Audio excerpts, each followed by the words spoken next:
Good evening, guys. Good evening, Kenyans. Good evening, wonderful people. Happy new month, the month of June. We are halfway, the year 2023. Habari zenyu. Happy new month, blessed new month to you all. And here in Kenya, happy Madaraka Day.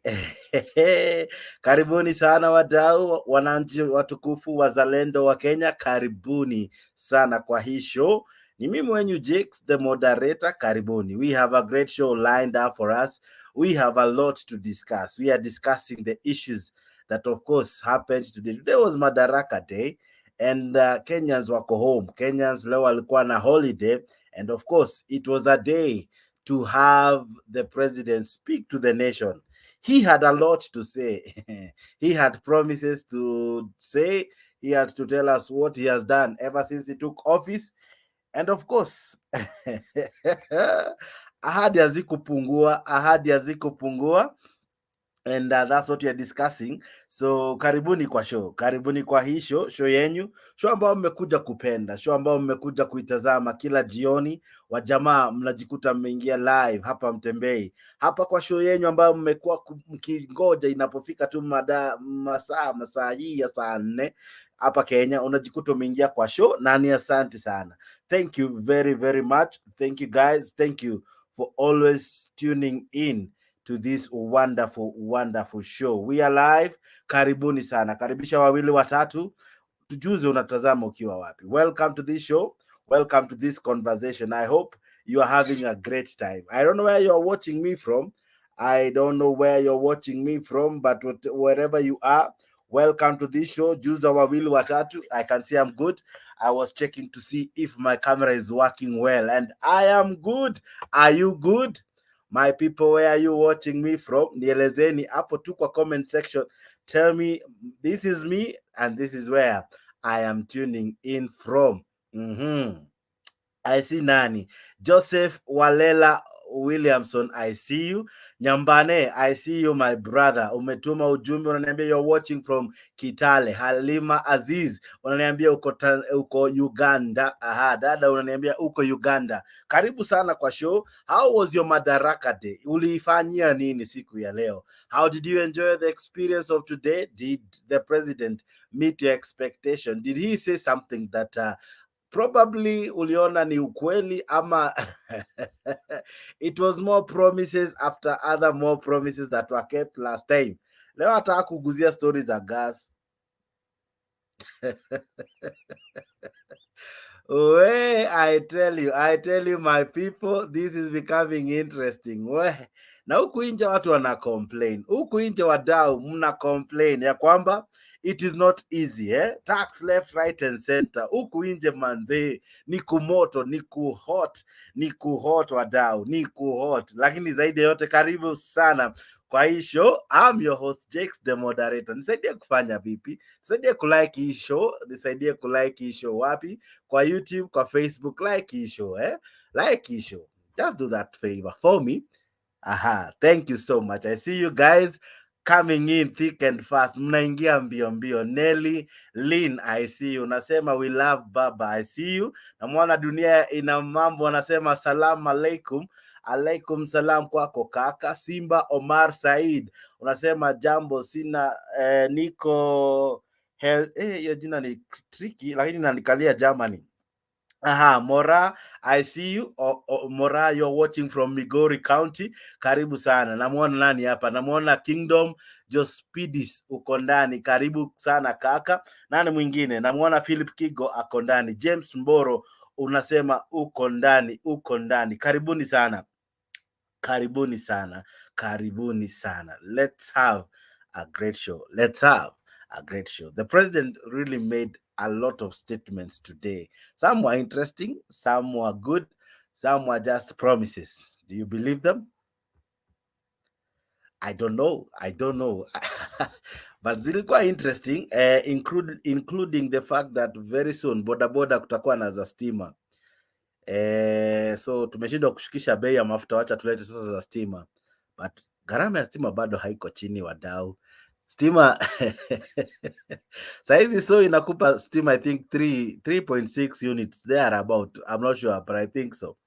So utakuwa una charge nduthi wadau from September. Sasa tulikuwa tunangoja gas June. June imefika, gas sasa tumeambiwa kwanza tu pause. Sasa wacha tulete nduthi za stima. Wadau, it's becoming interesting. Na usisahau promise gas, alipromise mtungi. So mtungi ndio ya 300, nduthi ndio ya kucharge. Okay. Sawa. I see you Linus Ojwang uko ndani. Namuona Opemi Julius pia ako ndani. Namuona Philip Kigo ako ndani. James pia nakuona uko ndani, na wengi ambao mnatuma ujumbe wenyu. Let me know where you're watching me from. Welcome to Mtembei Live, Mtembei TV. This is your show, the show you have come to love, appreciate, and above all to tune in every time. Inagonga saa 4, mnakuwa mmejaja. Popote unanitazama, karibu sana. Whether you're in Canada, whether in Australia, in the UK, wherever you are, this is your show, and this is your host that you have come to like, Jakes the moderator. Karibuni sana. Let me know where you are. Nisalamia tu hapo kwa comment section. Let me know where you're tuning in from. Let me know where this show is catching you live from. We have a great show lined up for you. And today, I have some news to boda guys. Leo ilikuwa siku yenyu, madaraka yenyu imejaa leo. Why?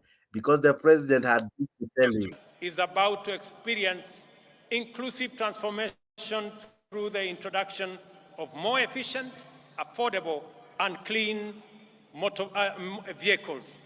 With this intervention, owning and operating a boda will become affordable, secure, and profitable. I am eager that this information reaches the seconder of my presidential nomination, Mr. Calvin Ochieng, who operates in Kilimani, so that he can escalate his hustle to the next level. I have some good news for my boda friends. When I went around the country, they stepped forward and they told me they are victims of an exploitative financing system. I want to tell them, my good friends, I have some good news for you. We are developing, and by September this year, we will have a mechanism where you can get your boda that does not need petrol, that will be run on electricity.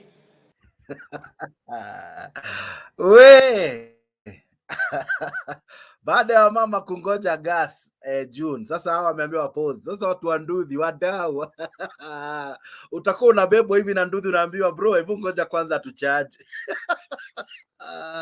It will be interesting. I would want to see that. Ama unakuta anakwambia bro, uko na charge ya type C, ni charge nduthi. Wadau, it's becoming interesting. Hii ni kama tu ile story ya gas. Gas tuliambia, unajua ni aje, ikifika tu June gas inatoka from 2800 to 300. Ilipotimia tu hivi karibu wiki kama 2 June ifike, akadai azi wadau, haikuwa mtungi mzima, ilikuwa mtungi tu peke yake bila gas. Wase wa nduthi mko karibuni sana kwa hii show. karibuni sana. Anji anasema hivi ati Jake, sasa gas bado haijafika. Sasa sahi we tuma ujumbe wako hapo kando ili niweze kuona, lakini kujiunga nami kwa show si ngumu, kupitia link ambayo nimekutumia hapo, link ya Mtembei TV, Mtembei Official, Mtembei YouTube. Hiyo ndio link unatumia, na hiyo link ukitumia unajikuta uko kwa show. Wadau, wananduthi, ingeni kwa show. Wajamaa ambao tunabebwa na nduthi, tuingie kwa hii show. Umebebwa tu hivi ukielekea West na nduthi, alafu anakuambia bro, ni kama tuko battery low, hebu kwanza niingie hapa ni charge. Hey yo, karibuni sana kwa show. This is our president. He is an interesting guy. Of my presidential nomination, Mr. Calvin Ochieng, who operates in Kilimani, so that he can escalate his hustle to the next level. I have some good news for my boda friends. When I went around the country, they stepped forward and they told me they are victims of an exploitative financing system. I want to tell them, my good friends, I have some good news for you. We are developing, and by September this year, we will have a mechanism where you can get your border that does not need petrol, that will be run on electricity, one that is financed by not a predatory system, but one that respects the interests of those who purchase the borders. Wadau, so hata fuel ikipanda msijali, nduthi zinakaa za stima. Poleni, when I heard that I had to laugh kidogo, so I had to bring the joke kwa show. But guys, let's be serious kidogo. Leo tumeongezewa Hustler Fund, those in a group mnashikana tu watu 10 and zaidi, mnaenda mnakopa 10,000, not 20 actually, from 20,000 to a million. We, okay, hiyo ikuwa mbaya. Housing akasema itawezekana tu. Lakini ile ambayo ilibamba, ile ambayo ilishika. Na by the way, pole kina dada, leo akuongelea gas, leo aliongelea wadau wa nduthi. Wadau wa nduthi ndio hawa. Who operates in Kilimani so that he can escalate his hustle to the next level. I have some good news for my border friends. When I went around the country, they stepped forward and they told me they are victims of an exploitative financing system. I want to tell them, my good friends, I have some good news for you. We are developing, and by September this year, we will have a mechanism where you can get your border that does not need petrol, that will be run on electricity, one that is financed by not a predatory system, but one that respects the interests of those who purchase the borders. Watu wa nduthi hoye. What do you think? What do you think? I would want to ask you wadau, mnaona vipi? Mnaona vipi? Naona watu wanaingia kwa show mbio mbio. Kuingia kwa show si ngumu. Kupitia hiyo link ambao nimekutumia hapo. Sorry, nina kahoma kidogo lakini tutajikaza tunayo. Kupitia hiyo link nimekutumia hapo ya Mtembei Live, Mtembei Official, Mtembei Facebook. Hiyo ndio link unaguza na unajikuta umeingia kwa show. Asante sana wewe ambao unajiunga nami, ingia hima. Naona nani hapa? Ali Bira anasema Zakayo must go. Ibrahim Atumbi, I see you. Isaya, I see you. Agustin Mathuka, I see you my brother. Karibu sana. Namuona Brian Rotino ako ndani ya show. Angie Angela, I see you. Jospidis Kingdom, I see you. Keep Koril, keep, I see you. Rogers Okumu, Felix Wanyama, Namuel Nyambuti, yes, exactly. Na kuona uko kwa show, asante sana. Downtown uko ndani, asante. Unaniambia unanitazama ukiwa maeneo ya Mombasani. Karibuni sana wadau, popote ambapo mnatutazama. Welcome to this awesome show. Karibuni sana. Nani mwingine hapa? Namuona Nyabicha Ayega Mbunguri, unasema why are we being cheated? Does it mean electricity will not go up? Hivyo ndio jamaa anauliza hapa, kwani bei ya stima itashuka? Already iko juu. William Magut, I see you. Unasema niko hapa. Thomas Ogego, I see you my brother. Paul Oguna, I see you. Unasema I'm also present from Siaya, I think, kama ni Kisumu. Oguna, ingia kwa show, nikumbushe unatoka maeneo gani ya Nyanza. Namuona Martin wa Kibe ako ndani, anasema stories za jaba. Hey. Okay, sorry for that. Mr. Calvin Ocheng, who operates in Kilimani so that he can escalate his hustle to the next level. I have some good news for my border friends. When I went around the country, they stepped forward and they told me they are victims of an exploitative financing system. I want to tell them, my good friends, I have some good news for you.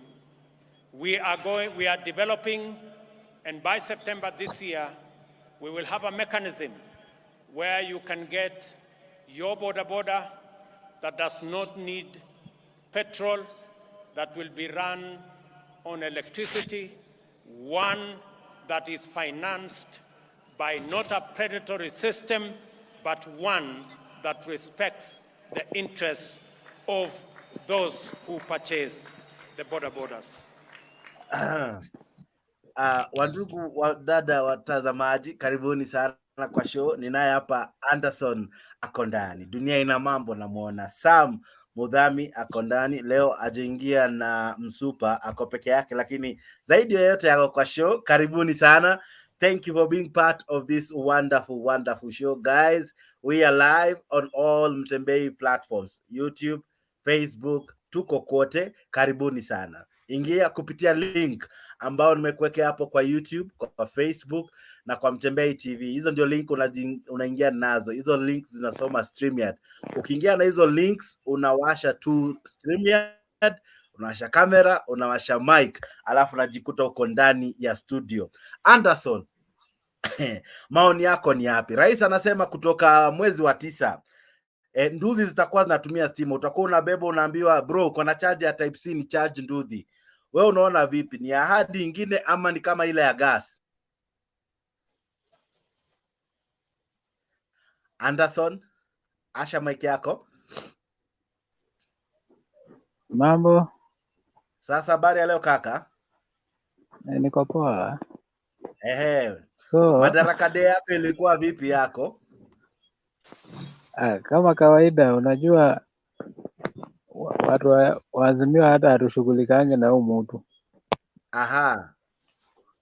Unajua sisi president wetu akiongea tunajua huyu ni wa UDA, hata hatujui hivi huyu mtu. Lakini leo ametoa speech, tunazingatia stories za speech yake, hatuzingatii kama ni prezo ama si prezo.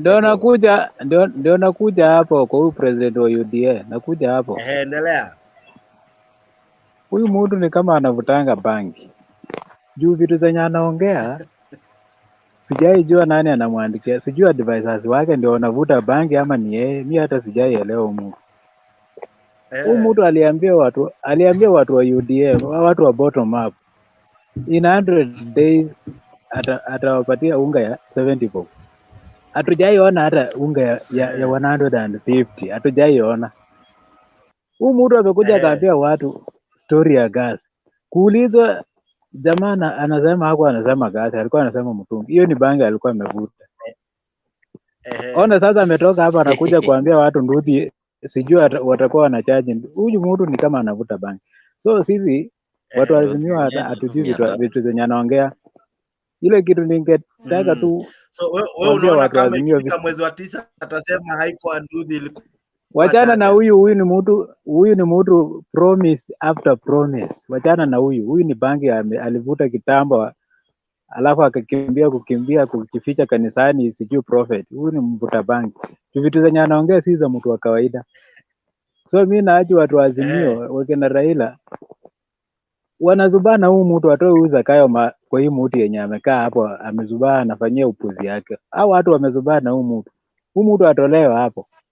Kure hii Kenya sijui mahali tunaenda. Huyu mtu sasa, na nakwambia nilisema hii kitu. Unaona ikifikia December kama huyu jamaa bado ni president hapa, utasikia sasa hii hewa tunapumua ana tax hii hewa yetu hii. Huyu mtu akili yake ni kama imeharibika. So sisi wacha tumwangalie tu, lakini watu wazimia. Ndio nakwambia huyu mtu atachaji mpaka hewa yetu huyu. Hii ni bangi hii. So lakini namhurumia. Maana hii bangi yake itamfanya atoe manguo. Naenda adanganya watoto wake huko, asidanganya wa Kenya. Ati nduthi atachaji. Okay. So wacha tuko kwa show baba. Tutacheka baadaye.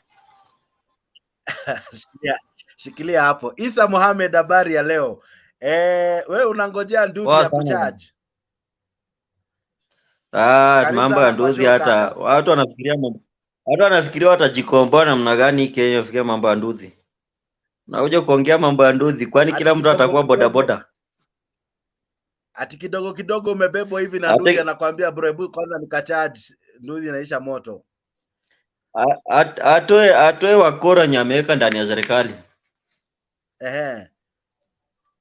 Amezungukwa na wakora, hakuna mwenye anamuadvise. Aha. Sasa kulingana na wewe, speech ya leo, wewe ulihisi matumaini yoyote? Ilikuwa ni Madaraka Day, lakini speech ya president, wewe ulisikiza ndio? Speech ya leo, speech ya Madaraka Day ni speech inafaa kuja utoe speech. Unatoa speech record ya mambo ya ile maendeleo umefanya. Wewe ulisikia record gani ya kitu yenye amefanya? Ni tumeweka, tumetenga, tutasema tumefanya. Alisema ametenga pesa kidogo ya damu, ametenga pesa kidogo ni kubaya. Unatoza watu ushuru wenye hakuna, watu hawana na unawachukulia, sasa watakuwa namna gani?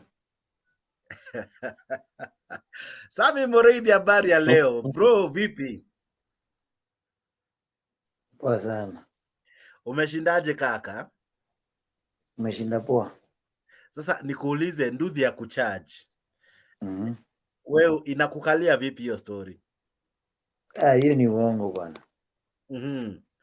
Wewe umeiona wapi?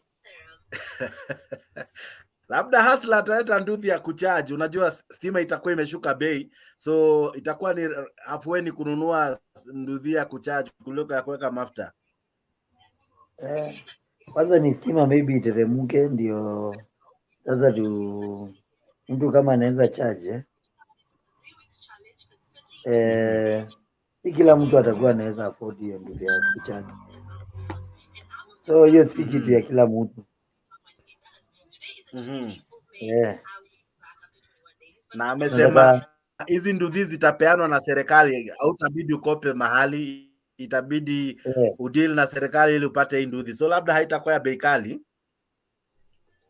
Hii nayo itafikia kila mtu. Unaona kama hiyo itasaidia? Haitasaidia. Ni kudanganywa tu, tunadanganywa.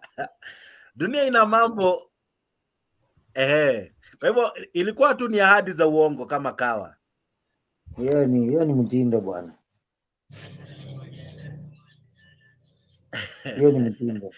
Dunia ina mambo, walisema Hasla atawale. Sasa Hasla leo amekujia na habari moto moto kwa watu wa nduthi. Wewe unaona kama leo amejaribu kuguzia wale watu wa bottom?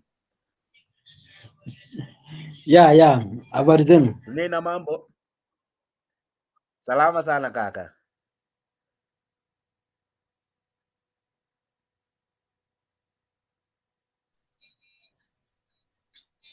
Halo, habari zenu, unanipata? Okay. Umehang kabisa. Unanipata? Kabisa, endelea. Haya, kitu iko na wasalimia wote, habari zenu? Salama. Huyu kitu amefanya, hii promise yake after promise ni tamu sana, kwa sababu mwambie ni Ruto, pikipiki ya stima ziko kitambo, ziliingia kitambo. Pikipiki ya stima ziliingia kitambo. Sasa hii tunataka pikipiki ya maji. Kama ana promise ya ukweli, tunataka pikipiki ya maji, ya stima tuko nazo. So sijui zile za mafuta tutarudi kuja pia, lakini ya stima inakuwa tuko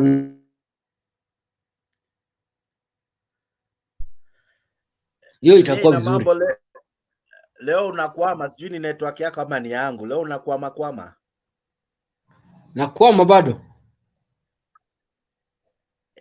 Ebu log out alafu log in, alafu tuone itakuwa vipi. Lakini kabla dunia hajaendelea, Captain, habari ya leo? Acha nione network yako iko vipi. Captain, habari ya leo? Niko safi bwana, namna gani? Niko chonjo, niko gangari. Nafurahia sana leo, tumekuwa na hotuba fiti sana ya rais. Wewe umeisikia aje? Hata sijasikia, nilikuwa job kidogo hivi ndio nimeingia saa hizi, sijui vile ilienda, but nasikia unasema mambo ya pikipiki ya kutumia, sijui mmesema inatumia nini? Inatumia stima, watu watakuwa wanatumia pikipiki ya kucharge. Unajua hizo vitu zinakuanga, lakini sijawahi ona Kenya, of course maybe, lakini nchi mingi ziko nazo. Kama ile nchi mimi niko, serikali ilichukua upande ya transport sector, kuanzia trains, kuanzia buses mpaka hizi magari ndogo, lakini hizo wakawachia personnel na ikawekwa kwa upande ya sako. So pikipiki, unachukua pikipiki wewe Jex kutoka hapo penye huko ya serikali, una scan QR code, inakata ile pesa kwa credit card yako ama ATM card yako, inakata pesa baada ya kuscan kwa bank.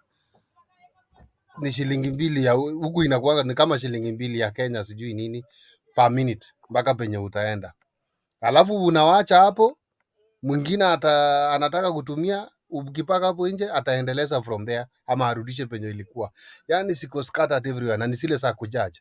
Kuna gari ya serikali inasungukanga ikiangalia battery vile ina BF penye imepakiwa kila mahali, na siko na zile battery zimechajiwa tayari, ina replace, inaweka battery mpya ile iko na moto, na wanachukua ile wanaenda kuicharge.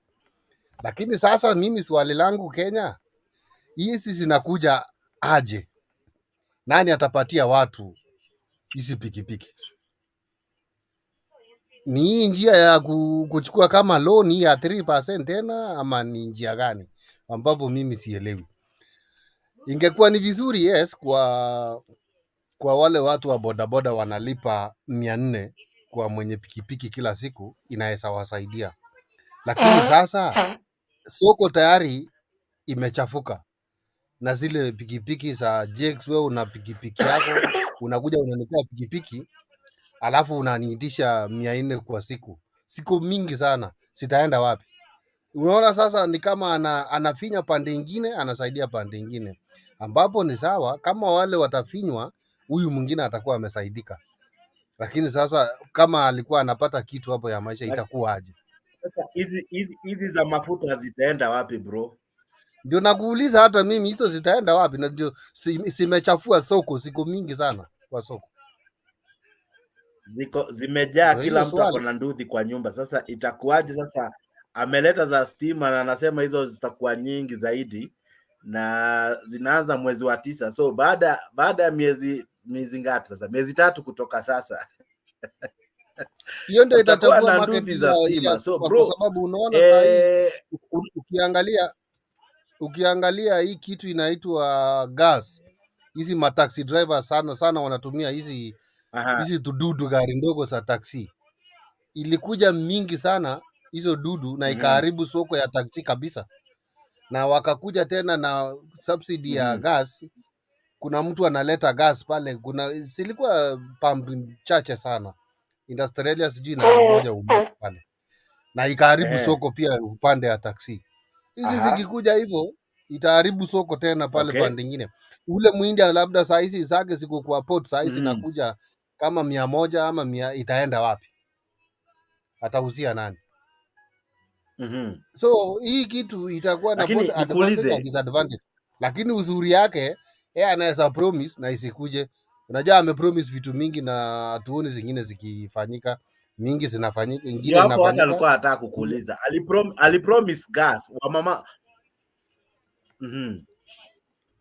Alipromise gas na wamama walifurahi sana. Nakwambia kina dada walichangamkia hiyo story vibaya sana, wakiimagine jinsi gas itatoka kutoka shilingi 2,200 kitu hadi shilingi 300. Lakini leo ikawa sivyo, wakaambiwa sasa haikuwa mtungi ikiwa na gas, ilikuwa ni mtungi ikiwa peke yake.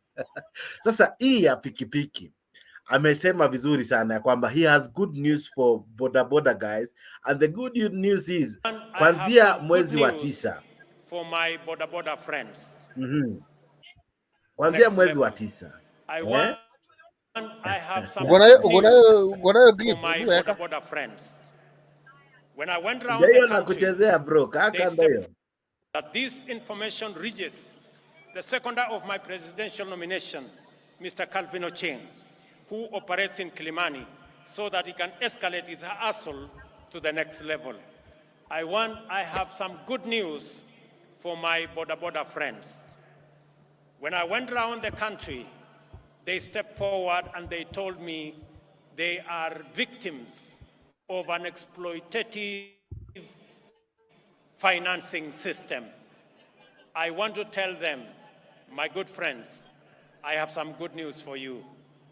We are developing, and by September this year, we will have a mechanism where you can get your border that does not need petrol, that will be run on electricity, one that is financed by not a predatory system, but one that respects the interests of those who purchase.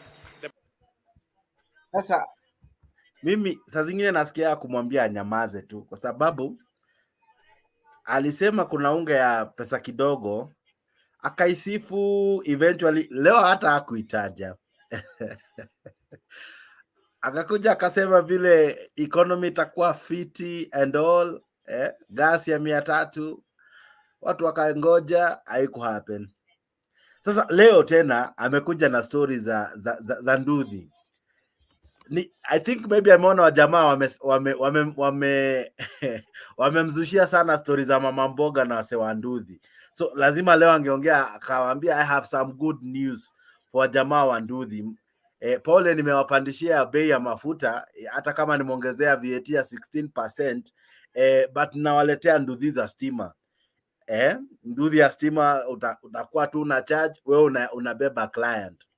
So so Captain, kulingana na wewe, hata stima yenyewe amepandisha bei, hata lete hiyo nduthi, will it still save the situation? I think for me, the president should stop rewarding these goons or his friends to be given the contracts to bring those motorbikes to earn money. Nothing else is doing. He's giving those friends that contract to bring motorbikes, and then you see that he's saying that with an affordable finance or whatever. Who is that affordable finance in Kenya now? Huh? No, sometimes we should stop other people like mwenye alitoka hapa ati akifika December ati sijui atakuwa amefanya nini. Huyu anafika 2027 tunaenda uchaguzi zingine tena. Tumkataze vitu hapa, utuaje mambo ya December hapa, na tunajua hizi by 20 December atakuwa tu bado ni president. He's cheating Kenyans bana. Hii mambo ya pikipiki naye hata sasa ingine nashangaa what we can do. Najaribu kuunganisha hizo hesabu vile hiyo pikipiki italetwa, imefika port ama wapi, ifike Nairobi, nani huyu atapewa hiyo contract ya kupea watu? Wewe saa hizi Jex unataka pikipiki, utaenda kuchukua wapi na ni how many percent or how many shillings utalipa, alafu utalipa hii pole pole. Juu lazima utaambiwa with this share of money you have to pay this share of money, and then hiyo ingine utalikuwa unalipa pole pole. Of course huwezi tu amuka hivi na useme ndio hiyo pikipiki hapo nje uchukua sasa enda fanya kazi, utakuwa unalipa 3% or 4% or how many percent. There must be a strategy or a way, a formula of paying it. You see? Nani who is that? Juu utapata pikipiki imenunuliwa labda 50,000 ya Kenya. Labda imenunuliwa 50,000 ya Kenya, bado utalipia hiyo pikipiki mpaka 1,200. No, bana, William naye sometimes hapana. Waje wengine wachangie. Dunia ina mambo, acha sasa tujaribu. Habari ya leo, dunia ina mambo. Madaraka Day yako ilikuwa vipi? Yes, watu wote ambao wako hapo na wale ambao wako kwa pale ya message, assalamu alaikum warahmatullahi wabarakatuh. Unanipata? Haya, endelea. Uko sawa, endelea. Nilikwambia nasikia kama captain amesema pikipiki ya mota hakuna Kenya. Iko ndugu yangu. Nairobi zimejaa sana hapo. Na tena inachajiwa. Kuna place moja tu inachajiwa huko. Si kila mahali iko kina kituo ya kuchaji hiyo pikipiki. Hiyo pikipiki iko Nairobi hapa. So pikipiki akitu promise ambayo kuletea Angetupromise ya maji, ya kuweka maji, hiyo tungeamini kama iko hiyo, ingekuwa sawa, Okay. kwa sababu ilikuwa cheap. Lakini ya kucharge tuko nao already. Ya mafuta pia tuko nao already. Tunataka ya maji, kwa sababu they promise the people the mambo nyingi ambayo yada hapa. Mi watu walikuwa nagania leo ataenda huko aongee watu, ape watu moyo, bila atapunguza mambo zingine kadhaa, aseme mambo mbili tutafanya hivi na hivi na hivi, turekebishe hivi. Yeye amekuja na tena na promise zingine. Alipromise mama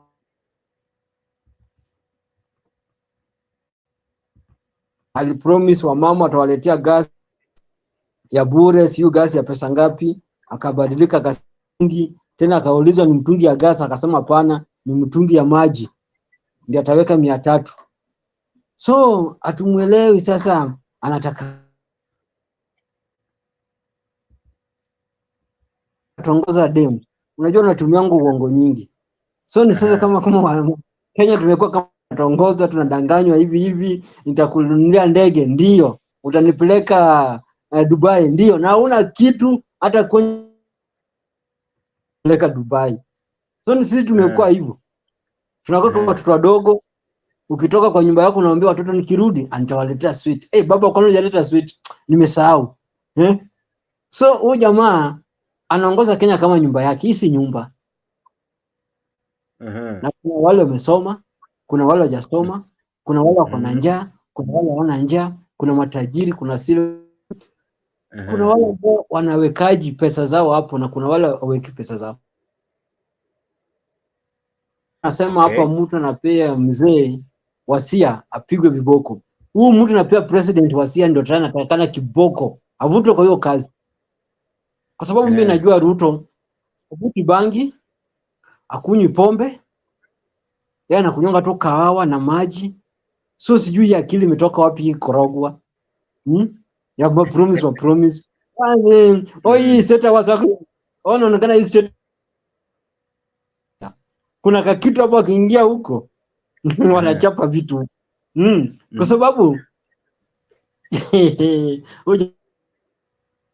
sababu uongo zake imezidi. Sasa sisi tumweke wapi? Promise zake imezidi.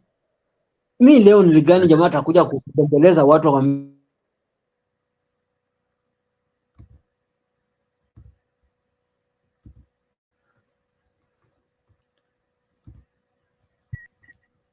hakuna hapo meleta. Kinyana ya mambo hiyo, network yako ni mbaya. Shikilia hapo dunia, sijui kwa nini leo network yako inasumbua, lakini kabla hata uitengeneze kaka captain. Yes. Walijichocha jinsi wanajua kuendesha economy, lakini miezi tunaelekea mwaka sasa na bado in any case watu wanalalama, hakuna mtu kila mtu analalama. Saizi hata ni kama wanahasla waligeuka sasa ni kama watu wa Azimio tu, na hata kama wamesalia wahasla wamekanyangia story hawabongi. Wamefinywa left, right and center. Sasa leo anapokuja kuzungumza, badala hata atoe matumaini, aseme yes, in fact amesema na ndacheza tu saizi, pia yeye anakesha kila siku. Gharama ya maisha inamfanya hata yeye anakesha bwana, halali bwana. So kama president anakesha kwa sababu ya gharama ya maisha, dunia ina mambo, atafanya nini? Hebu najua sasa hata ukicheza hii kilibia good news to boda guys, na amekonda bwana, ama ni mashini yangu iko na shida inakondesha mtu.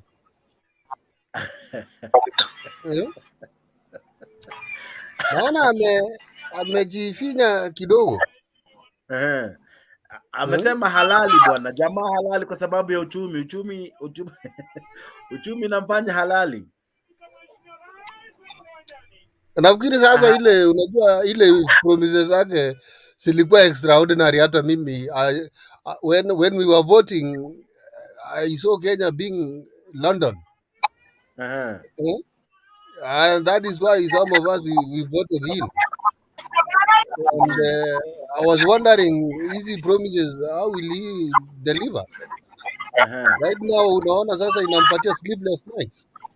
In other words, angesema tu sasa anapata sleepless nights kwa sababu ya hizi promises nilipeana, kumbe kuran serikali sio kitu rahisi. Ngumu. Okay. So mkiwa hapa saa hizi tuchangie sana, tuchangie sana, tumsaidie vile hii serikali inafaa iraniwe, haswa serikali ya Kenya vile inafaa iraniwe, kwa sababu niliona Miguna ni kama alijaribu kuongea na hiyo kitu, niliona kwa Twitter, sijui ilikuwa ukweli ama alijaribu kumadvise alikuwa anajaribu kumadvise asisukumie watu na kifua hizi miswada.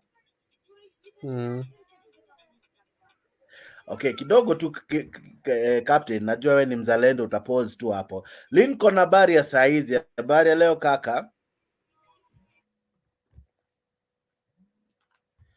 Lincoln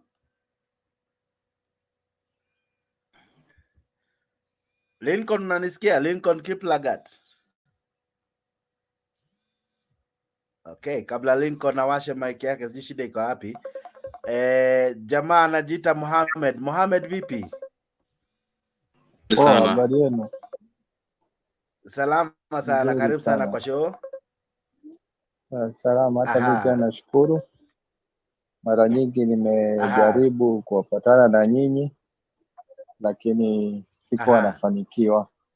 Nafikiri leo ndo mara kwanza kufanikiwa, lakini wanawafuatilia sana. Sasa mimi kwanza nataka niongee kitu kimoja na msichukulie mbaya. Kwanza mimi ni Muislamu na nadhani president wetu ni Mkristo, lakini essence ya kuongelea hivyo siongelei kuhusu dini, lakini kuna belief moja tunaamini, kitu yoyote unafanya kwa hii dunia kesho utapatana nayo, na kwamba hatuko permanent kwa hii dunia. Nasema hivyo kwa sababu gani? The moment kila siku unasema kitu ambayo haina mwendelezo mzuri wala ifurahishi watu, unalazimisha aje, ufaidike na nini? Hautakaa milele kwa presidency, hautakaa kwa hii dunia milele. Kesho unasubiriwa na Mungu, hakuna red carpet ya president huko. Sote tutajajiwa kama binadamu kawaida. Unajua yeye anasema yeye ni Mkristo na ni born again. So nadhani atakana hata usiku ile consciousness yake akilala, ni atakana yeye anajiuliza, maneno nayasema, kitu ninachofanya hapa duniani, niko na nguvu, mimi ni president. Kesho kuna king of kings ambao hajui president ni nani, nitaenda kumfesa aje? Unajua hizi vitu zote binadamu unatakana ukue una ile consciousness ya kujua the difference between what is wrong and what is right, na hiyo ndio judgment inatusaidia kwa life in all aspects. Yani venye unaweza kujua what is wrong and what is right. Kwa mfano mimi hii mambo ya pikipiki hata sitaki kuongelea kwa sababu najua ni promise ambayo haina maana yoyote. Ni kama pale alipotuambia kwamba sio gesi ni mtungi.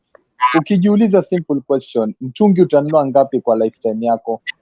Kama uko nayo kitu unataka ni gas. Kila mtu ako na mtungi, unataka gas. Hata mtungi ukifanya shilingi 100 utanunua mara ngapi? Itakusaidia nini kwenye maisha? Unajua kuna kitu ya kujiuliza tu simple, unaona? Tuweke kando hiyo. Hii kwa mfano hii mambo ya 3% ya housing. Unajua kuna maswali hata kwenye media zetu pia hawaulizi simple question. Unajua si kila mtu ambao amesoma. Kuna watu ambao hawakuenda shule. Wanataka tu zile simple questions ambazo inafaa yani waongelee, yani waelewe. Kwa mfano kwa aspect ya hiyo 3% ya housing. Tuseme wale wa Kenya ambao watalipa, kwa mfano hata tuseme ni watu 3,000,000. Kweli watu wote 3,000,000 watapata nyumba?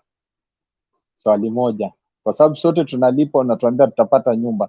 Kweli sote tutapata nyumba? Ni wangapi watapata na wangapi ambao watakosa? Kwa nini? Haya, kitu ya pili, napata mshahara 20,000, ukinikata 3% hiyo ni 600 kwa mwezi. Ukisema multiply kwa mwaka, hiyo hata ni 7,200. Nitalipa kwa miaka mingapi nipatie nyumba? Yani honestly hata itaingiana wapi? Mimi mwenyewe nitaishi miaka mingapi? Hii dunia ni 40, 50, 60 maximum. 70, 80 bonus hizo. Nitalipa kwa muda gani nipate hiyo nyumba? Maswali ambayo yatakana layman awe anaelewa, ndio atakana media kwa mfano ziongelee. Haya, unasema una create job. Kazi ya ujenzi wa nyumba ndio una create. Mafundi ambao mitaani hata inapatikana, ni kazi gani una create? Hao watu wengine wanaenda wapi? Haya, nimejenga nyumba, nyumba imeisha, mimi niko na kazi gani tena hapo? Umecreate kazi gani? Unajua hizo ndio vitu ambao layman yatakana aelezwe, ambao yatakana hao viongozi waulizwe. Lakini utapata hizi mainstream media maswali ambao hata wanauliza si yale maswali ambayo yanasaidia mtu layman kuelewa kitu. Unaona, tuulizane tu yale maswali yale ambayo hata mtoto mdogo atauliza, ndio at least binadamu wa kawaida ambao hajaenda shule ataelewa. Na hao ndio majority ambao wako, na at most hata kuna wengine ambao tumesoma, lakini hata sisi ndo hatuelewi hata kuliko hata afadhali wale ambao hawajasoma, kwa sababu wingi wetu mabosi wetu ni wale watu ambao hawajaenda shule kabisa, ndo wametuandika kazi, na ndio mabilionea wakubwa hawajasoma, na wao ndo wametuandika makazi sisi ambao tuko na madigrii zetu, kwa sababu sisi hatutaki kusumbua kichwa chetu na reasoning. Tuna put limitations into reasoning, na reasoning inataka kwa infinity. Every time you have to ask yourself many questions, you shouldn't limit yourself to thinking. You understand? So mimi vile ambavyo naonelea ni we move from hizi vitu ambazo kwa mfano president anasema, it's high time yani Wakenya wote wajue kwamba it doesn't make sense to anyone, whether ni mtu mzima hata kwa mtoto, it doesn't make any sense. And what I think is yeye anakimbilia kureward watu ambao ni walikuwa wakimsupport politically, lakini ako constitution inamruhusu aende atafute watu ambao wako wamesoma na wako na elimu. Wewe unampatia Aisha Juma ministry, ameongea lini? Ameongea nini? Hata nani anajua kama Aisha Juma ni minister, cabinet secretary? I mean, nani ako na habari? Haya, wakati wa Uhuru tulikuwa tunajua Matiang'i, tunajua Magoha, tunajua kuna PS anaitwa Kibicho. Hii cabinet ya sahihi hata nani ambao anaongea? Ni yeye mwenyewe ana micromanage. Yeye mwenyewe ndo anaongea kila kitu. Yeye ataongea kuhusu barabara, yeye ndo ataongea kuhusu afya, yeye ndo ataongea kuhusu kila kitu. Our ministers waongee kuhusu nini? Are they not professionally able to talk about anything of concern? Unajua kuna vitu ambazo mimi najiuliza hata nashindwa kuelewa. Mimi hata kama mimi angenipatia hata dakika 5 ya kumadvise, mimi hata ningepeana advice moja tu. Tuachane na hizi ahadi zote na hizi vitu zote. We concentrate on only 2 things. Wachana na CDF nini hizo vitu zote, usipeleke pesa huko. Mimi kwangu ningeadvise tu vitu mbili. Fanya education ikuwe free, fanya health ikuwe free. Wacha tununue hata unga shilingi 500. Hizo ndio vitu zimefilisisha watu na kuwaregesha maskini katika hii dunia. Mtoto anasomeshwa mpaka university, mtu anauza shamba. Mtu amegonjeka mpaka amekufa, bili imeachwa hospitali, kabla hata azikwe hospitali nataka kuwa cleared bili yake. Wacha watu waende hospitali free, wacha education mpaka university ikuwe free. Wakati hizo ndo zinatukula sisi watu ambao tuko na familia na watoto, hizo ndo zinatukula. Hata kununua unga 500 we are ready, hata kununua mkate shilingi 200 we are ready, provided hautakani school fees. Mtoto wako akiwa mgonjwa, hata kama ni operation anataka atalazwa hata miezi 3, hulipi, tosha hizo vitu mbili. Achane na hizi vitu zingine zote, kwa sababu mi naona hakuna advisors wazuri ambao wanaweza kufanya hii miradi mingine. Labda kwa sababu sitaki kuchukua time nyingi, naweza subiri nisikize watu wengine niwapatie time pia, ama niendelee kuongea.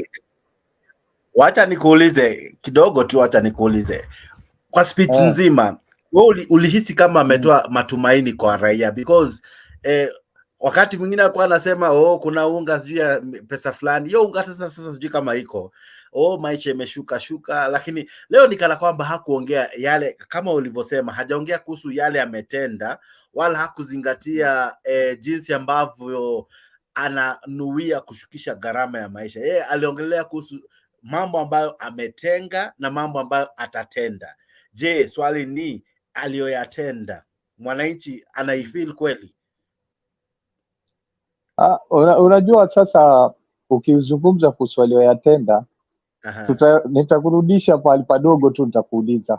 Unajua ukitaka kujua presence ya program za serikali ama project za serikali, utazihisi hata around where you are. Kwa mfano utaona barabara zinatengezwa, kuna hospitali hapa inajengwa, kuna kitu inafanyika.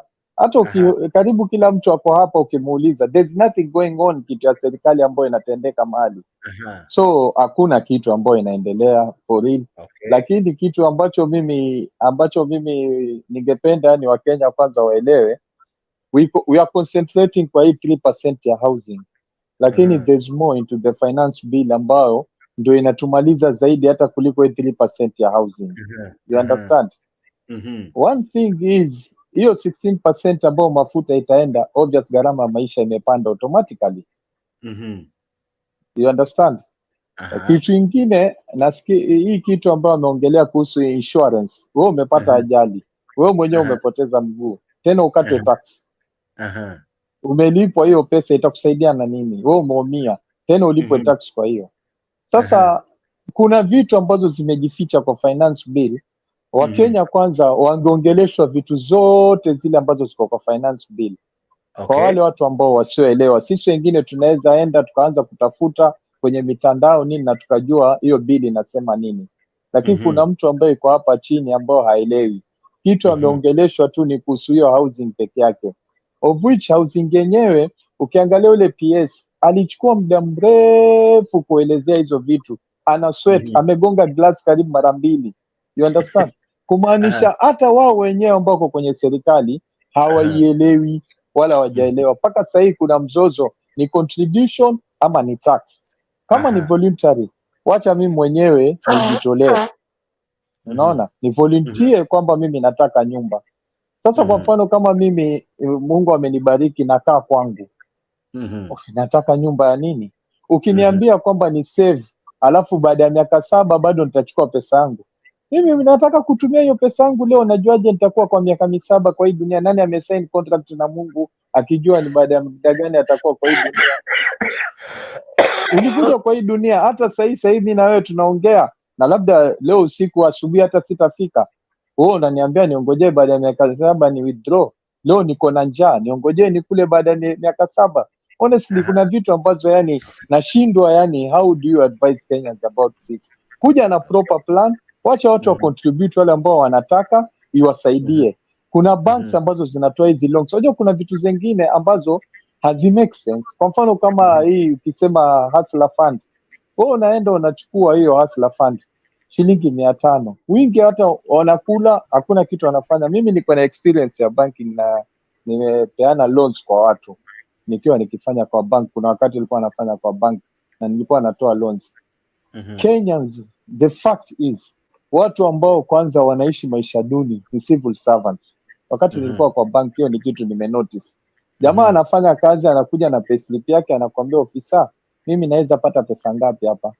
Unamwambia hapa maximum unaweza pata kulingana na sheria ya third rule, inatakana a third of your gross pay ubaki nayo kwa ajili ya familia yako, uwezi commit katika kulipa loan.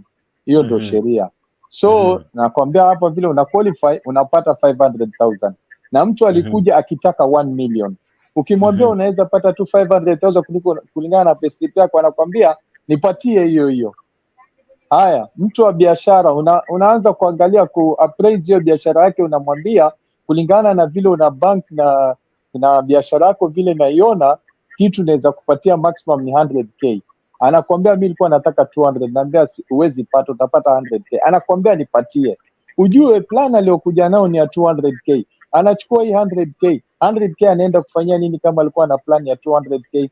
Obvious ataitumia kivibaya, ataingiza kwa biashara bila ya kufikiria kesho hii biashara ikiwa imekwama kulingana na ile plan nilikuwa nayo, nita inject nini tena kwa sababu nishajicommit. Sasa unapata wingi wanamalizwa na mambo ya madeni tayari, na wakula wa Kenya wingi sana tayari. Madeni ambayo mtu amechukua, na biashara sasa hii Kenya hii, huwezi fanya biashara ndogo bila wewe mwenyewe kusimamia. Unless labda makampuni ambayo yako na structures ambazo zimetengezwa ambazo zinafanya kazi. Lakini hati biashara ya kawaida umefungua ka supermarket ama ka nini, obvious kivyo vyote vile ni mpaka we mwenyewe ukue hapo ndo run business yako, la sivyo hata capital yako itapotea, wacha faida ya kupotea. So wajua Kenyans wana lack kwanza financial literacy. Hata kusema utapeana mikopo, kwanza fundisha watu, wapatie watu financial literacy. Kuna watu hata wajui budgeting na saving inachukua muda gani, kwa sababu huwezi save after consumption. Inatakikana kwanza una save before consumption.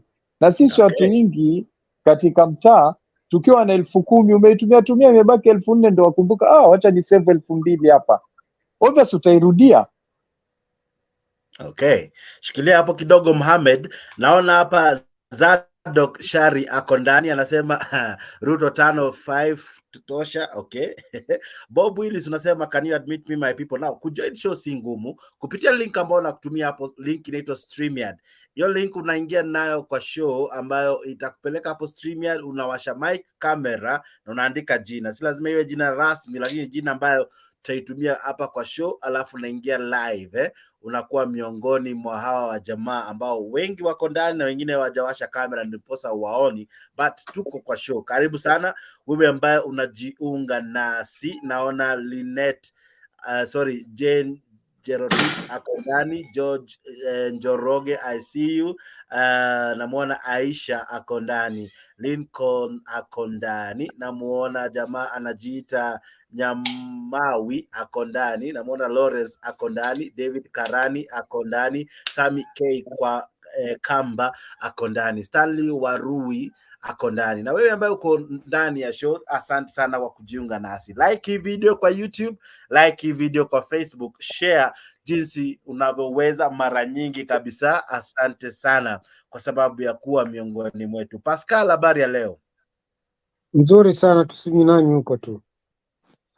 Za kushinda kaka. Habari ya Madaraka Day yako? Madaraka Day ni mzuri tu, nimeangalia kwa runinga tu, manake mimi niko UK huko. Sasa kaka, nikuulize, ulimsikiza rais akinena na ujumbe wake ulikuwa mrefu, aliongea zaidi ya risali nzima na alikuwa mwingi wa kusema, alisema vitu vingi na alikuwa pia na ahadi kochokocho. Kulingana na wewe maoni yako ni yapi? Kusema ule kweli, huyu bwana mimi hata huwa kumsikiza si sana, kwa sababu anachoongea sio kile anachokifanya. Sasa hata kusikiza mtu kama yeye ni kama kupoteza tu wakati sana. Okay, ameahidi watu ahadi kadha wa kadha. Moja hapo ya leo ahadi aliyoahidi watu ni kwamba kutakuja pikipiki ambazo zitakuwa zikitumia stima, tofauti na zile ambazo zinatumia petroli. Alisema sasa zitakuja za stima. Kimaoni tu, unaona kama hizi zitakapokuja zitasaidia katika kupunguza gharama ya maisha? Yani hiyo kuuliza pikipiki ambayo inatumia stima, mwanzo ni watu wajiulize, je, iko tayari kwa market? Kwa sababu kama ni magari zile ambazo zinatumia stima ziko, je, hizo pikipiki ziko? Ama ni hizi beskili ambazo tunaziona kwa barabara ambazo zinatumia mota?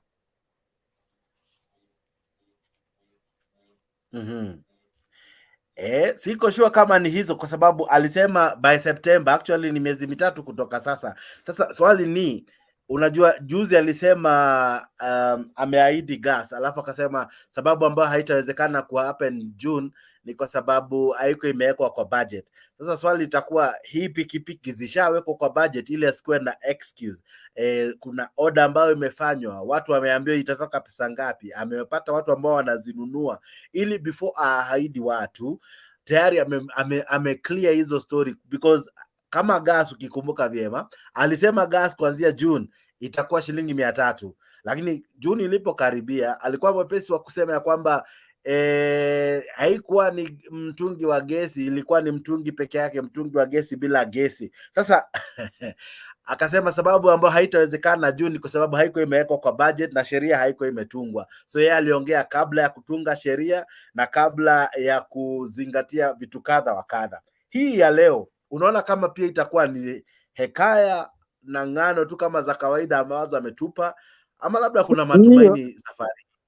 Hiyo naona tu kama ni hekaya zake zile ambazo anaongea kila siku, kwa sababu kitu ya kwanza, unajua kuongea kitu lazima uwe hicho kitu umekiona, ni kitu at least kuwe kuna sample ya hiyo kitu ambayo wanasema. And then kitu ya pili, je, hizo ni pikipiki ambazo zitakuwa zinatumia stima, charging point yake itakuwa wapi? Sababu lazima iwe kuna mahali itakuwa lazima uicharge. Je, itakuwa inasafiri kwa mwendo gani kabla hiyo chaji yake kumalizika? Sababu hata unaona hizo magari ambazo zinatumia electrical cars, unajua kwamba ziko na spare, unaona, battery ambayo in case kama itakuwa pengine itakuwa imekukatia katikati, kabla hiyo unapata kwamba kuna distance yake ambayo pia inaweza ikasafiri, na lazima uwe kuna charge point hizo, kwa sababu ukiangalia hiyo pikipiki itakuwa inatumia hiyo stima, itakuwa wapi watu watakuwa wana charge? Kwa sababu lazima uicharge, na itakuwa inasafiri kwa mwendo gani?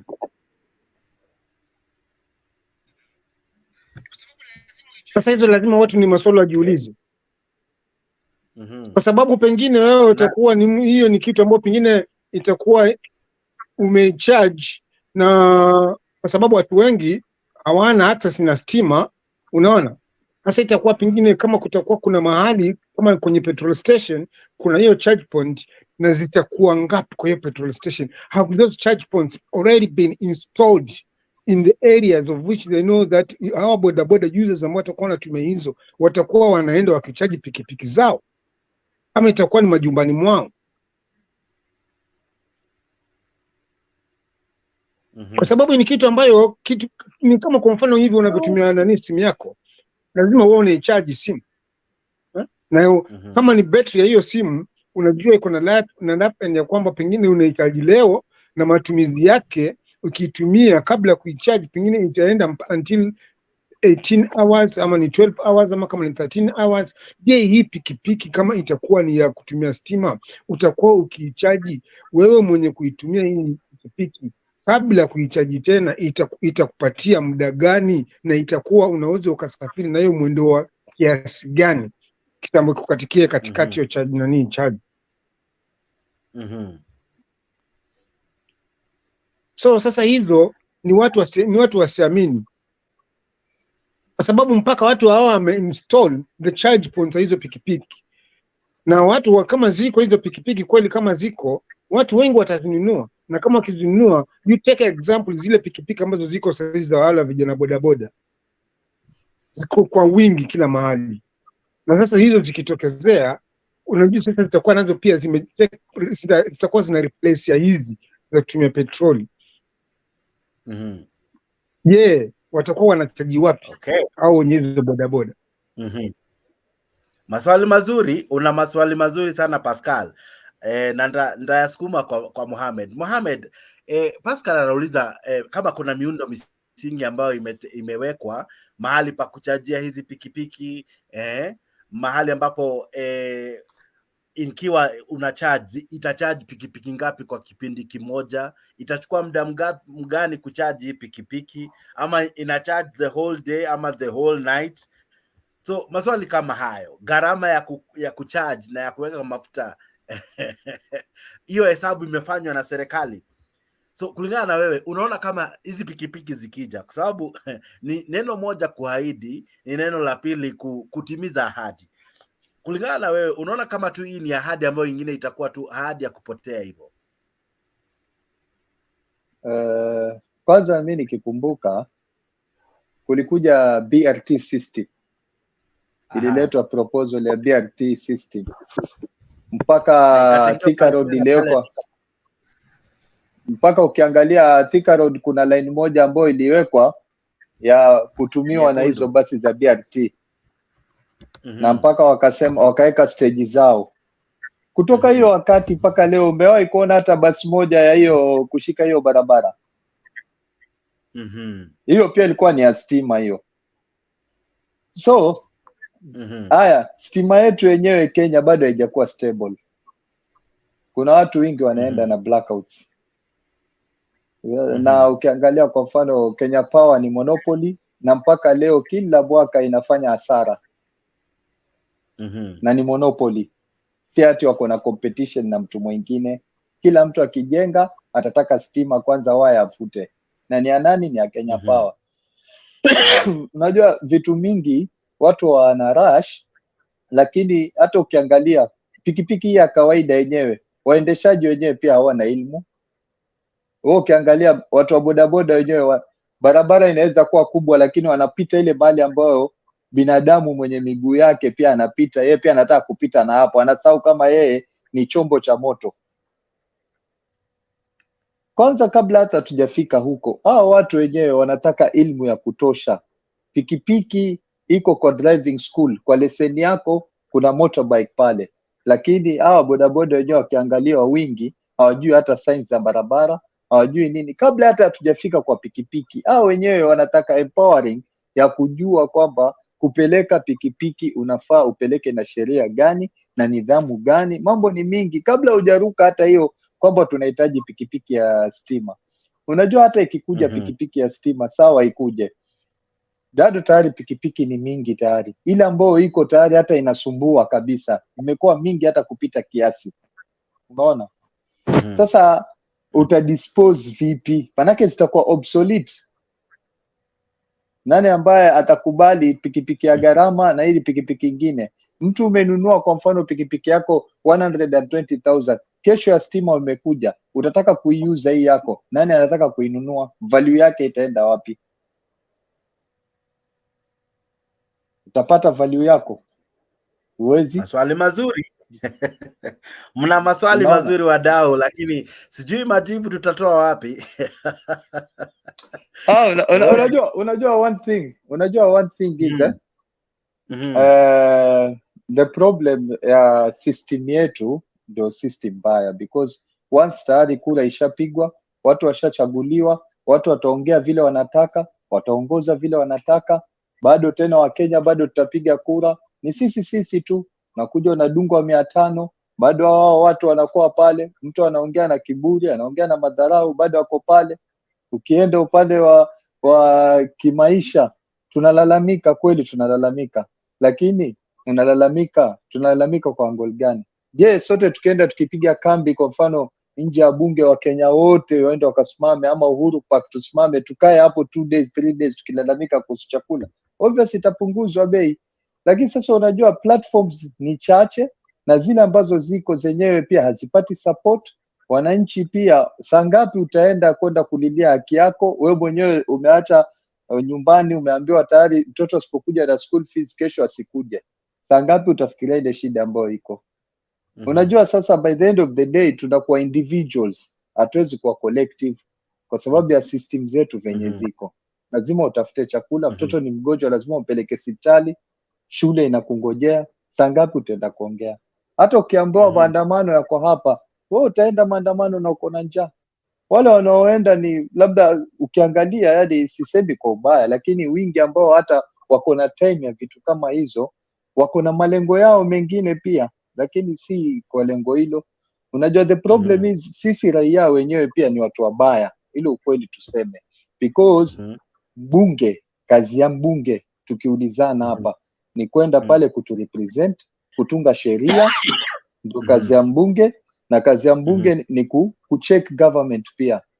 Unanielewa? By the end of the day, sisi tunataka mtu amekufa mbunge aje azike, mtu ni mgonjwa mbunge akulipie bili ya hospitali, unataka kuoa mbunge akusaidie, hujakula unapiga foleni, ukimwona njiani mheshimiwa unataka pesa. Kwa nini asimnue nyumba Nairobi, akae Nairobi, asikuje mashinani, akuje tu mara moja?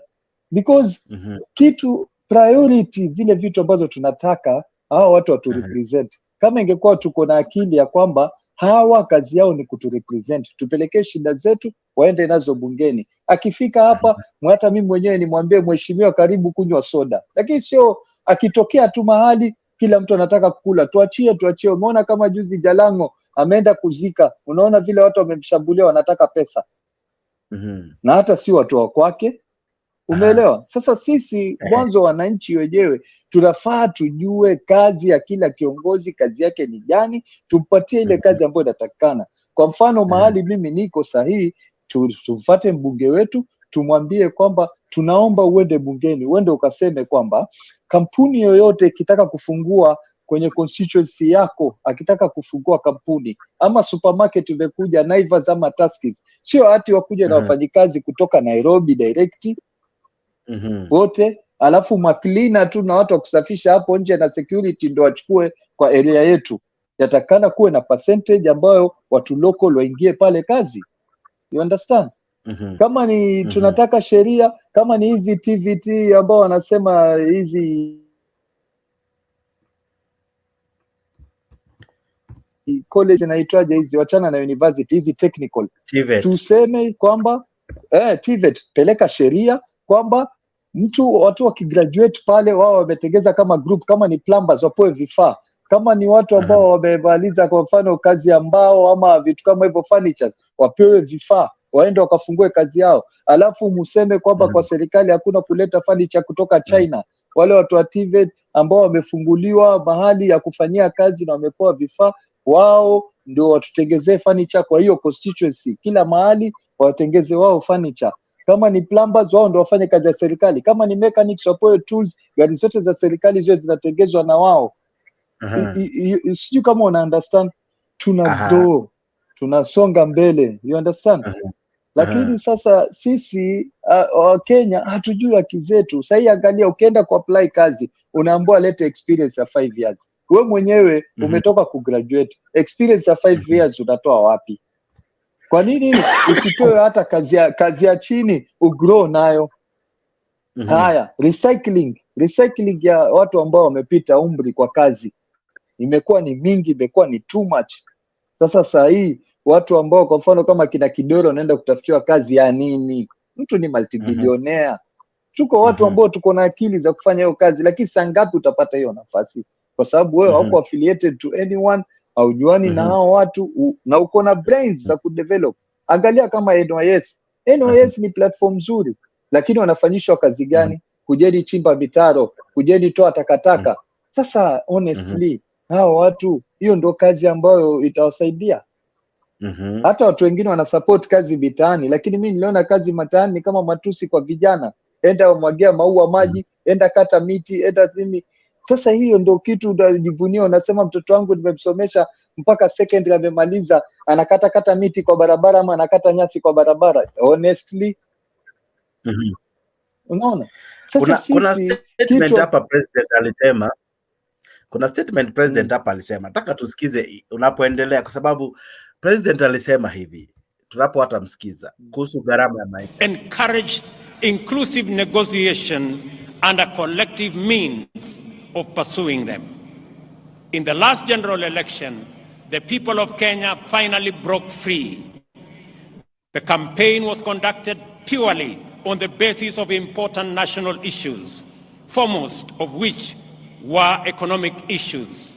Not only did Kenyans reject the old divisive politics of tribe and tribal chiefs, but they also demanded uninterrogated, well-considered party manifestos with detailed plans for economic transformation. As a result, although the election was closely contested, it was the most peaceful in the multi-party era in Kenya.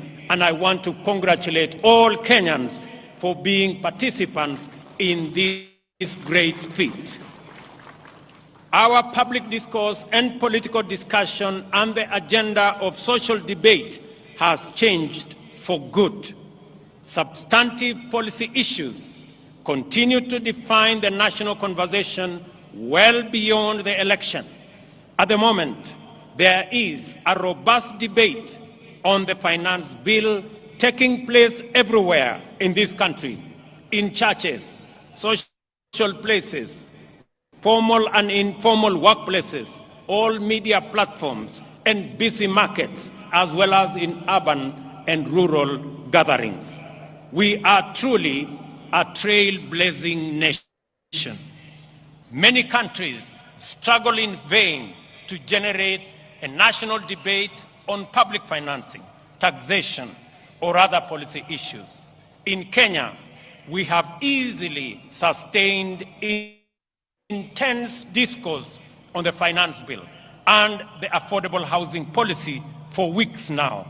The debate has remained issue-oriented, and there is no hint of divisive ethnic rhetoric at all. The cost of living is keeping all leaders, including myself, awake, and this is precisely when the president says kama saizi hajalala, saizi ni saa 5, hajadoze, anafikiria kuhusu gharama ya maisha.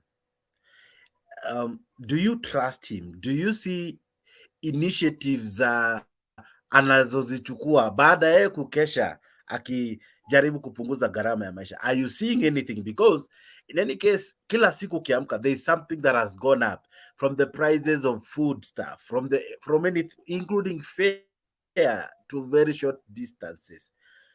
When he says he's not sleeping, do you trust his words, Mohammed? I don't know, maybe he doesn't sleep. Inawezekana, because I'm not with him. Unajua saa hapo siwezi nikasema it's true or false, but what I can see is we should ask ourselves, where have we gone wrong na issues za prices za commodities? Kwa sababu nakumbuka mimi wakati Moi akiwa president, kulikuwa kuna kitu inaitwa price list kwa maduka, na kulikuwa kuna wafanyikazi wa serikali wanazunguka kwa kila duka kuangalia bei vitu unauza vipi. Sukari kama hapa inauzwa 50, kila duka atakana iuzwe hiyo 50. Kama ni shilingi 10, kila duka atakana hiyo kitu ikuwe shilingi 10. Sasa wakati tulichange tukaanza kuwa a capitalist nation, as to huwezi ingilia biashara ya mtu, kila mtu atauza kitu venye anataka. Hii soda kuna duka ukienda utapata 30 bob. Hii soda kuna mahali utapata na 50 bob. Kuna klabu ukienda hiyo soda hata unanunua 200. Hakuna price control. Watu wameachwa free kufanya biashara zao. So hata akifight akisema hata apunguze bei za vitu, bado kuna mahali ingine itakuwa ni gali, but itakuwa kuna option mtu kujichagulia ni wapi ataenda kununua kitu yake. You understand? Kwa sababu hata kuna vitu ambao ukinunua kwa duka ni rahisi na supermarket ni gali. Hiyo supermarket ambao watu wanasema vitu ni rahisi, kuna vingine utapata kwa local shop ambayo iko jirani yako hata ni rahisi hata kuliko kwenda supermarket. Na kuna vitu supermarket ni rahisi na local shop yako yenyewe ni gali. So mfumo wenyewe pia imebadilika, hata akikazana na kuchange mabei za vitu, mfumo imeleta shida. The second thing is hata president akikuwa nani, mimi siabidi kwamba kutakuwa na mabadiliko, because kama ni hawa watu ambao walikuwa since long before, wengine hata tumewajua kutoka zamani na mpaka leo bado ni wao, nothing will change unless kama ni blood nyingine, mtu kama mimi, mtu kama wewe, labda mtu ambaye hata alikuwa ajulikani hapa Kenya, labda atachange, lakini hao wote the same system. That's why mimi kwenye akili yangu kuna kitu wanafikiria, nasema as long as you are tribal, let's go the tribal way in voting for the president. I'm very okay with that.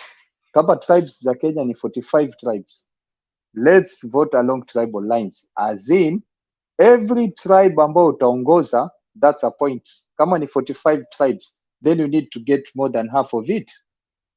We are 45, divide by 2, hiyo ni 22, 23. Ukipata 23 wewe ukuwe president. So tukienda kufanya voter registration, kama we ni Mkikuyu, ukiangusha kura yako pale inahesabu Mkikuyu, haikuhesabu jina lako ama hesabu ndani, si jina, ni tribe kama itakuwa electronically.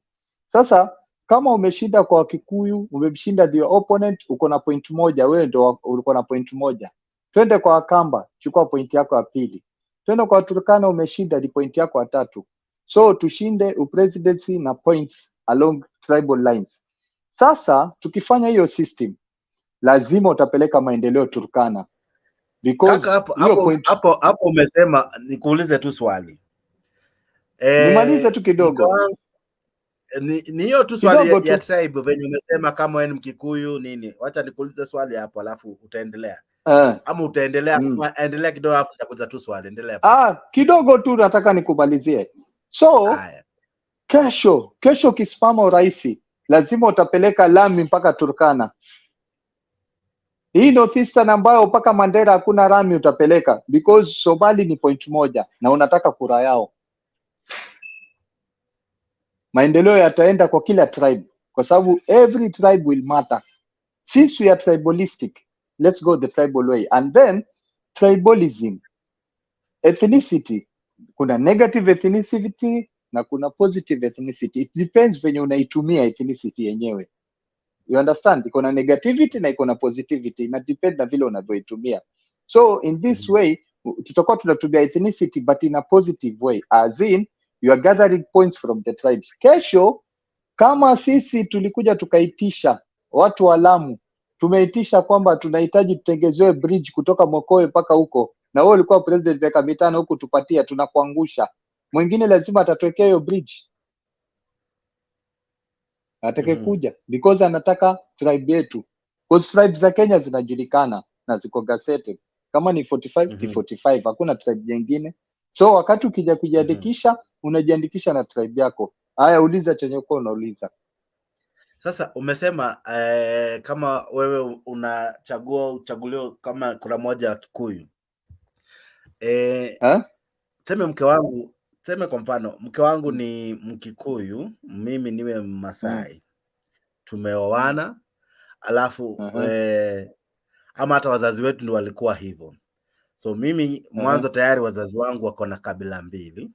Mimi nami nimechukua Mdigo akawa ndiye mke wangu.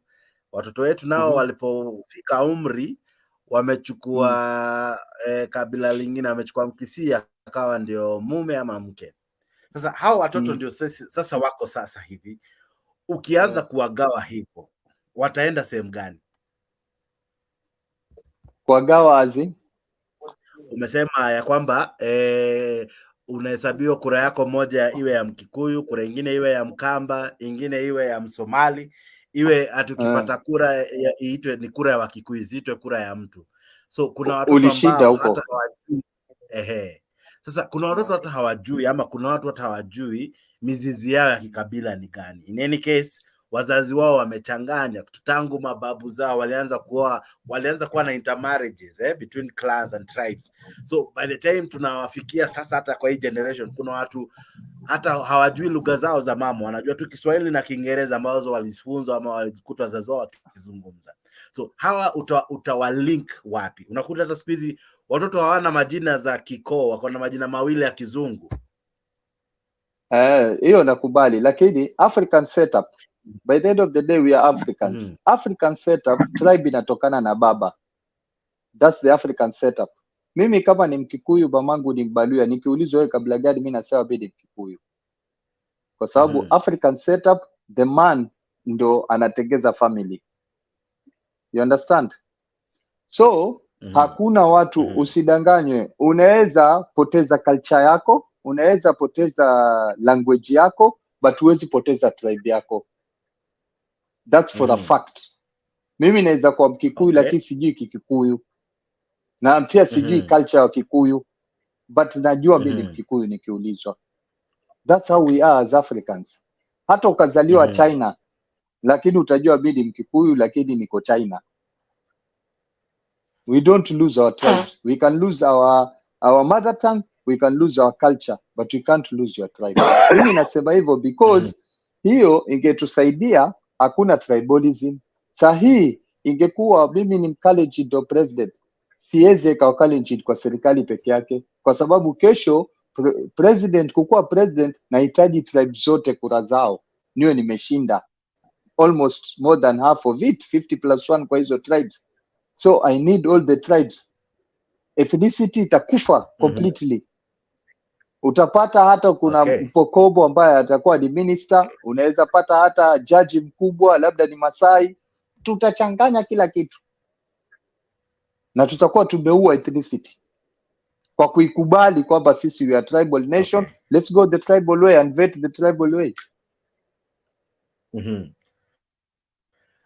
Pascal, kuna kitu ambacho Mohamed amesema kwamba nikana kwamba even our politicians, especially the MPs, nikana kwamba hata it's like they no longer exist. With all this that is happening, sauti yao iko wapi? Mbona bunge nikana kwamba imesahau mwananchi, imesahau swala ambalo liliwapeleka bunge la kutetea yule mwananchi ambaye alimpigia kura? Mbona inakuwa nikana kwamba mwananchi anasaulika katika macho ya wabunge? Unajua siasa ni mchezo mwingine mbaya sana, na kila mmoja, sisi tuseme Waafrika, vile ambavyo tunachukulia ile siasa vile iko, hatuendi kule kurepresent wale watu ambao wametuchagua, kwa sababu we are there as the representative of the people, you know. Lakini sasa wale mtu anaenda hapo anajua kwamba mimi nitatumia 50 million kufanya campaign, lakini after 5 years I want to make 150 million. Ile 50 million yangu ambayo nimetumia kwa campaign irudishe, alafu I have to make extra 100 million so that ile 100 million itakuwa profit yangu. Sasa yeye tayari anaingia kwa huo ulingo wa siasa, akiingia kama mwanabiashara, anaingia hapo kama kibiashara. Sasa he is going to make sure that whatever funds he's got, he uses them so long as he gets the chance to get into that parliament. The minute he gets there, then atasahau huko. Kile ambacho atakuwa anafikiria sasa kwa akili yake ni ile pesa yake ambayo alitumia wakati wa campaign. Unaona, ni vipi atakavyorecover ile pesa yake, na ni vipi atakavyo make extra money kwa huo msimu ule miaka mitano ambayo atakuwa yuko kule bunge. Sasa nyinyi huku itakuwa sasa hiyo ni shauri yenu. Ikifika sasa wakati mwingine wa hiyo campaign, I'll come. Siku na ile 50 million ambayo nilitumia that time, I will keep nimeweka tu aside. Nikiingia, ninaingia tena na hiyo 50 million, I use the same system. Ninawapatia nyinyi, mnanipigia kura, ikimalizika na nawapatia tuna ahadi za urongo kwamba mimi nikiingia huko nitafanya hivi, nitafanya hivi, nitafanya hivi, lakini in the real sense si vitu ambazo unaweza ukafanya, na wala si vitu ambazo utawafanyia hao watu. Na leo Rigathi alisema vitu kadhaa. Wacha tumsikize kidogo, alafu nataka kusikiza maoni yenu na wandugu. Kuna kitu alisema, wacha tumsikize tu kidogo. Rigathi, Your Excellency, if you allow me, before I invite you to address the nation, let me make an observation on the significance of hosting Madaraka Day celebrations this year in Embu County. Your Excellency, the venue of this celebration is on the edge of Mount Kenya Forest, where gallant men and women took arms, crude as they were, to drive the British colonialists from this land, reclaim their freedom, and get back their land. Your Excellency, our gallant men and women, despite being limited, were facing a very difficult situation. The colonialists had guns, they had planes, they had grenades, they had bombs, but the poor freedom fighters had only a panga, but a sheer and great resolve to get back their independence. Your Excellency, your presence here is a reminder of that struggle. Destiny has placed you in a unique position to lead the final and the third liberation of this great country the economic liberation of our people. Your Excellency, we want to encourage you. The measures that you have come up with to get back the economy of this country on track through prudent and pragmatic interventions is what will bring about the third liberation. Your Excellency, we want to encourage you that millions of Kenyans desirous of economic prosperity are fully behind you. We want to encourage you that many Kenyans, though quiet, have confidence that the measures you have come up with will improve the welfare of the Kenyan people. We want to urge all Kenyans to allow our president an opportunity to steer this country back to economic prosperity. Your Excellency, we want to urge our leaders to continue being steadfast as they support all the legislation that your government has proposed in the National Assembly to allow this country to get away from public debt and fund our own development and recurrent expenditure. For that, Your Excellency, we want to assure you that the majority of Kenyans are behind you. Never mind our detractors. These detractors gave you no chance to succeed. As they see you making practical and pragmatic interventions, they are all over shouting and bringing a lot of propaganda, which is being enabled by the press. And we don't mind, because the press, as you all know, were part and parcel of the Azimio Brigade. And therefore, Sasa kuna vitu tatu kabla tujaendelea hata na Ruto na wengine. Kuna vitu tatu hapa wamesema. Mwanzo wamesema ya kwamba Ruto ndiye ataweza kuleta, I don't know what they call this, first, second, third liberation. But anyway, as per you, do you see Ruto changing the economy? Pascal.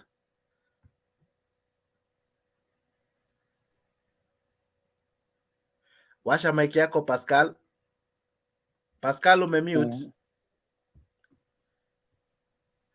Okay, sorry. Sioni Ruto mimi kwamba anaweza kuchange hiyo economy ya Kenya. First,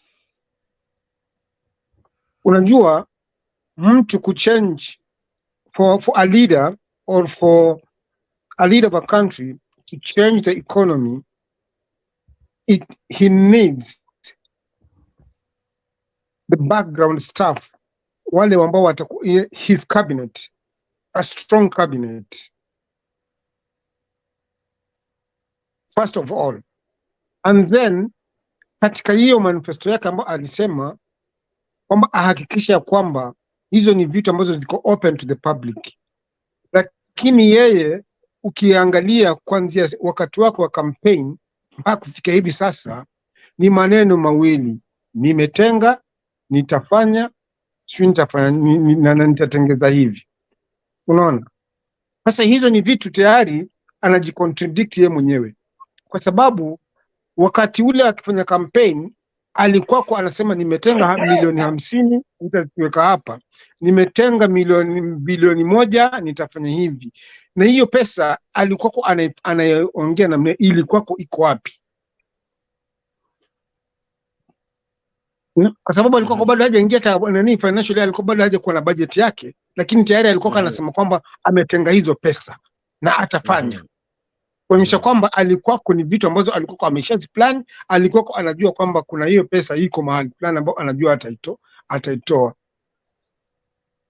Sasa hivi wanasema kwamba wamechukua nchi ambayo iko katika hali mahututi ya kimadeni, hawajui watafanya nini.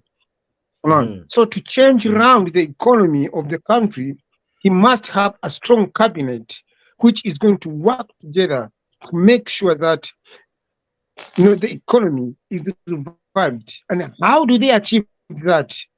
They can achieve that easily if they cooperate with everybody in Kenya, especially the leaders, they should involve every single member of any leader who has the leadership capacity in the country. They can't do it on their own. Unaona? Ukiangalia Kibaki, wakati wa Kibaki, he managed to revive the economy kwa sababu yeye alivyochukua hiyo nchi, hata kama kulikuwa kuna madeni, kuna nini, hakufocus ni kwamba eti nimewachiwa nchi hivi. He focused, yani je, nitafanya njia gani mbadala ya kuweza kurevive hii economy. Unaona? Lakini sasa tukiangalia sisi, hii serikali iko sasa ya Kenya Kwanza, ambayo inasemekana ni Kenya Kwanza lakini ni UDA, kwa sababu the other parties sisikii zikiongeleshwa, ama hata the leaders of the other parties siwasikii kwamba eti the leader of Ford Kenya, the leader of ANC, hakuna waongeleshi. Kile utasikia ni kwamba ni UDA. So for him to revive the economy, hapo sioni.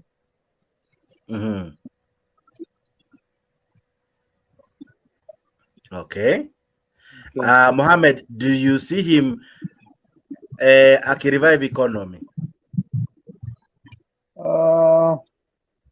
Mimi nimemwelewa Pascal, lakini na mimi kidogo naweza kuongea kitu kidogo hapa niseme. Mimi na believe kwamba the moment ukienda ukitafuta kazi, huwa unatafuta kazi ambayo unajua unaiweza. Siwezi sahi nikaenda nikatafuta kazi ya uinjinia na mimi sijakuwa engineer. Okay. So mimi naamini wakati Ruto alikuwa anatafuta presidency, he knew what it entails. Na anajua hii kazi alikuwa ataifanya namna gani. He was prepared for it. I don't want to believe that he was not prepared for it ama alikuwa anabahatisha. Mimi naamini kwamba he meant it and he was going for it na alikuwa ametaka kuipata. Now that he has gotten it, the thing is, wacha kuongea kila mahali kwamba asante kwa kura, sisi tuko kwa serikali. Wachana na distractors, wachana nao wote, because by the end of the day wewe ndo uko na mantle, wewe ndo ulisema unataka kulead. Distractors watakuwa, lakini if you trust in what you believe in and you are sure that it will give you results, go for it. But there's one thing, mimi kitu ambao kidogo inanichanganya hapa Kenya ni technical terms that we are using. You know, when you talk about economy, obviously utaongea kuhusu GDP, utaongea kuhusu inflation, utaongea kuhusu macroeconomics, microeconomics, of which hata wale watu ambao wameenda wakasoma wengine hata waelewi. So mimi I know the simplest economy ni mtu awe anaweza kukimu mahitaji yake kama familia. Mtoto wake asome, wakule, wa hospitali ipatikane, pesa kuwe nayo ya akiba, hata kutana na rafiki yake anaweza mnulia soda akunywe, you understand? So what you do is try to do things ambazo zita improve lives za watu. Okay. Wachana na mambo ya technical things ambazo binadamu hata wa kawaida layman haelewi. Mimi hata ukiniambia kwamba economy of Kenya is 2 digits na mimi mwenyewe mfuko wangu sina hata 100, nitakuelewa aje? Itakuwa ngumu. The second thing is try to get people kulingana na credentials zao ambao wanaweza sukuma ile hoja ambayo uko nayo, ama kama ni mbaya wanakuambia hii ni mbaya tufanye hivi, wanaweza kurekebisha na kuja na kitu ambayo inaweza kufaa na kukusaidia huko mbele. So mimi naonelea kitu mzuri. Kwanza gava kama ingekuwa ni private institution leo hii imekuwa imeuzwa kitambo, ingekuwa imeenda hasara, bankrupt, kila kitu ambacho unaweza name. Lakini since the government inapata ushuru na malod kutoka kwa nchi za nje, that's why it is surviving mpaka now. So treat it as a private company. Wale wafanyikazi ambao wanakufanyia kazi ya serikali, give them kitu ambacho inaitwa performance appraisal every month. If you can't do it, get out. There are many Kenyans outside here who can do it. Kuna watu ambao wako na consciousness, kuna watu ambao wako na integrity of the highest level, kuna watu ambao pia watakuwa loyal pia ukitaka, na kuna watu wako hardworking pia ukitaka. Lakini sasa ukiangalia kila binadamu anapigania kazi ya serikali, na si hata anapigania kitu kingine. Anajua kwa serikali utakula. Kitu cha pili, kwa serikali si lazima uende kazi. Kwa kitu cha tatu, kwa serikali wanajua kwamba utafanya kazi masaa kidogo na umeenda zako. Sasa hiyo ndio inawatia watu tamaa kwenda kwa serikali. Lakini sasa ukiweka kitu inaitwa performance appraisal, na ikuwe utafute hata private companies wafanye hizo performance appraisal, unapewa target. Kama we ni KRA officer, umepewa target kwamba per month lazima hapa tumeshaangalia hii custom ya hapa Busia per month inafaa ingize 1 billion ama 2 billion. Tunahakikisha umefikisha hiyo 2 billion. Na kama hujafikisha targets unapewa letter warning. Baadaye unaambiwa show cause. Baadaye unaambiwa nini? Kaa nje. Tutafute mtu ambaye anaweza. You understand? Okay. Aha. Lakini sasa ukiingia kwa serikali wewe ni mpaka kufa. Ukisimamishwa kazi unaenda kotini. Ukienda kotini unarejeshwa kwa kazi. Polisi akikosea hapa, kwa mfano polisi amekosea Nairobi, anapigwa transfer, anapelekwa Mandera. Kupelekwa transfer Mandera ndo huyo mtu umemweka, abetia akili kweli ama atachange? Transfer ndo inamchangisha mtu. Yani tubadilishe hizi vitu. So yeye kuachieve anaweza achieve, hatuwezi sema hawezi achieve, anaweza achieve. Yeye mwenyewe ukimwangalia ni mtu ambaye kama kitu anaongea ana believe in na anaweza fanya bidii, anaweza achieve. Lakini kama ataangalia mambo ya opposition nini, kama mfano kama Raila, hii mambo ya kuandamana, angekuwa ametoa hiyo tax ya mafuta, alafu chakula yote ikashuka bei, Raila leo angeongea? Hawezi ongea kitu. Wewe nunua token ya Kenya Power 500, unaona token unapewa ni ngapi? Karibu 300, almost 200 yote imeenda. Si utoe hizo matax, ina haja gani? Maoni mazuri Mohamed. Aha, kidogo tushikilia hapo, nataka kuja kwake jamaa anajiita SG Maina. SG Maina, vipi kaka? Poa, unanipata kwa jia mufti? Mufti kabisa, naona Madaraka. Asante sana. Mzuri sana. Nimepita pale, ndugu mwingine akaniambia nipige kikombe. Aha, si kikombe unajua unasikia chai ndugu yangu. Kikombe ya chai. Uko charge kama pikipiki. Niko charge kama, kwa sababu hiyo pikipiki hata mimi nataka sasa nijipange, kwa sababu in 3 months lazima tuende tuchukue hii pikipiki State House. Nasikia zinakuja huko. Okay. Yeah, otherwise uko vipi lakini? Niko salama tu. Na bwana SG, utachaji wapi hiyo pikipiki? Na nasikia inataka charger kama hii ya simu. Ya type C. Type C peke yake. Ukiwa na type C unaweza charge anywhere. Kwa muda gani ukichaji hiyo nanisa? Hiyo battery yake itachukua muda gani wewe kama unatumia pikipiki? Hatujajua details kabisa, lakini rais lazima umwamini kwa sababu ndiye rais wa taifa, na akisema iko pikipiki ya charging tunasema haleluya. Lakini asikuja kutuambia si pikipiki, wachana pikipiki kwanza. Ni reflector, ilikuwa reflector. Unajua ama ni charger. Ni charger ilikuwa. Atasema lakini sasa itachukua ile muda ambayo hiyo pikipiki ile utacharge, hiyo battery yake itachukua muda gani kuwa full charge? Na wewe baada ya kuwa full charge utaweza kuitumia kwa muda gani kabla hiyo charge yake kuisha? Okay. Mimi sijaiona hiyo pikipiki anyway, wacha tugoje hii ndio tuweze kuchukua mapikipiki, kila mtu awe. Hatutaki kutumia mafuta, lakini nani aliambia huyu mtu stima si mafuta? It's still fuel, is energy. Na iko juu kama vile ndugu yetu ametuambia hapo, token ya 500 unapata ya 300. How do you even relate that? Useme ya kwamba itakuwa cheaper. It's not gonna be cheaper. But anyway, that is Ruto for you. Lazima tumuelewe, siku hizi ni kama asipoweka promise mahali watu hawezi furahia. So watu wa Embu wamefurahia sana na amewaambilia mambo mingi sana, atengeneza barabara amezitaja. Lakini kitu nashangaa ndugu yangu Jex, ni who will tell the president that he is naked? Because he needs to be told. Kwa sababu unajua watu wajuake kwa nini hiyo msemo ilikuwa inasemekana ati why should you, hiyo story ilitoka kwa an emperor ambaye alikuwa anatafuta tailor, na huyo alipopata tailor, huyo tailor akamtengenezea nguo ambayo inaonesha uchi wake, lakini kila mtu alikuwa amezunguka huyo emperor, walikuwa hawamwambii uchi wake unaonekana, wanamdanganya, wanamwambia wewe rais, wewe ni mkubwa, wewe, watu wanasema huko ground, watu wanataka hizo manyumba, watu wanataka nini, lakini uchi ilikuwa inaonekana. Ni kijana tu mmoja ambaye alienda akaambia mkubwa, akamguza, akamwambia how are you sir, are you aware that you're naked? Vitu zako zinabingirika kwa hewa. And that is what changed that country, because he knew that all the people who surrounded him were not his friends.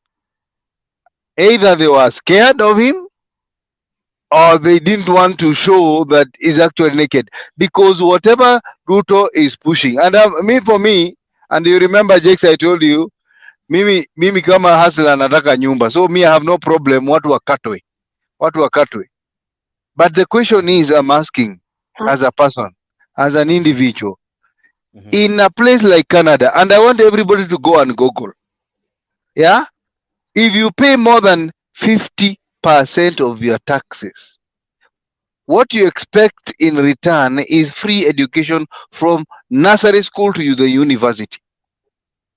That's one. Number two, when you pay over 52% of your taxes, you're supposed to get free health care.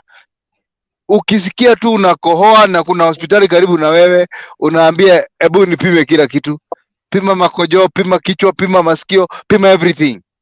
That is the kind of the service you need from the government.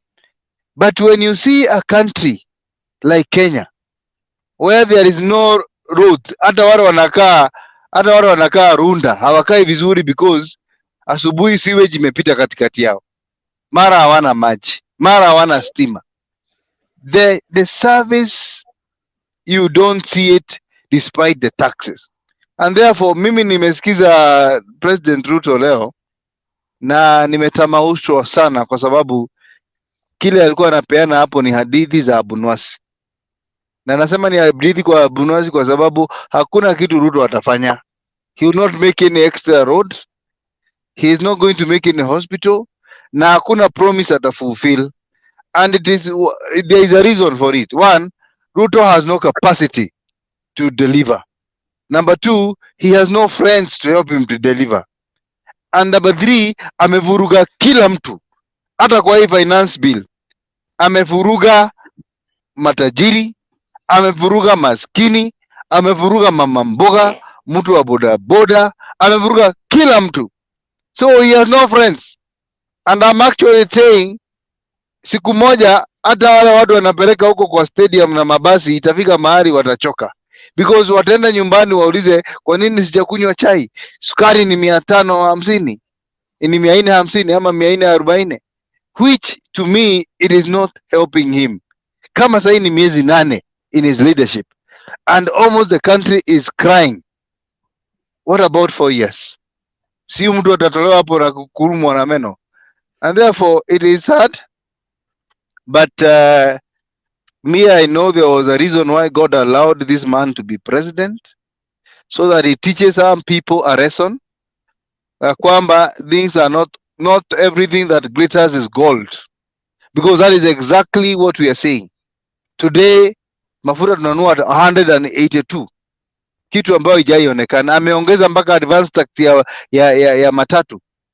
This is a man who is ill advised, na ni kama alifika sasa. Kitu anajaza hii Nairobi, nimeona ni mabillboard zake zimejaa na bibi yake, sijui ni za kazi gani anatuwekea billboard. I don't know why the president is giving us billboards all over the county. It is sad, because he is doing nothing and he has done nothing. If he had done something and we see the billboard, hata tungeenda tu hapo tu nini to salute. But for now, the guy has done a lot of nothing. Kazi yake ni kuajiri watu ambao wako na kesi za ufisadi, na hiyo ndio legacy yake. Kwa hivyo Jakes, niko tu area, acha nifike mahali niko kwa barabara nikisimama niweze niko na points nimeandika chini ili tuweze kujadili hii mambo ya uongo hii ya nabii. Na mimi na maswali pia, usipotee. So Sawa, Chalo, acha nije kwako. Vipi bwana? Vipi leo kaka? Najua wewe huko kusherehekea Madaraka. Mimi wajua nilitaka kusherehekea, lakini nilipoona kuna vile niliona kitu ikanishangaza. Sisi wa Kenya sijui tuna kasumba gani. Leo hata rais bado alikuwa hajatoka huko Ikulu na watu walikuwa wamejaa, wengine wanacheza hapo. Kama mkisema mna njaa jamani, si hata mtakuwa mnatudanganya. Maana watu walikuwa wameshiba wanacheza pale kabisa. Alafu watu wanasema ungo uko gani? Hiyo sasa nimeona hata ni uongo. Maana kila mmoja alikuwa anafurahi ana dance na wanajua kuwa kila kitu kiko sawa. Hata wewe ukirudi hapo kwa dini panel hapo ukisema hata sisi tuna njaa, sisi ndio tuna njaa.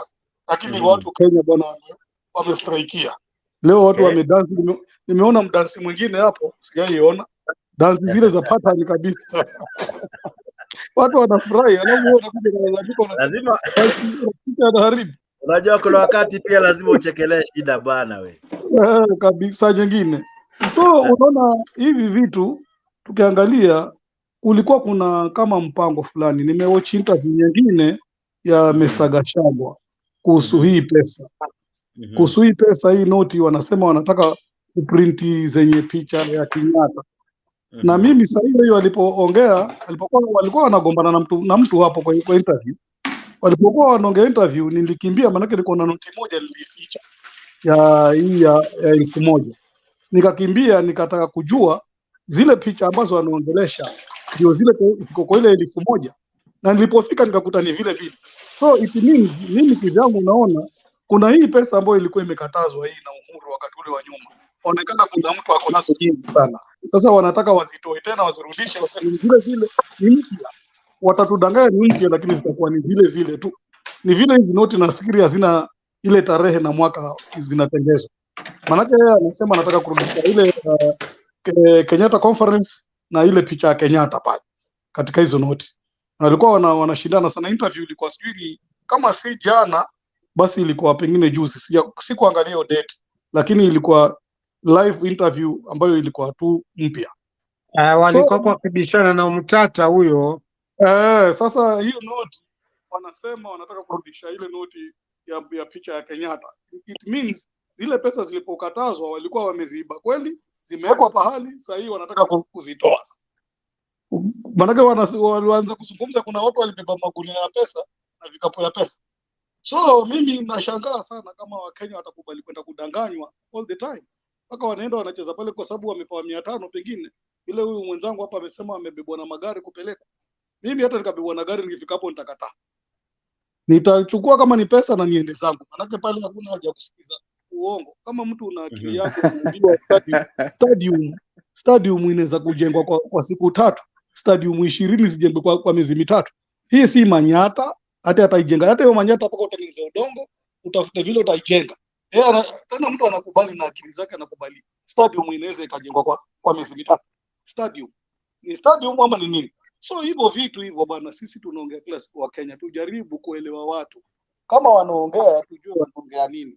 Lakini sio kupiga makofi na kudance kama vile dance. Alafu ukitoka pale unasema una njaa. Sasa hata mtu ukifanya vile walivyofanya leo, nani atajua wana njaa? Si watu watafikiria tu watu wako sawa, hata sisi tunamlaumu makosa. Tukiangalia Kenya imejaa mashida. Ukiangalia jinsi leo walizungumza, ukisikiza speech ya president, wewe ulisikia tumaini, ulisikia hope, because Madaraka ndio tunajivunia, lakini je, uhuru ambao tuling'ang'ana kupata, kuna hiyo uhuru ama mwananchi anaumia na hana mtetezi wake? Mimi kutoka aanze kudanganya simsikizi tena. Hata nikiona yeye anaongea naondoka. Kwa sababu sasa najua hakuna cha maana ataniambia kusema ukweli. Atakuwa tu saa zote anatudanganya. Maana vile vitu ambavyo ametoa kutoka aingie ni vitu ambavyo hata si vya kutoa, kama education system ya watoto ambao ni wa maskini imetolewa mpaka mtoto wa maskini hawezi enda skuli saa hizi. Hiyo sasa ni kuonesha wazi hili taifa litarudi nyuma, maanake elimu itakuwa ni duni ya wale matajiri na masikini hawezi kusoma. Anaahidi pesa nyingi, anasema serikali haina pesa, na huko anaahidi anaahidi na kuahidi, anasema serikali haina pesa. Na ukiangalia inaweza kuwa serikali haina pesa kweli, lakini je, hizi ahadi anazoahidi, hii pesa itatoka wapi? Sasa ni kama anatudanganya hivi, anatudanganya hivi, tudanganya hivi. Maana tunaahidiwa tu pikipiki, sasa tunaahidiwa zitakuja. Hata mimi nitakimbilia moja kama ziko. Lakini sasa je, hizi pikipiki before uicharge hata ukaifanyie kazi hapo barabarani, na kazi hakuna. Sijui itakuwaje. Maana saa hizi hakuna mtu anapanda hiyo pikipiki, mimi hata niende mguu. Maana sasa pikipiki hapa nikienda kama kilomita moja italipishwa shilingi 200. Haya, na ile kilomita moja shilingi 200, na 200 yenyewe mimi sina. Kibarua hakuna. Maana hata akiongeza ushuru ni sawa, nchi zote zinaongezwa ushuru, lakini watu wanaongezwa ushuru ni wale wenye kazi. Kama hakuna kazi, hata ushuru kaongeza, hiyo itasaidiana nini? Na tayari ushuru kwa sukari huko, ushuru kwa unga huko, alafu unaongezwa ushuru mwingine unaambia ulipe nyumba na hata una kazi. Hata hiyo ya kurenti, hiyo kiruni cha kurenti huna. Unaishi tu hivi. Nakwambia ameongeza gharama hadi ya kuwa mrembo Kenya. Kenya ili uwe mrembo lazima ugharamike. Ameongeza gharama ya lipstick, gharama ya nywele. Lakini kuna kazi za watu kama wa salon zitabidi zimekuwa expensive. Kuna kitu kingine pia hapa muongea hapo Embu, sijui ni kabla hii Madaraka Day, sijui kama kuna wakati alikuwa kwa hapo akasema kwamba atawajengea nani soko la ghorofa sijui ni 3 chini ngapi, na kila mahali kutakuwa na wifi, na wao watu wanaweza kufanya kazi zao na wifi ambayo itakuwa sasa haina gharama kwao. Bora wasio kwamba wengine wanasema kwamba eti wataanza kutongozana ama kutafuta wapenzi kwenye hiyo wifi, waitumie kwa kila biashara. Na ya Embu ndio itakuwa ya kwanza, na from there atajenga kila county soko na wifi free ya wananchi. Sasa ukisikiza vile ambavyo wanasema, hiyo ni kitu ambayo ni kweli, ni kitu ambayo itafanyika. Pascal, soko ziko hata kama zijajengwa, na zikijengwa pia ni sawa. Mbona zisiweko zenye ambazo ziko? Mbona wasiweke kwanza wifi hapo? Kama kweli, kwa sababu wifi I think kuweka si kazi mingi sana. Manake ni kuongea na Safaricom ambie okay then, ama kama ni Zuku ambie sasa Zuku ninakupatia kaunti fulani, Safaricom nakupatia kaunti fulani. Hizo masoko zote nendeni run kwenye hizo masoko, utuwekeni wifi ili wale ambao wako hapo wenye kufanya biashara wao wako na free wifi, na vijana wao wako na free wifi ili wanaweza kujifanya kazi zao. Ni kwa nini mpaka soko mpya lijengwe ndio waweke wifi? Swali kidogo mwanzo. Unajua problem ya sahii, idlers ni wengi, na idlers wa sahii na idlers wa zamani kuna tofauti. Zamani ilikuwa wale wakorakora wanavuta bangi, hawakwenda shule, wamekaa mitaani, ndio walikuwa idlers. Sahii ni wale ambao wamesoma ndio wale idlers.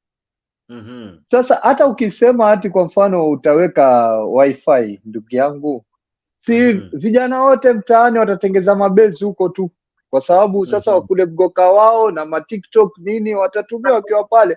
Baadaye speed imepungua, hiyo wifi yenyewe itakuwa haisaidii, haitafanya kazi kwa sababu itakuwa traffic ni mingi. Unajua yeye kitu ambao anataka msaidie ni ajaribu kutengeza tax base pana, create jobs ili utax watu wingi ndio utengeze pesa. Lakini si wale kidogo ambao wako pale unataka kuwabandika tena mzigo juu yao, inakuwa ngumu. Na huyu kupata watu ni rahisi, lazima watu watajaa kwenye mikutano yake kivyo vyote. Kwa sababu gani? Wewe mwenyewe fanya experiment. Ukitembea tao kuseme Nairobi, hata unagogogogo na kila mtu ako busy. Wacha kutokee tu ka scenario kadogo tu, watu wameteta pale, ama kumekuja mtu anafanya sarakasi, utaona ghafla watu karibu 200 wamejaa. Hao watu Hizo some few minutes kabla hiyo incident kutokea walikuwa busy na nini? Ushai kujiuliza? Alafu kiasi wakati kukitokea tukio wote wamejaa na hata kuna mtu anaondoka, kumaanisha watu wingi hata wanaotembea ni idlers, lakini hakuna kitu ya kufanya. Wacha tuzurure, wacha tufanye hivi, ni idlers ndio wamejaa. Watu wamejaa archives, watu wamejaa archives, story tu mtaa. Wewe angalia mkutano wa Jumatatu hata Raila Odinga akifanya ama Jumanne, kiwanja yote inajaa, na hiyo ni siku ya kazi. Boss gani atakupatia nafasi Jumatatu ama Jumanne usiingie? So idlers ndo wengi. Sasa adil na hao idlers, na hakuna kitu kibaya kama idlers ambao wako informed. The moment wata rebel, the moment watakuwa wamesema enough is enough, basi kwisha. Sasa kusema enough is enough ni wafinywe kabisa. Mimi nitarepeat neno bwana Jax. Kusema watu waseme enough is enough ni wafinywe paka punda ishute. Wafinywe kabisa paka kwa hakuna kwa kutoka. Watatoka wenyewe. Wakiitwa watasema enough is enough in a few days. Lakini wakiwa rua wanarelaxiwa wanaachiwa, wao wataendelea na maisha yao vile vile. Kwa hivyo mimi naomba wafinywe tu. Kufinywa tufinywe tu. Tufinywe mpaka tulie. Tukifinywa tukilia tunatoa mtunda. Sasa hivi tumetoa mtunda. Yaani hiyo kitu ni kitu ya kuudhi jamani. Yaani mpaka radio zinadanganya. Mpaka radio zinakuwa, yaani radio inaongea mambo ya uongo. Mtu anaenda kusema yeye anaweza jenga sijui anaweza kujenga ile heritage ya kwenda watu wakaangalie ya watu wakina Dedan Kimathi kwa 50 million, ambapo hiyo pesa anasema hana, lakini ana promise kutenda kujengwa nyumba ya kama Fort Jesus ya kina Dedan Kimathi. Sasa hata hiyo ikijengwa itatia faida gani Kenya? Hizo viwanja alizosema anajenga, vikijengwa vile viwanja vilikuwa vitatia nini Kenya? Manake hata hivi saizi kule Qatar kile kiwanja kilitumika World Cup, sasa hivi hakitumiki, kiko pale. Hata South Africa vile viwanja vilitumika kwa World Cup wakati wa nyuma, viko pale, vinaanza kuharibika vyenyewe, lakini havitumiki. So bwana, huyu mtu ni atafute ajira za watu, kampuni ndogo ndogo zifunguliwe, watu wapate ajira, mama mboga naye apate kununuliwa tomata zake na sukuma wiki, maisha yaendelee.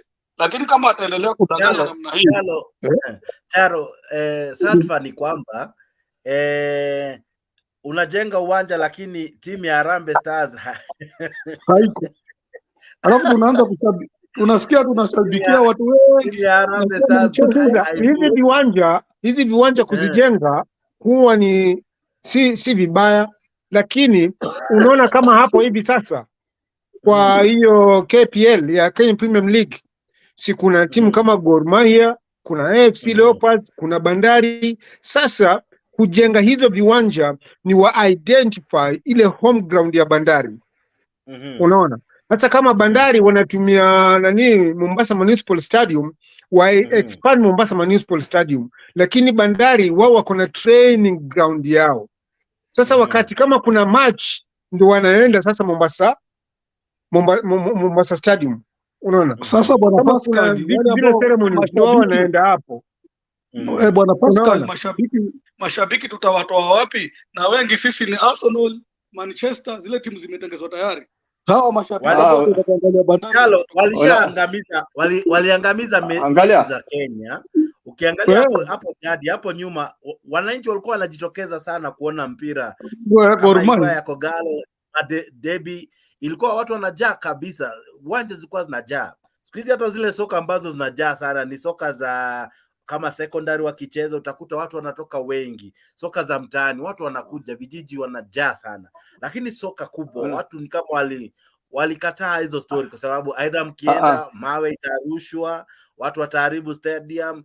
Haya, unakuta hiyo mechi hata haivutii, au players hawajalipwa, mara wamenyimwa sare, hawana sare, mara mkubwa wao ameachishwa kazi. So unakuta mpira ama riadha ama michezo nchini imekandamizwa sana kiwango ya kwamba hakuna mchezo ambao unavutia watu, right? System kidogo tu system iko. Hatuwezi lalamika kuhusu system kwa sababu ukiangalia kuna sports kutoka primary school kwenda mpaka secondary, drama, everything ziko, choir, music festivals, hizo vitu zote ziko from primary level. Lakini swali ni kujiuliza, after secondary, hawa watu wanaabsorbiwa wapi? Hiyo talent yao wanahifadha tena vipi? System iko kutoka primary, wanaenda mpaka state house kwenda kumwimbia president, mbio zinakimbiliwa mpaka national level, lakini baada ya hapo hiyo talent imekufia hapo, kwa sababu haikuwa nurtured zaidi. Na yote ni nini? Ukiangalia hata sahii Kenya mambo mingi imebadilika. Hata mzee anaenda retire, hakuna retire ya amani, kwa sababu mzee ameenda retire, kijana wake miaka 30 bado yuko nyumbani, anataka ozeshwe na huyo mzee, anataka pia bibi yake na watoto walishwe na huyo mzee na wasomeshwe na huyo mzee. Unaona sasa shida pale iliyopo ni wajaribu kucreate kwa innovative, watafute vitu zingine mpya, waanze kwa mfano kama hii system ya education yetu Kenya, mimi mwanzo huwa naipinga sana kabisa yote, hata kutoka 844, because ukiangalia watu ambao wako reserve kama Northeastern huko, sehemu za kama Mapokot, sehemu kama Turkana, unaona kijana miaka 15 tayari ako na bibi, ako na familia, yeye ndo anashughulika na ng'ombe za wazee, yeye ashachukua zake na ana boma lake na anaendeleza mifugo yake. Sisi huku town tumemalizwa na system of education. Unamaliza form 4 ukiwa na miaka 18, unaongoja mwaka mmoja ujoin university, unamaliza university ukiwa na miaka 24, bado wewe ni burden kwa wazazi wako, alafu uanze kwenda attachment, kwanza kutafuta kazi. Ukianza kula mshahara wako wa kwanza uko kama 28, 29, 30 ndio unaanza kula mshahara. Maisha yenyewe miaka 50, miaka 60 mtu tayari amekufa. Sasa ukiangalia more than half ya lifespan inaenda tu kwa masomo. Unaona? Na huyu mtu aliingia adolescent akiwa 13, akiwa 10, akiwa 9. Tayari Mungu tayari ashaamua huyu msichana ako 10 years, tayari ameanza period. Huyu tayari ni mama, anaweza zaa. Sisi tumebadilisha system ya Mungu, tumeleta system yetu ya kidunia ambao haitufai. Mtoto wako kwa mpaka miaka 20 hawezi hata kufuga hata kuku, bado anaongojea baba ampeleke university, anaongojea kupewa, hawezi leta hata kilo moja ya sukari nyumbani. Hakuna kitu anaweza fanya. Nguvu zake wakati yako na nguvu hazisaidii familia. Akifika hiyo 30 ameanza kukula mshahara wake, anasema nimemalizika kwa masomo hiyo, wakati wote maboarding nini, wacha nikule raha. Anaanza kukula raha, anashtukia tayari 32, 35 imefika, kuolewa kunachelewa, anaanza kutengeza familia saa ngapi? Wewe unaenda mkutano wa wazazi, unapata mzee miaka 50 anakaa na wewe, mtoto wake ako class 1 na anakaa na mtu ambaye ni mzazi ana miaka 22, amekuja hiyo class 1 kwa meeting ya shule. Wewe ndo babu ama wewe ndo baba? Unaona hii system yote hiyo itaondoka. Hiyo mambo ya kuoa mapema, mambo ya kuolewa itaondoka, maanake sasa hii kuna bili inangoja kusainiwa ya wanaume na wanaume waoane kama vile Uganda. Kwa hivyo hiyo tayari itakuwa ni mambo yake tuisahau, maanake hiyo bili inangoja pale kusainiwa, na Amerika wamekanyagia kama nchi haisaini hiyo bili hawatapata misaada. Kwa hivyo lazima, nafikiri kama Kenya pia itasaini, maanake Uganda walikataa kusaini na saa hizi mambo huko yamechemka. So hapo mambo ya kuoa na watoto nini na nini, hata pengine hatutakuwa na watoto wa shule, kwa sababu hakuna vile mwanaume na mwanaume wanaweza zaa, na karibuni itasainiwa hiyo bili. Kwa hivyo hiyo mambo ya watoto wa shule sasa hii tujui kama itaenda vipi. Hiyo nao tuombe Mungu kama itapitishwa vipi. Kuna mambo mengi ambayo yametujaa sasa hivi, hatujui tuende wapi, hatujui tuende nyuma, hatujui tuende mbele, hatujui tufanye nini. Kwa hivyo ni tuombe Mungu. Tunaporudi kwa mada, kwa sababu ni kama tumeanza kuguza vitu vingi kwa pamoja. Tuko kwa michezo. Wacha nikuje kwanza kwako Pascal. Pascal, ukikumbuka hapo mwanzo, hapo nyuma tu kidogo, tulikuwa na wanariadha ama wachezaji ambao walikuwa tajika na wanacheza hadi nje, akina Oliech, akina Victor Wanyama, ya. Sasa hizi ni kana kwamba tumeingisha siasa kwa kadanda, mpaka sasa hizi sijui ni nani ambaye ako na jina tajika ambaye anacheza nje, na ni kana kwamba the more tunazidi instead of improving, nchi yetu inazidi kurudi nyuma. Nchi zingine kadanda wameimprove, wanajenga stadiums za kishua. Morocco uliona jinsi walifanya kazi nzuri sana World Cup. Kenya shida yetu iko wapi? Unajua shida ya Kenya pale iko ni siasa. Siasa wametia mbele katika hiyo michezo, kwa sababu utapata sasa hapo kiongozi fulani kuseme kama mimi pengine niko na ukubwa fulani katika hiyo serikali, na kuna mtoto wa dadangu ama kuna kazini yangu ama kuna pengine bradhangu, hata kama hachezi vizuri, utataka mimi sasa yule ambaye ni head coach wa ile ni kama ni Harambee Stars, mimi nitamfuata, nitamwambia we, huyu mtoto wangu ama huyu mtoto wa bradhangu nataka awe mmoja wao katika hiyo timu ya Harambee Stars. Unaona, hata hukumpatia nafasi yule manager ya kuchagua yule mchezaji mzuri ambaye anajua kwamba anastahili katika hii position ambayo sasa mimi nataka nimweke. Wewe unaniletea mtu unaniambia hii number 5 ama hii midfield ya nani ya left wing ama right wing, nataka mimi kijana wangu aweke hapo, na he is not that good to play that position. Unaona, sasa wameweka siasa katika hiyo michezo. Ukisema ati kwamba ati Kenya hakuna wachezaji, wale wachezaji wazuri wako mpaka saizi. Kuna huyu kijana huyu ambaye yuko Belgium amekataa. Kuna kijana mzuri sana ambaye anachezea Genk, unaona, ambaye mama yake ni Mkenya, babake ni Belgium. Mara ya kwanza alikuwa anataka achezee Kenya, lakini wakabadilisha. Origi amekataa. Kuna vijana hapa, kuna Bernard Marome, ona kijana Mgiriama anachezea, alikuwa mwanzo alikuwa kwa nini under 19 ya Bayern Munich, unaona, akawa sasa yeye ameamua kuchezea huko, wakati wakimfanya recruitment wakamkataa, unaona, na yeye walivyomkataa, walivyokuwa mfuata tena mara pili na yeye akakataa. Sasa wale wachezaji wako, si kwamba eti hakuna wachezaji wako wengi sana, lakini sasa ni ile siasa ya Kenya ya viongozi wetu wameweka katika michezo. Na kitu nyingine ambayo hawazingatii ni academies. Unajua hizi nchi nyingi hizi kuna academies, na kila academy utapata kwamba kuna scouts wa hizi timu kubwa kubwa zao. Unapata hata kama ni Arsenal ama pengine ni Man U ama Man City, watakuwa wanatumana nani scouts wao, wanaenda wanajua kwamba Bandari wako na academy yao kule Mombasa, ama Gor Mahia wako na academy yao kule Kisumu.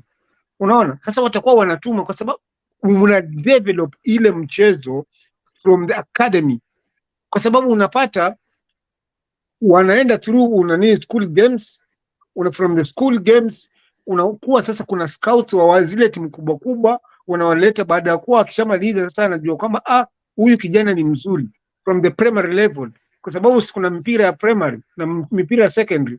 Unapata sasa pale katika vile vilabu vikubwa vya Kenya vinatumana ma scouts wao, wakisha identify kwamba huyu mchezaji ni mzuri, huyu ni mzuri, huyu ni mzuri, wanawachukua tayari from that level, wanawasponsor, wanawaleta kwenye ile academy yao.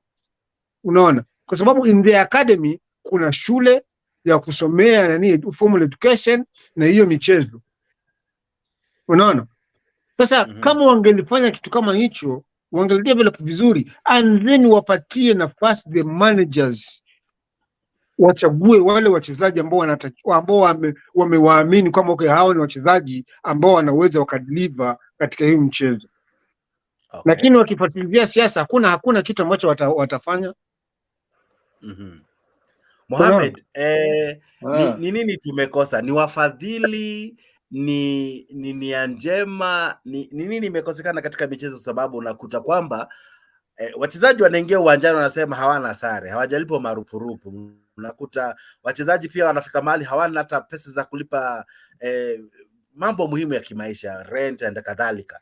So hawana hiyo mtisha, hawana morali wakiingia hata uwanjani. So game yao hata ni hafifu. So mawazo yako tu, yes, tutajenga stadia, lakini tutafanyaje ili hizi stadia pia zivutie wanaofaa kuzitumia? Ona kama maneno ambayo Pascal amesema, hizo sababu zote ziko, lakini nikiongezea kidogo kwa hiyo statement yake, kwa mfano tuseme kama vitu ambavyo tumeona, kwa mfano kama kwa riadha, unakuta riadha wale ambao wanaenda kurepresent nchi ni kidogo kuliko ile delegation ya nchi inayoenda kutoka kwa minister na hao watu wengine wa ofisi ya sports ministry. Wao hata ndio wengi kuliko wale wachezaji. Alafu wao ndio wako na allowance mingi kuliko wale wanaocheza. Wanalala mahali duni. Kuna wakati hata Harambee Stars walilala airport. Nakumbuka story kama hiyo pia. walilala kwa airport, wamekosa hata mahali ya kulala, una understand?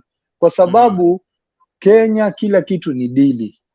Sahihi hata the moment hata unaona kwa mfano klabu hata iko kwa mfano hapa, na labda hata mchezaji amepata hata chance ya kuchukuliwa kwa mfano klabu kubwa, unapata wale watu ambao wako pale badala ya kupatia hiyo nafasi, unataka kuweka vizuizi vingi kiasi cha kwamba hata labda huyo mtu asiende. Kwa sababu Kenya tumetengezewa notion moja, you get money no matter the circumstance. Hautaulizwa ulitoa wapi pesa, wewe bora ukuwe na pesa. Unaona, that's why unapata hata vijana wadogo wanaona maisha ni shortcut. Unaweza tengeza tu pesa fast. Fulani alikuwa hivi na hivi, angalia sasa pale alipofika. Fulani hivi na hivi, angalia pale alipofika. Sasa unakuta hata mtu ile talent yake afuatilia, anataka kushika ile njia yule mtu aliyopata pesa haraka nayo. Unaacha hata ile talent, kwa sababu hakuna mahali ambayo talent inashikiliwa.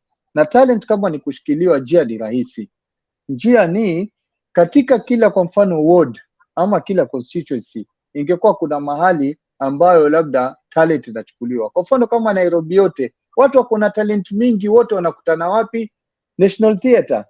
Tuseme upande wa sanaa, wote wanakutana kwa pahali pamoja. Kama ingekuwa kitu kama National Theatre ingekuwa iko kila mahali, kwa mfano kila constituency iko, watu wangapi tungekuwa tumewatoa? Una understand?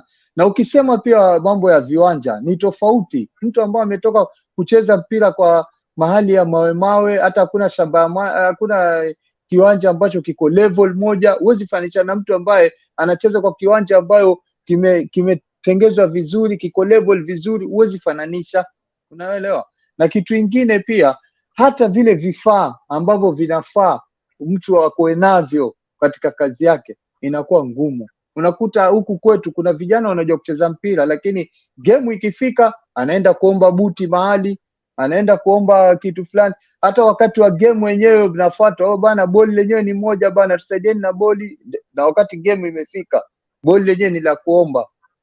Ndio maana mimi nimesema most of the time hizi vitu, kwa sababu zinaanza kutoka huku chini, kutoka shule tunaanza vizuri. Yani hata kama tuna academy, tuko na primary school, boli tunacheza mpaka class 8, vitu zinaanza vizuri, lakini zinakuja zinaisha after secondary, huyo mtu talent yake iliisha. Alafu pia kitu kingine ni familia zetu za Kiafrika, hasa kwa mfano hapa Kenya, kwa sababu sisi tuko Kenya, wewe unakuwa burden kwa familia yako mpaka kufa kwako, yani extended family yote. Sasa unakuta huyo mtu hata time ya kwenda kwa mazoezi ama hivyo hakuna, kwa sababu nyumbani kuna shida. Utaenda kwa mazoezi ama utaenda kwa kibarua ili ulete kitu nyumbani, talenti yako inapotea. Unaona? Sasa kama ingekuwa huyu mtu kwa mfano amechukuliwa, kama unaona KPA mimi naona wanafanya kitu kizuri sana, kwa sababu walikuwa wakichukua mabasketballers kutoka kwenye mashule, unaenda unapewa kibarua, alafu kabisa unacheza basketball pale, ama unapewa kibarua KPA, unakuwa footballer pale kwa timu. Hizi kampuni zingine kama Tusker, nafikiri Kenya Breweries, they were doing the same thing. Wakiona mtu ako sawa namchukua.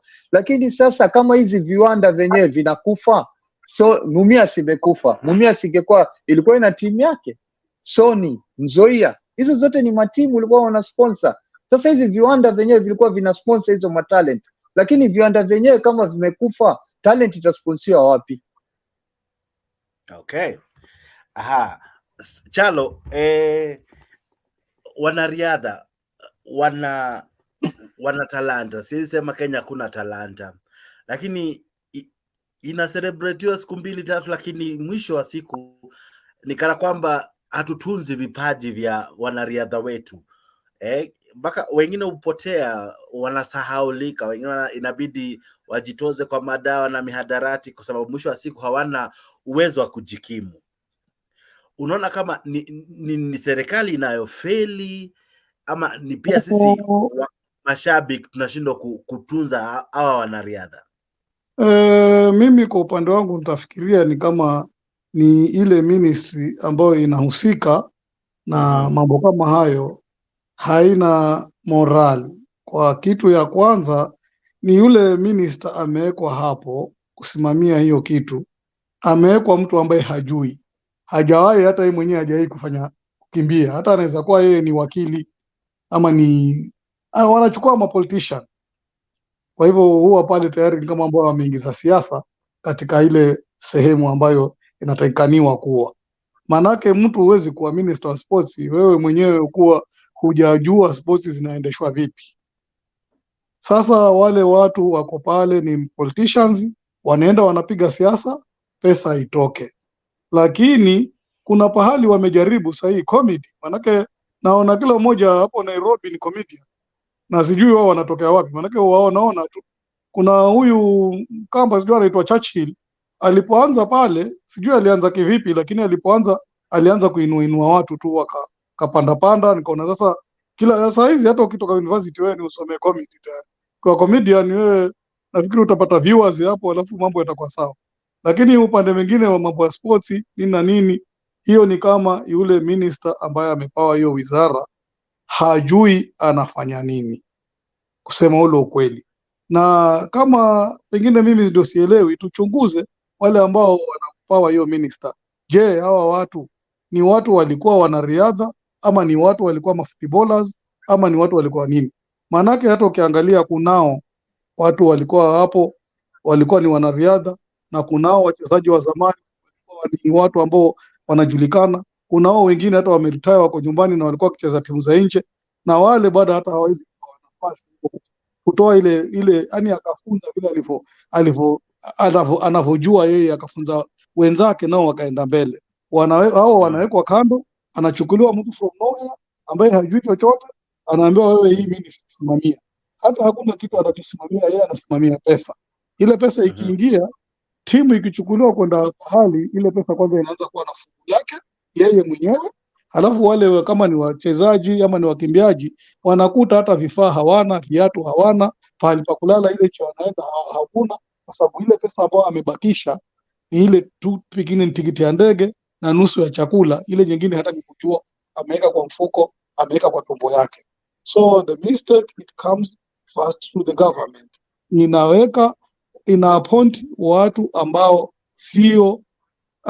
si watu ambao ni wazoefu wa ile kazi. Utawekwa minister wewe wa sports, na wewe mtu mwenyewe hata available hujui inachezwa na watu wangapi, unajua pesa tu. Hata basketball ukimuuliza hajui, ukimuuliza chochote mpira hajui, hata kama ni mpira inakuwa vipi hajui, lakini anakuwa minister pale. Sasa yeye hakuwa si ati ni minister, ameenda kusimamia donge nono, achukue yeye ajaze kwa kikapu, apendeze mambo yake, that's all. So kwa ujumla hiyo mambo ya sports yameingia siasa, na siasa zinaingizwa na viongozi wetu. Manake hawa watu wa CS ama nini na nini hatuwachagui sisi, wanachaguliwa na viongozi wetu. Kwa hivyo kiongozi wetu ndio ameingiza siasa kwa hizo sekta, ndio sema hivyo. Okay. Aya, sasa kuna swala hili ambalo Gachagua kila wakati turudi sasa kwa siasa kidogo.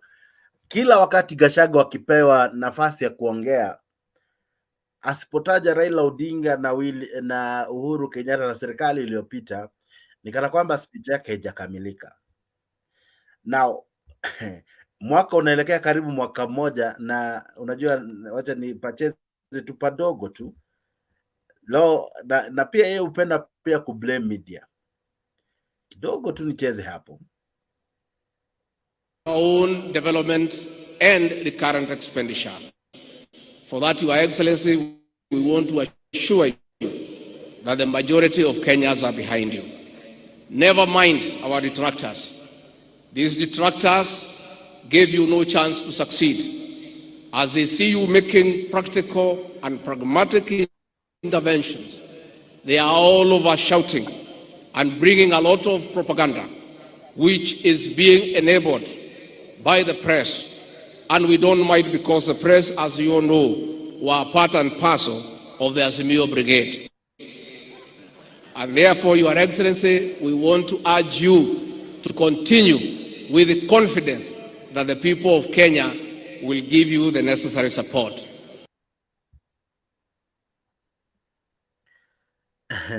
Chalo, kushinda complain kuhusu Raila Odinga, hata wakati mwaka mzima tayari tumebakisha miezi kama miwili hivi ama mitatu tujaze mwaka mzima tangu tulipochagua hili serikali. kushinda ukisema kama vile Pascal alivyosema, I think ni Pascal ama ni Mohamed alisema ya kwamba ulishachaguliwa, kushinda ukisema asanteni mlinichagua bla bla bla, kuleta mambo ya Azimio, mambo ya Uhuru Kenyatta, mambo ya vile media ilikuwa inawafanya wakati wa campaign. Ina umuhimu gani katika kusaidia maisha ya sasa? Umuhimu uko wapi? Mimi upande wangu sioni umuhimu, lakini wale watu wanamsikiza hapo nyuma yake na kumpigia makofi labda wanaona umuhimu, lakini anaonekana yeye ile kazi yake ambayo ako nayo pale haijui, kwa sababu kama angekuwa anajua kazi yake yeye angechapa kazi yake ile ambayo inamhusu. Lakini kwa vile yeye sasa ni kama ambaye hana kazi, yako pale tu kuongea, aongee tu vile Raila atafanya, vile sijui Uhuru akisema. Kwanza hata tuseme tu tunampigia makofi kwa sababu anasema the last regime, na huyo president ambaye yuko hapo ambaye anamsifu saa hizi ambaye ndo president wetu alikuwa pale ndani ya hiyo last regime. Manake kama alikuwa hakuwa ndani ya hiyo last regime, kitu ya kwanza alipokuwa anaona mambo yanaenda kombo ama yanaharibika, yeye alikuwa ni resign na aonyeshe wa Kenya mimi nimeresign kwa sababu kitu hii hii ilikuwa haiendi sawa. Yeye hakuresign, aliendelea kula pesa, aliendelea kupata mshahara. Huu mshahara alikuwa anaupata kama nani? Manake mshahara alikuwa anaupawa kwa sababu yeye alikuwa the deputy president. Kwa hivyo that means alikuwa ndani ya serikali. Kwa hivyo kama atakaa pale atudanganye sisi kuwa yeye hakuwa kwa serikali, basi sijui ni mtu aina gani, sijui kiziwi gani, ama mtu ambaye hana akili ambaye atakosa kuelewa wanatudanganya. Manake ataongea hilo neno la uongo kwa sababu yeye pia alikuwa ndani ya serikali kama DP na alikuwa anapata mshahara. Kama huo mshahara angeukataa, angesema mimi bwana nimechoka na mambo ya Uhuru kwa sababu ya handshake, mimi natoka na resign, basi tungemuelewa vizuri moja kwa moja. Lakini yeye alibaki pale akala mshahara mpaka mambo yakaisha, ndio sasa anaanza kusema wale jamaa, na sisi tunakubali mpaka tunapiga makofi. Tunakwambia mimi vitu vingine vinanishangaza. Kwa hivyo vitu vingine hata huwa sina usemi, ni kuangalia tu vile tutafinywa ndio tuamke. Manake tukifinywa sana tutaamka tu. Hata kama tumelala, hata yule mbwa amelala, ukienda ukimgusa mkia ataamka. Kwa hivyo siku moja tutaamka na watu wataumwa, kitawakula hapa. Watu wakiamka kitakula watu na kitawaramba. Kwa sababu uongo ni mwingi wameutumia sana. Pascal, sasa mimi ni wangu naja kwako tu tena saizi. Pascal, ukimsikiza Rigathi Gachagua si mara moja, imekuwa ni kama ndo wimbo ama ni kama a crammed statement ambayo lazima arushe ndani. Ni sawa, walikosea, tumewesikia, walimaliza uchumi, walimaliza kila kitu, ni sawa. Sasa mwaka ni mzima, tutashinda tu tukiangalia kosa walilolitenda, ama tunafaa tutoke hapo tusonge mbele, tujiulize sasa juu tulijikuta katika hiyo situation, tufanye nini tusonge mbele? Ama tunafaa tushinde tu tukiwa discuss, tukisema jinsi media ni mbaya, ilhali wao ndo wako katika mamlaka. Tuliwapa zana za uongozi, wao ndo katika utawala. Sasa mbona basi hata gari sidhani mara mingi unashinda ukiangalia kale kakio kako hapo katikati ama zile side mirrors, mara mingi unaangalia mbele, unaangalia hiyo kio kubwa, lakini nikana kwamba gari yao mara mingi wanazingatia yaliyopita. Sasa nikuulize kaka, je, ni vyema tuzingatie ama tushinde tukiwapelekea lawama Raila Odinga na Uhuru Kenyatta ilhali wao ndio kwa serikali? Kitu ya kwanza, hao wote walikuwako katika serikali. Manake serikali iliyopita ilikuwa kuna Jubilee. Yeye mwenyewe alikuwako ni wa Jubilee. Huyo rais alikuwako ni wa Jubilee. Na ujue katika katiba ya Kenya, yule mtu ambaye anakaa ama anachair cabinet meetings mara nyingi ni makamu wa rais. Unaona? Sasa yeye alikuwa akiwa hapo. Sasa asije wakiwa kila wakati wanaongea kuhusu ile serikali na hali ya kwamba hao walikuwa katika hiyo serikali, unaona, na walijua kama vile walivyokuwa katika hiyo serikali, walikuwa wanajua ni kitu gani ama ni aina gani ya serikali ambayo watachukua, na katika hiyo kujua kwamba kulikuwako kuna shida fulani katika hiyo serikali ambayo wanataka kuichukua, walikuwako tayari wamejipanga kwamba okay, then tukiichukua tutafanya mikakati hii ili kuirudisha hii nchi katika barabara ile ambayo tunataka, unaona. Lakini hao wakiwa kila siku ni blame games za kwamba ile serikali ilikuwa kumefanya hivi, Uhuru Kenyatta alifanya hivi, Raila Odinga walichukua pesa na Uhuru Kenyatta wakazifanyia sijui ni mambo ya BBI, sijui wakazifanyia kampeni ya Azimio. Sasa kama mlikuwa mnajua kwamba waliiba pesa wakafanya hivyo na kuna koti, ni kwa nini msiwapeleke kotini? Badala ya kushinda kila siku mkisema kwamba hakuna pesa ziliibwa na ile serikali iliyoisha, unaona. Sasa kama kulikuwa kuna vitu ambazo wanajua kwamba hiyo serikali ambayo wamechukua mamlaka kutoka kwao, kuna vitu ambazo walifanya ni makosa, then kuna njia muhimu zile ambazo zinatakana za sheria ambazo zinaweza mtu wakafata, wapelekeni kotini, wakipatikana wako na hatia, ile pesa ambayo mnasema kwamba wameiba watarudisha. Kama kuna vile vitu vingine ambazo makosa zingine ambazo mnasema kwamba tu hao watu wamedia, pia ni watu ambao wako katika mrengo huo, ni kwa nini nyinyi nanyi pia si mko na uwezo? Why don't you form your own groups za hizo media groups? Sasa kama hili zile ambazo zinatangaza ni zinasimamia upande mmoja wa Azimio, ninyi nanyi pia tafuteni zile zenu, manake I'm sure Ruto lazima pia yuko nazo hiyo media zake. Ni kwa nini sasa hizo wasitegemee hizo nazo pia kwa publish hiyo information yao? Mpaka sasa kila wakati hao wakiingia wakisimama katika jukwaa ni serikali iliyoisha. Kenyatta alifanya hivi, Kenyatta na Raila Odinga wamefanya hivi, hizo media groups zao ndio zinafanya hivi. So those are blame games. Let them forget about that and concentrate on how they are going to bring back the economy of the country. Let them stop playing those blaming games to the past regime.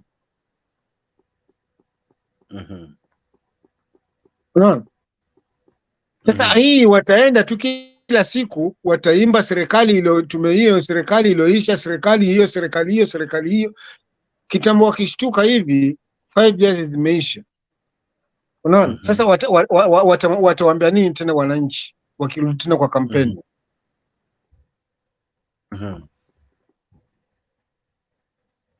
Okay. Swali nzuri. Na Mohamed, kuna swali ambayo ningetaka kukuuliza. Wao wanashinda wakisema media na pia Mtembei ni media inawaonyesha na picha mbaya, lakini media huwa inafanya kazi ya kueleza watu jinsi mambo yalivyo. Leo umesema hivi tukatangaza, kesho ukabadilisha jinsi ulisema jana. Hata kama nataka kusema vingine, nitasema aje kama media? Kwa sababu ni rahisi sana kublame media, ilhali pia wewe una makosa kama mwanasiasa. So media inafaa kulaumiwa kwa failure za politician. Kitabu Mohamed enge hapo, kuna juzi huyo rais Ruto alikuwa anahojiwa na wanahabari State House, na sasa wale wanahabari walikuwa wanamhoji kulingana na yale matamshi yake ambayo alikuwa akiongea, unaona. Sasa si kwamba tu wale hao wanahabari ambao walikuwa wanamhoji State House walikuwa wanegea upande wa Azimio, lakini walikuwa wanamhoji kulingana na yale matamshi yake ambayo alikuwa anayaongea wakati ule kwenye kampeni. Sasa hapo utawalaumu kweli wambie kwamba tio wameegea upande mmoja, kwa sababu walikuwa wanamuuliza wewe, wakati wa kampeni ulisema hivi, wewe wakati wa kampeni ukasema hivi, ulikuwa unaenda kila mahali ukisema kwamba nimetenga hivi, nitafanya hivi, nitafanya hivi. Je, mbona kati ya zile ambazo ulikuwa ukiahidi wananchi, mbona haujafanya? Sasa hapo utawalamu kwamba eti wako upande wa Azimio. Sasa kuhusu media, mimi ninavyoonelea, maoni yangu ni kwamba ukisema media ni za Azimio, lakini wewe ukitaka kuongea pia bado unawaita hao media, kwa sababu information yao inafika wapi? Bila media hakuna. So hata wao wanatumia hizo media, hawezi fanya lolote bila hizo media. Lakini pia mimi ningelaumu media kwa sababu unajua kama kila mahali media zinashambuliwa, ni kama wewe uko na familia yako, bibi yako, alafu kila siku bibi yako anakwambia wewe hauko mwaminifu, unaenda nje. Sasa itabidi uende nje kweli, ndio at least upoe lawama ya ukweli. Sasa media mimi nawalaumu na kitu kimoja. Unajua kama ile juzi wakati Ruto alikuwa yaojiwa, kama media wangekuwa wanaitisha, kama unataka kuongea na wananchi wa Kenya, tunaomba favor moja, tunaomba tuweke TV hapo. Tukiweka TV hapo, sisi tulete zile vitu ambazo aliongea na baadaye akaongea opposite. Hata kama ni vitu za kitambo wakati akimshambulia Uhuru. Kwa mfano alimwambia Uhuru, unaekelea watu tax, mafuta unataka kupandisha, weka 8%, hatuwezi taka 16%, leo hii unataka 16%. Lete hiyo clip, alafu lete hii clip walisema sahihi. Uliza swali hapo sasa. Wakenya wakiwa wanaona, unajua hao wanasiasa wako na way ya kuhepa. Wakati ukiongea anakuambia sikusema hivyo. Kama wakumbuka ile wakati Fred Gumu alisema mimi nilisema weka taa ya gari ipite. Alikuwa Ruben Dolo. Ilikuwa Ruben Dolo. Sasa hizi vitu vile inatakikana, at least let's go the professional way. Unaona hata nchi zingine media zake vile wanavyofanya ni tofauti. Anaambiwa Mr. President, you said like this, inawekwa clip. Anaonyeshwa, this is what you said. Alafu baadaye, this is what you said. Can you comment on this? Alafu uangalie kama wataita media tena. Hii state of the nation hii ambayo inaitwa media kuongelewa, ingeachwa kabisa. Unajua the moment wao kishambulia watu na hawa watu hawajadig deep. Manake mimi nikiangalia hata media ya Kenya hawajadig deep. Vitu wanaongelea ni vitu vya jana na juzi. Inatakana iletwe maneno yake yote. Hata wakati mambo ya mahindi ilivyoenda, wakati alikuja akasema kwamba mahindi imetoka Mexico na ikapatikana hapa, wakati ule ambao alisema let's not be vague, let's go to Hague, alafu baadaye akaja akasema kwamba Raila ndio aliwapeleka Hague. Hizo vitu ulikuwa takana clip inaletwa kabisa hapo. Huyu ni wewe, si ndio mheshimiwa na sahihi huyu ni wewe haya tuambie hapa kuna tofauti gani? Uangalie kama sasa watasema sasa media ni Azimio vizuri sasa, unaona? Lakini sasa media inashambuliwa, media nao hawana njia ya kujitetea. Wakikuja maswali yenyewe wanapanga ile ambao watamuuliza. Akimsukuma kama ile juzi wakati wakiongea ule kijana Ayub peke yake ndio walikuwa akishambulia kizuri. Yaani ukiangalia anarusha kweli bizai. Na hata kijana sidhani kama atakaa pale, labda atapewa hata kazi kwa serikali. Unaona Hussein Mohamed venye alikuwa akimuuliza wakati Ruto akikuja. Saisi alimtoa, alimpatia kazi, anaongea. Jicho pevu. Kulikuwa kuna mtu kama Jicho pevu akishambulia serikali. Sasa yeye mwenyewe ni mbunge, anaongea wapi? Hata maneno anaongea yeye mwenyewe pia ameingia kwa hiyo kaliba. Jalango venye alikuwa yuongea, sahi unakuta. So hao watu ukiwa critic unaangaliwa namna ya kuwa enticed, alafu wewe unakuwa dissolved tu. Story yako inaisha hapo. So media wange take advantage sahi. Kulingana na hii serikali kila saa inapiga vita. Tayarisheni ma clips, unarusha clips. Okay, Chalo, maoni yako ni yapi?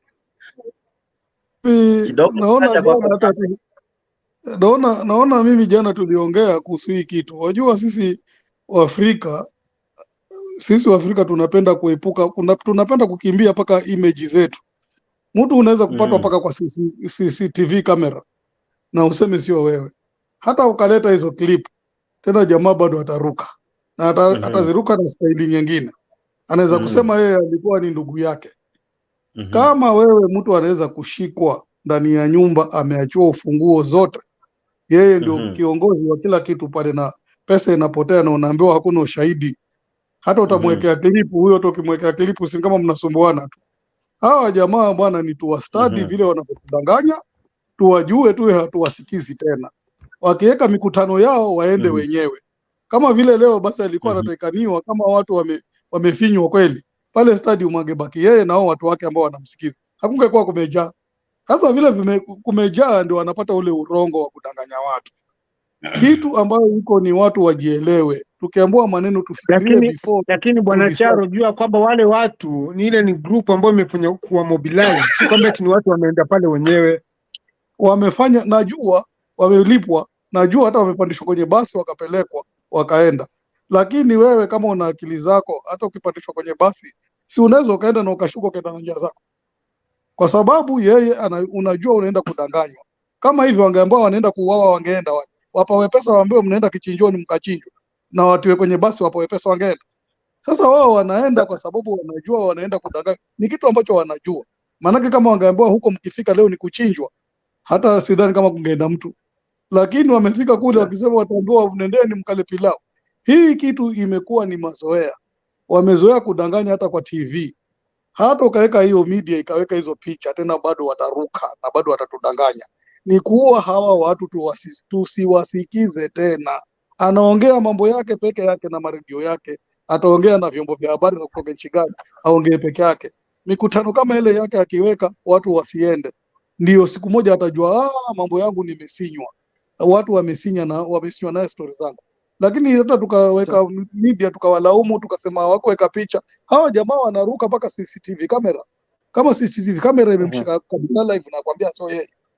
Unaona? Na wamekusanya kitu Charo, unajua sisi kama binadamu afadhali waruke, lakini ukweli ubekwa pale. Unajua wakati kwa mfano ukiongea sahihi ama mtu yote akiongea, kila mtu baadaye anakuwa na maoni yake kulingana na yale maneno ambayo yameongelewa. Kuna mtu ambaye atasema hata ukikataa najua ni ukweli. Ndio maana hata hao watu unaosema hati kwa kiwanja wasiende bado wataenda. Kwa sababu gani? Sisi tulivyoumbwa sisi wenyewe binadamu, kuna hata ule upuzi wa mwisho bado kuna watu ambao wanausupport. Hata ule ujinga wa mwisho haukosi masapota wake. Sasa hivi mimi naweza ua na bado kuna watu ambao wananitetea, na mimi nimeua na ni kitendo kibaya na nimeonekana kabisa nikiua, na kuna mtu atasema yule mwenyewe ndio alikuwa akimsumbua miaka mingi akimfatafata, huyo ni sawa bana, amemsumbua. Yani hakuna kitendo. Saidi kiiba mahali mimi nafanya kazi, kuna wengine watanisupport, watasema ni sawa bana, mshahara yenyewe alikuwa yapata kidogo, tafadhali ameiba, jiendeleze, angejiendeleza lini? Kwa hivyo kila kitu akikosi supporters wake. Ndio maana hata kama hizo kura milioni 6 na aliopata yeye, hata kama zote si halali, bado kuna percentage ambao walipata, ambao walimwamini, na mpaka kesho hata ukiwaambia lolote bado watamkubali. Na kuna watu mpaka leo hii wanakuambia nini, bado tupatie muda. Wewe unaona muda wake umeisha, kuna watu wanakuambia anafaa bado apewe muda. Kwa hivyo yani ukisema ati kwamba tususie, hiyo ni uongo. Hakuna wakati ambao watasusiwa, labda kiwanja kitapungua watu, lakini bado watu wataenda. Okay. Swali, tunapo hata karibia kutamatisha show kuna vitu kadha wa kadha zilisemwa na Gachagua, especially ukiangalia jinsi alivyoleta story ya media. Alileta ni kana kwamba media it's always about Azimio, na the reason as to why kuko na issues is because media inakosa kuwa support. Now Mohamed, media inaweza onyesha aje support kwa serikali? Because kama kila mtu atawa praise, nani atakuwa wa kuwakosoa? Because ni kama hivyo ndo wanataka basi. Unajua hata media yenyewe ukiangalia reporting yao huwa ni clips. Hata wakati wa taarifa habari kuna parts ambazo huwa wanachukua tu, na mtu aliongea zaidi ya dakika 15 ama 20, lakini news kwa kila item inapewa kama dakika 3, dakika 4. Kwa hivyo hata ile maneno yote ameongea haiwezi sikika, labda uende kwa online ama uende kwa online tu hivyo, ama uongoje gazeti kesho, umeelewa? Lakini ukisema hizi mainstream media most of the time ni part kidogo kidogo sana wanatoa, na yao ni reporting. Na tena hata wao media, mi sijaona media ambayo inapinga serikali, because kama media inapinga serikali sahihi, hii 3% ambayo inaongelewa ya housing, media ingekuwa imetuma representatives wake kila mahali. Mombasa mtu anazunguka the whole day, haya Kisumu mtu anazunguka the whole day anauliza raia maoni yao, Nakuru same.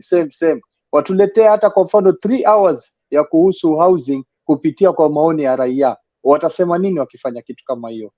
Tuseme tu mfano wakifanya kitu kama hiyo, juu hata ukiangalia media yenyewe watakuletea watu wawili, na most of the time wanatafuta kubalance, watatafuta mtu ambaye atasema kwamba housing fund iko sawa na mwingine ambaye atapinga. Hawezi kuletea zaidi ya watu watatu, watu wanne. Lakini wakisema the whole day, hebu fikiria watasemaje? So watasema mulienda kwenda kutia wananchi maneno.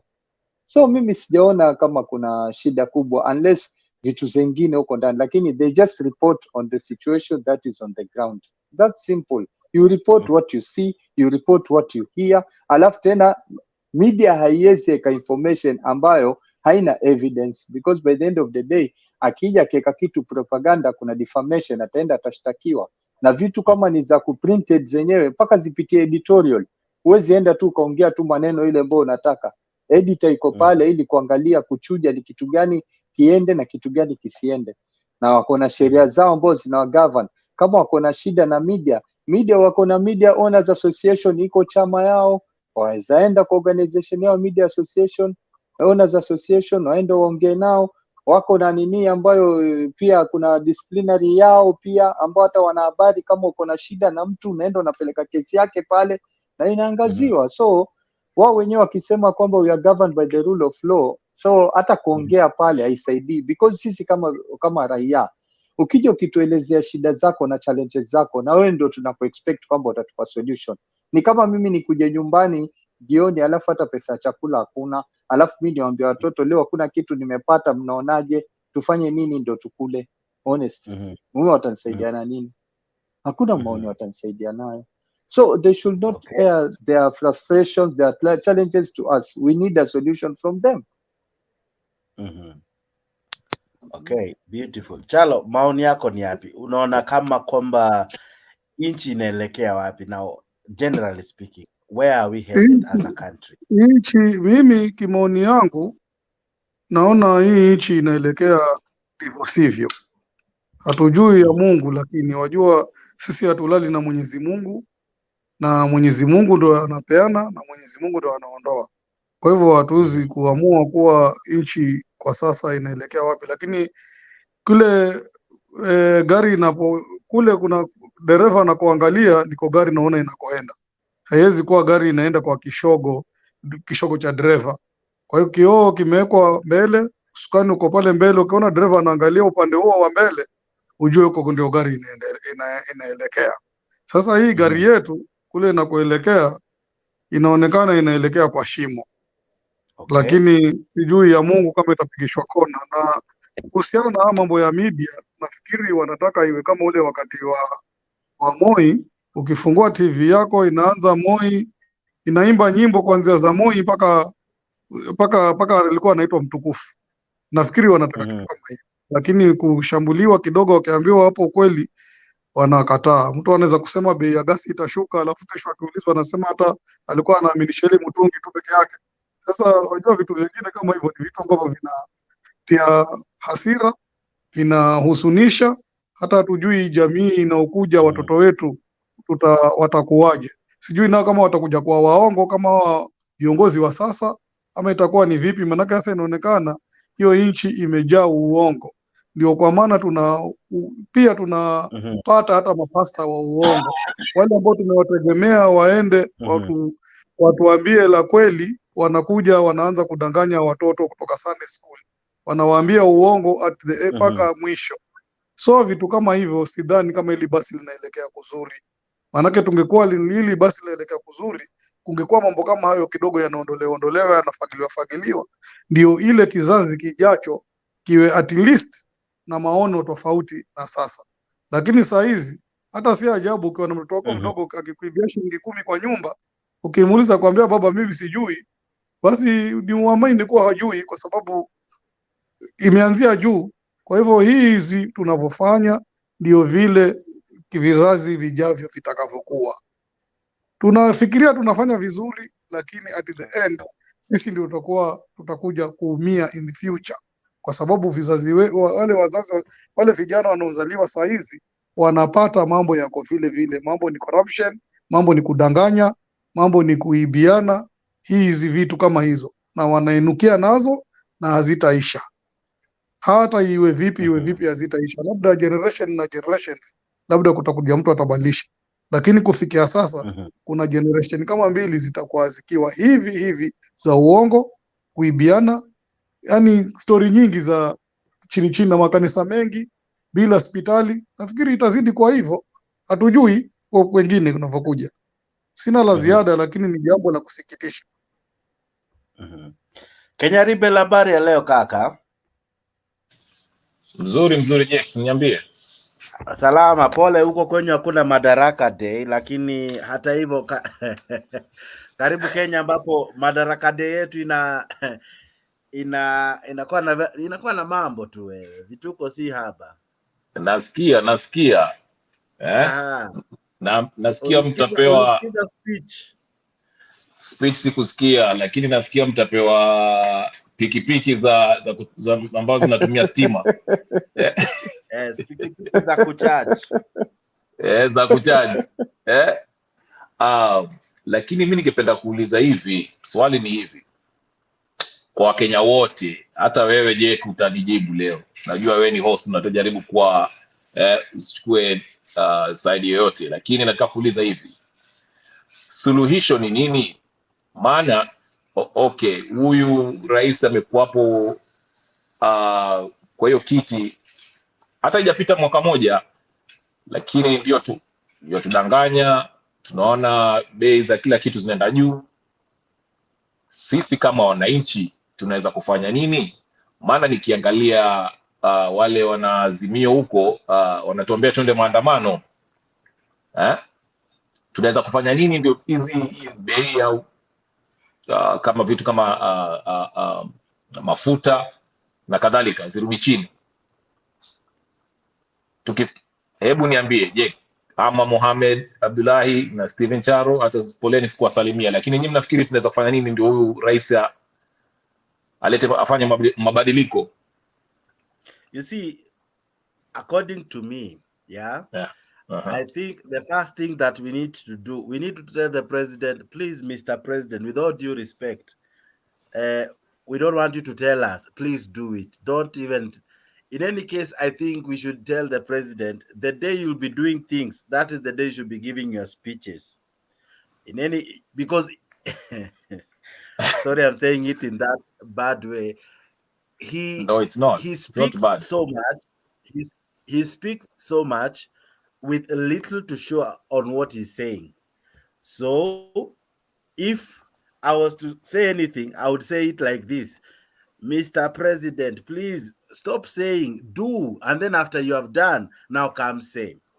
Yani usituambie, because amekuwa akituambia and then it turns out to be uongo. So uongo inasinya, you feel so bad being lied to. I don't know if you like anyone who lies to you, but mimi kiulizwa, I think if I was to advise him tonight, I'll tell him, Mr. President, don't read any speech, don't speak to us, don't come to the TV, you go work. Go work. After you have finished working, come to the screens. In any case, we'll even give you free airtime. Speak the whole day if you want, but speak what you have done. Speak things you can achieve, things that you have already planned, prepared, and the results will be out. Because September si mbali, tulingojea gas. We are already in the month ya gas. Actually, month inafaa itwe mwezi wa gas. Gas ya 300. Haijafika bro. Sasa tumeambiwa sasa tungoje nduthi ya kucharge ama bodaboda ya kucharge in mwezi wa 9. So mwezi wa 9 nayo itaitwa mwezi wa kucharge nduthi. You know, what Mohamed was asking and akina Chalo, kuna places zimeundwa za kuchaji hizo nduthi, kuna places zimetengeneza ya kwamba hizi nduthi zitajulikana zinanunuliwa place fulani, this is how you're going to go about it. In the event umebebwa na jamaa wa nduthi, akifika mahali akwambie pikipiki yangu imeisha moto, anakuuliza kama uko na charger, you are able kukuwa umebeba charger yako ya type C kwa bag, you know, like it's possible to manage nduthi. So to me, I think he should first he should keep away from all the media stations, asiongee until he do. You know, in any case, let his actions speak louder than his words, because as far as I've listened to him so far, his words are just uwongo so far. So to me, I don't now need his words, I need the actions. That would be my answer. Mnakubali Charo Mohamed na Mohamed? Mimi nakubaliana navyo, wanasema hivyo anavyosema ni kweli, manake mimi hata simsikizi tena, kwa sababu siwezi kudanganywa kila siku na nikasikiza. Kama nyinyi bado mnamsikiza, msikizeni, lakini mimi hata nikiona anatoka kwa media huwa nazima, naondoa, hata kama ni channel naondoa, kwa sababu nimechoka kudanganywa. Ni atufanyie vitendo, ni anyamaze kama vile Jax amesema, atuoneshe. Manake hata hivyo hizo pikipiki amesema zinakuja hizo, hazijajengwa vituo vya kuchaji, sijui hizo chaja kama zitakuwa kwa mfuko, tunabeba betri unabadilisha kama zile za redio za Eveready, sijui itakuwa ni betri aina gani, manake sijawahi kuziona pikipiki hizo. Kwa hivyo wacha tuangalie kama hizo betri zitakuja kweli, tuwe tunabeba wenyewe chaja, unapandisha mteja kilomita 10, kama betri imeisha unaondoa unaweka nyingine, halafu hiyo bei ya moto sasa ya kuzichaji, manake inaonekana zitakuwa zile chargeable batteries, ikiisha si utupe, ikiisha unaenda unachaji. Sasa ile bei ya moto inabidi watu wanaficha charger kwa bag bwana, unabebwa na jamaa ndio, lakini umebeba charger umebeba charger just in case inaweza famia kichaka, so lazima ukuje na power bank uje na power bank. Watu juu hizo power bank kama zimejengwa wapi ama zitajengwa wapi, manake sasa kulitoka hizo gari za kuchaji, lakini walitoa walianza kujenga stations, za kuchaji zile gari. Unaenda kama kilomita 100 unachaji gari yako, lakini kila baada ya kilomita 100 walikuwa wamejenga hizo chaja za stima.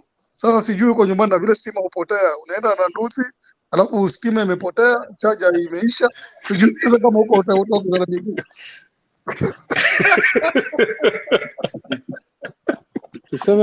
Dada vipi? Wacha wandugu, acha nisalamie huyu mwanadada ameingia. Siku nyingi mwanadada wetu umepotea, lakini habari ya masiku? Poa sana. Natumai mzima kabisa. Kabisa, niko chonjo. Huko Sweden najua hamna Madaraka Day, lakini sisi hapa Kenya leo tulijinice na Madaraka Day. Mimi tangu nikuje kutoke Kenya, mtoto wangu aendangi shule siku ya leo. Okay. Yes. Nataka mtoto wangu ajue history ya Kenya, so it's very important. So mimi nakuanga na celebrate. Na celebrate 3rd of December, Madaraka Day na Masuja. Those I used to make myself holiday. Sasa, yes. Unaposherekea sijui kama ulimsikiza rais leo? You know we are dealing with the regime.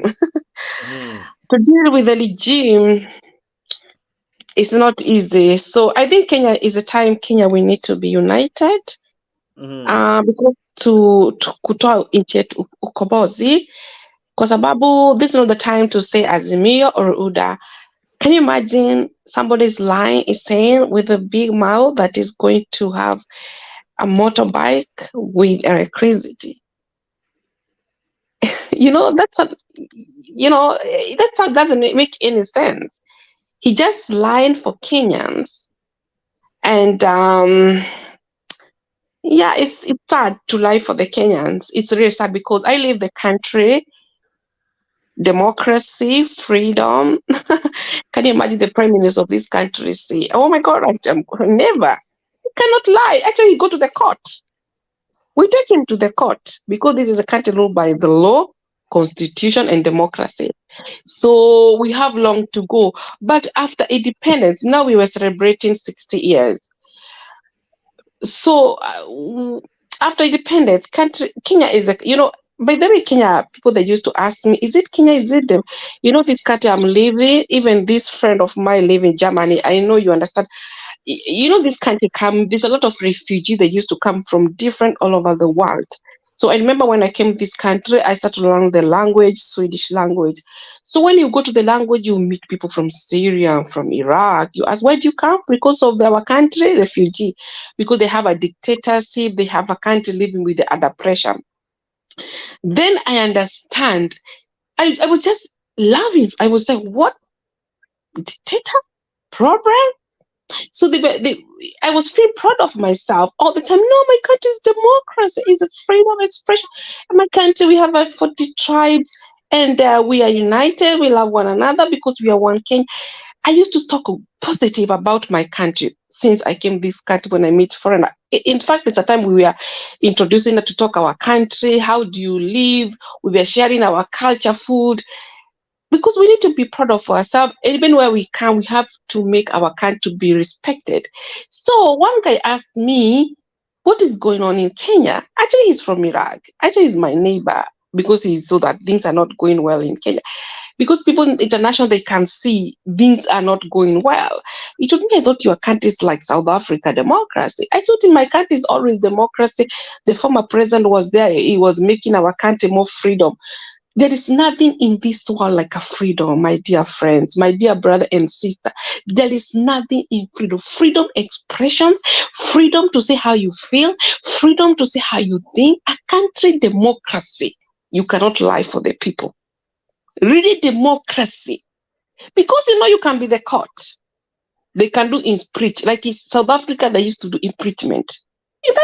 You remember the former president, when BBI came, they blocked.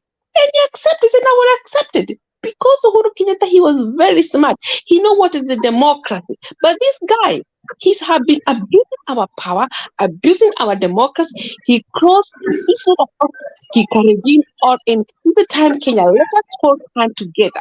We fight for our country. Freedom. It's better you die. You go for the jail, for the freedom. Many people, they have been dying fighting for the democracy and fighting for their freedom. Freedom expression. Freedom is like you can live your own life. This guy have been already state capture in the court. You have state capture. Everything. This guy, he want people to obey him, to bow for him. Kenyans. I know Kenyan people are very smart. It's not about the school, it's about the wisdom. You guys, you would wake up. You need the wisdom of God. Tell God, show me leader who you are, and he will show you leader who you are. I remember, me, I used to preach the gospel this country. I preach even the Muslim. They receive the Jesus. Me, I came this country to preach the gospel because I have meet people atheists. They don't know Jesus. And they have been surrendered their life to God. Kenya is a country recognized, respected, is a Christian, God-fearing, is a fire. We love Jesus. Africa, everybody's looking Africa. Africa, when we love ourselves. Africa, we need a very good leadership. We can go, but we have a stupid dictatorship coming to destroy what God created us we are. So let us, the thing can deliver our country. Let us hold hands together. This is not about because in fact, to be a tribe is a blessing from heaven. You know why? You read in the Lion of Judah. Tribal Lion of Judah. That means it's a blessing. So don't be sad because the tribe you come from. Don't hate your tribe. Love your tribe. Be proud for who you are because it's God created you. In fact, when you hate yourself, that's not good. Let us be united. One Kenya. We be humble each other. We are under by God. Rich, poor, handicap, everybody. We are under by God. We are humble each other. We love one another, respect one another. We live united. I'm telling you, our country will move forward. But we will never move forward until the time everybody will humble and surrender life. We surrender our life to God. Say, Jesus, I open my heart to you. I say yes. Even if I don't have the wisdom, give me wisdom. I know one guy, he was from Saudi Arabia. He was a Muslim. And he said, God really show me who I am. Na huyo akaokoka. Alikuwa namba mara 7 akaambia Mungu nionyeshe mimi ni nani. Niko naosa kwa YouTube. Sasa anakaa US. Mungu is a God of miracle. Akamwonyesha ni nani? Na akaokoka sana anaenda kupreach. Why Kenya we cannot be like that guy? Let us wake up. Which country can't use a motorbike using the Amen. so let us Amen. speak the truth. Amen. Amen. Kuna kitu niko nataka kusema Jake. Hata nilikuwa nataka kumkata nimuulize swali, lakini ngoja kwanza kidogo tu. Nyagaka naona anainua mkono, alafu nije kwako. Na nirudi pia kwa Chalo na Roda. Now, Nyagaka, how are you, my brother? My son, I'm good. Karibu sana kwa show. Good to see you. Nilikuona ulijaribu. Asante sana. Haya. Sasa nikiona huyu Rebo anasema vitu vizuri sana. I raised him good. Mimi nakuja Bodu University Rebo, hiyo utanieleza. Lakini hii serikali ni mzuri, hakuna taabu nayo. This is a very good government. And even in America mahali tunaishi, Obama alisema atafunga Guantanamo Bay. Guantanamo Bay is still open. The president sometimes he misspeaks. I agree with a lot of guys there. He misspeaks. But the problem of economics, ikifanya kazi vile ameanza kufuta hiyo watu, I mean, it will work. It is very good. Na tukuje mada ya media. The media is a house in Kenya is a joke. Because how can a whole media house give somebody like Raila Odinga everything that he wants? The media house should be telling us the truth, not to lie to us. The media house, hata Kenyatta peke yake alikuwa anasema karatasi ni ya kufunga nyama. But I didn't know that it could degenerate into this level. I don't even watch the media other than Spice. There is no other media house in Kenya that is open that can intellectually tell you anything to listen to. Na hiyo media mnasema ni mbaya, lakini wengi wenu mnasema ni mzuri, but we cannot go for that. The media house is a joke. The media should tell us the truth. We went to tumeishi America miaka nyingi na natembea huko kwetu Kisii all the time, lakini there was a time when the most trusted man was a media person, kwa sababu walikuwa wanachukua picture wanatuma. And the guy will say, no, so many people died, not 5,000. So the media house in Kenya I wish I had a job like Yayo Waro. I would close those down for a month. Because the media house job is to inform us, not to opinionate any ideas of how they are how Kenya is going on. And the kwanza, when you went about mnazungumza juu ya Ruto mbaya. What happened when Kenya was there? They were getting drunk with Raila Odinga every day. Na hiyo tu. And even I had the people from our mountain, 12 of them, ministers. Na amu kusema kitu. Rigati akisema tu hii ni company. My friend, Jakes, ukiwa kama America, ukiwa nchi zingine, watu wanakuja kwa in power, wanakuja na watu yao. Raila Ruto, Obama wetu anaenda na watu ya kutoka Chicago.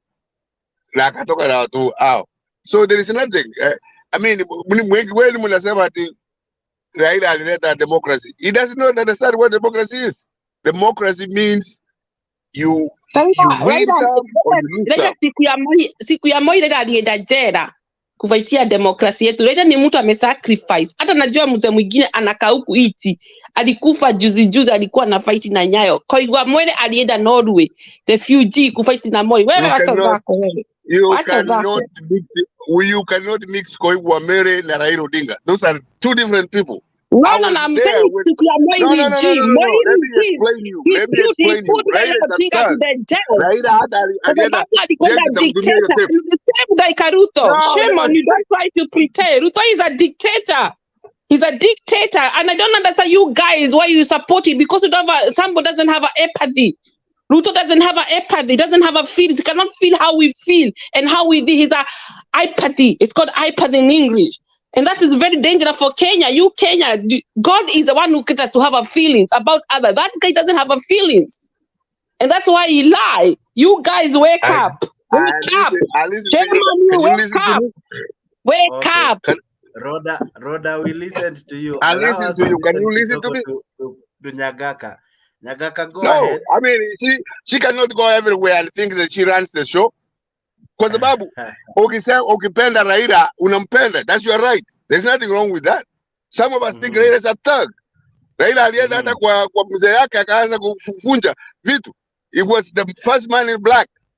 I don't fight for Raila. I fight for the Kenyans because I believe democracy. You are the one who brought Raila. I'm fighting for the Kenyans, not for Raila. I can go down for the Kenyans. No. Forget and I'm a yes. I don't fear this world. I don't fear Ruto. Ruto is nothing for me. I fear only God. Even Kenyatta and Moi, I mean, Raila had nothing to me. So what? Raila alienda jela kwa sababu he was trying to overthrow Moi and he was doing the right thing, lakini walienda so much quicker. Matiba, he was tortured by Moi era. Matiba baka kakufa, hiyo democracy watu wamekufa. Acha zako unasikiza tu. Mnaona kwa Wakikuyu wajinga, sisi si wajinga. Mkatujua sisi, mkaamuka mkatujua sisi. Mnaona sisi ni wajinga. Sisi si wajinga. Matiba alikuwa anapigana na akasema beta nikufe. Mnaona makabila zingine ni wajinga. Hakuna mtu amekuita mjinga. Kama wewe ni mjinga shauri yako. Hakuna mtu amekuita mjinga. Kama mnaona Wakikuyu mwezi. Wakikuyu waligate ndio wako. You see all the mountain now iko kwa Ruto and Gachagua. What Kikuyu are you talking about? Gachagua is not a Kikuyu. He's a Kikuyu. I don't know his biology. My tribe, I'll protect my tribe. I original Kikuyu, I'll protect my tribe. I'll protect my tribe. You protect your tribe, yes. All the elected MPs wako na Ruto. Yes. Ujeo tribe you are protect them. But all of them are Ruto right now. Si Mkikuyu ni Mkalenjini. Ndio maana na imechemka. Show imechemka vizuri sasa. Lakini all the people from the mountain are with Ruto and Gachagua. Kuja huku Sweden uone vile sisi tunakufia nini sisi wenyewe. Yes. I have no reason to come to Sweden. Tribe. Tunakuwa tunawaleta pamoja makabila zote. Kuja huku uone. Sisi Wakikuyu tunaleta makabila zingine.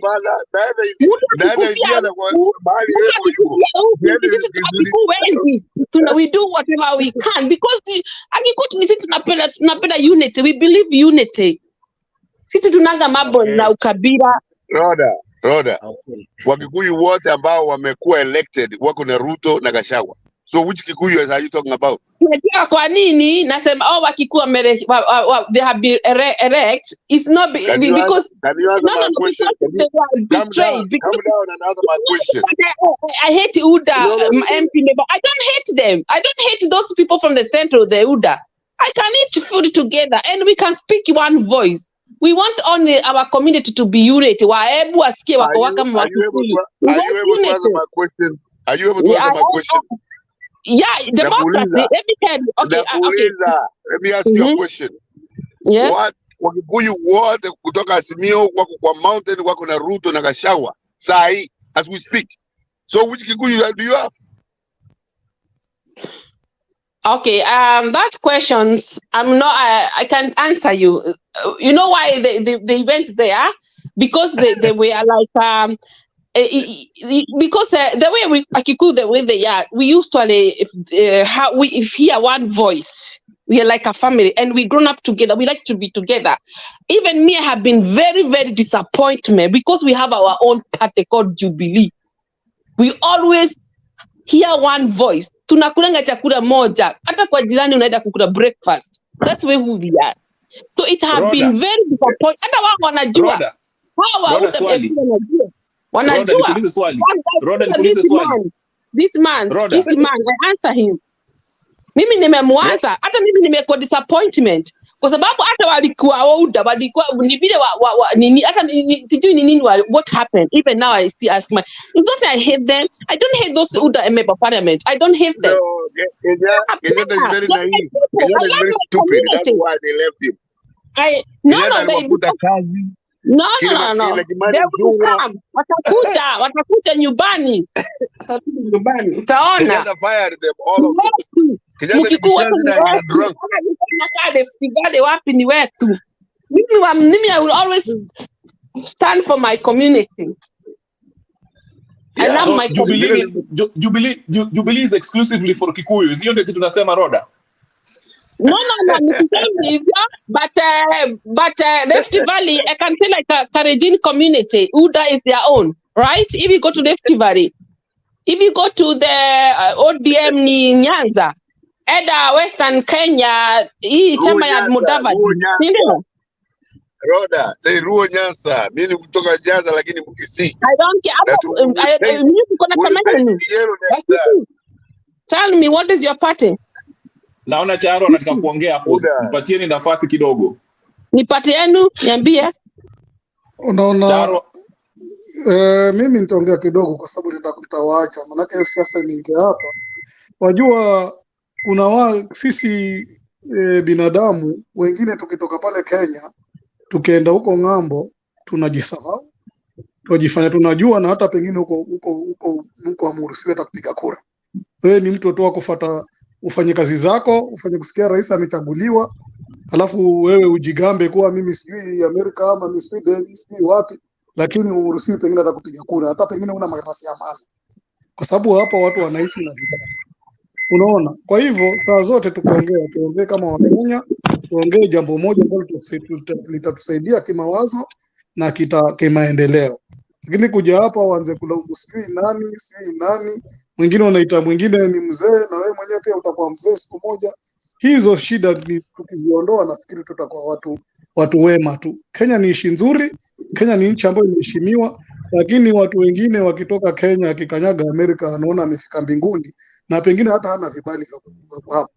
Kaanza kupigwa msasa, utakuta watu wanarudishwa nyumbani wengine huko. Kwa nini tunaanana? Wanaongea tu mambo ambayo hawaelewi. Kenya ni tuwe pamoja, tuelewane kama Wakenya, tusikizane, tujenge taifa letu. Lakini habari ya kuja kuhusu mimi nakaa mimi nakaa Denmark, mimi nakaa wapi? Na huko Denmark uruhusiwa hata kupiga kura. Kenya hupigi kura, Denmark hata hupigi kura. Sasa wewe ni mtu aina gani? Wewe ni mtu ambaye hata unaonekana unazaona. Tulikuwa tunapiga kura.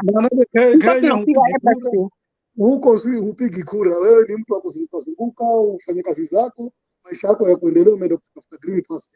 Wewe unakuja hapo unaanza kusema America sijui nini, hata unageuka hata hujijui, hujielewi. Nyumba yenyewe Kenya huna.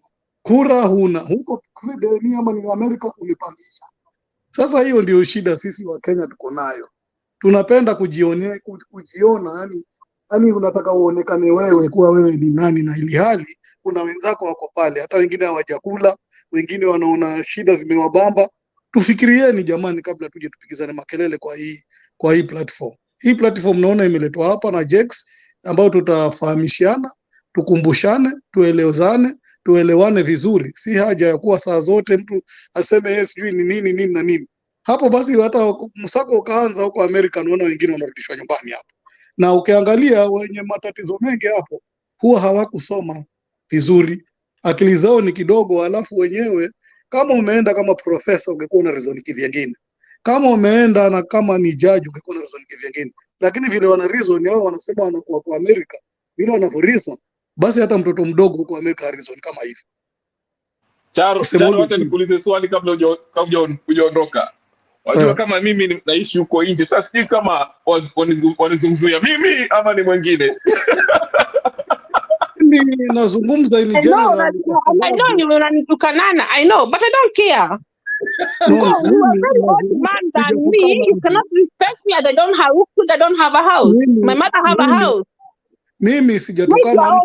business. Halafu tukuja kuongea tunakuja kuongea idiot, kuongea mambo pahali mtu anakaa nini.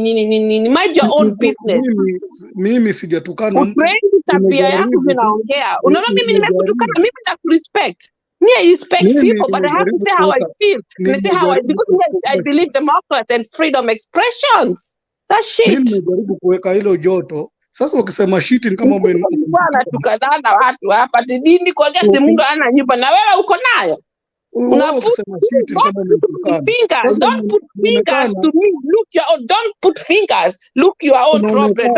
Don't judge me. You don't know me. You don't know me where I come from. You don't know how I live. You don't know. You're just judging people. Mind your own business. Mind your own business. I know you come from Kenya.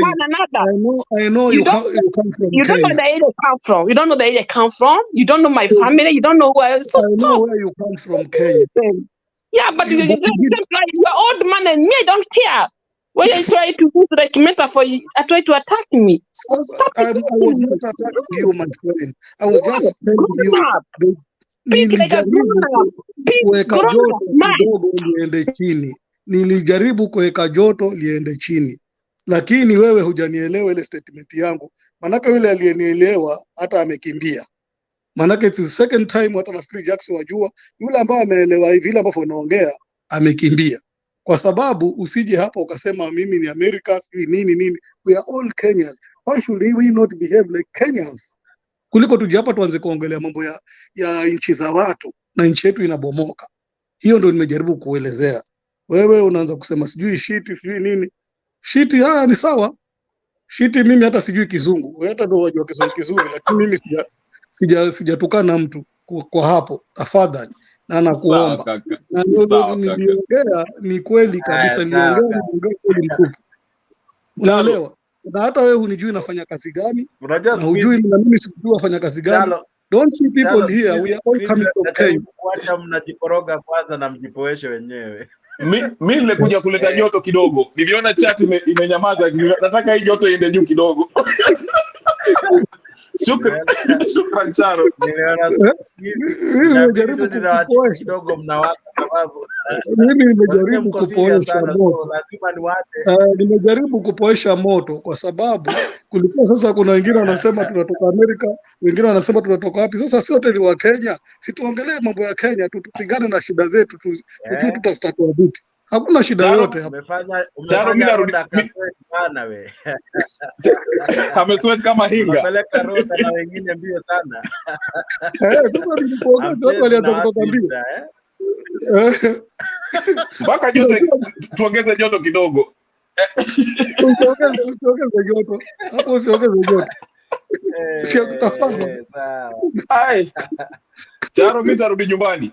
Mimi maisha nimeshindwa hapa, narudi nyumbani. Lakini karibu nyumbani tuonane tukule mtura. Haya. Karibu nyumbani tuonane tukule. Tuchape hiyo mitura sasa. Sawa kabisa. Hawa watu wanakutomea picha hapa. Wakiongozwa na kiongozi wao Chalo. Hapo ni sawa. Chalo amekuwa kiongozi wa kuchoma picha. Wacha achome ile hataki, no problem, lakini kutusi ndio kitu mbaya. Let's reason out whatever it is that we want to talk about. Kutukana hiyo inaonyesha una akili. Wacha tuendelee pale tuliwacha. Roda, swali lilikuwa Jubilee ni chama cha Wakikuyu peke yao ama ni nini? Chama yetu ya Jubilee imetoka huko Mount Kenya. Ni yetu. Ni chama yetu, ni ya nyumbani, lakini kwa sababu nchi yetu is real democracy, everybody can join. But ni chama yetu. Sasa mimi kama Mgiriama naweza kuingia hiyo chama? Of course. That's your right. That's your right. That is a human right. Mimi nilikuwa na wasiwasi kidogo ukisema hiyo chama ni yenu huko ya Mount Kenya. Sasa nikashindwa. Na vile mimi nimependa Jubilee. Hebu ambia Nyangaka kwamba we Jubilee ni ya Mount Kenya. Hebu mueleze vizuri, maana Nyangaka nilikuwa naona na kuingilia kidogo. Nyangaka, kama unaonaje hii moto mpaka iende juu kidogo? Lakini swali ni je, unafaa kuwe na chama ya kikabila kweli?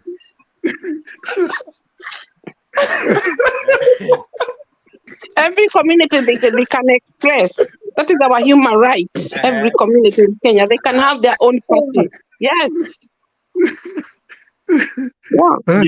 Lakini mbona Jubilee iwe tu ni sehemu moja ya nchi, ilhali hata sheria ya vyama haikubali? Kuna watu wengine, kuna makabila mingi sana wako Jubilee, kuna makabila wengi sana wako Jubilee. Sisemi it's only Central Kenya. Kuna makabila wengi kwa sababu Kenya is ruled by is a democracy, and we believe everybody is a human right. You can join Jubilee, you can join ODM. There's a lot of people from Central, they are ODM. Yes, that's the democracy. Everybody have right, but Jubilee it's chama yetu ya nyumbani.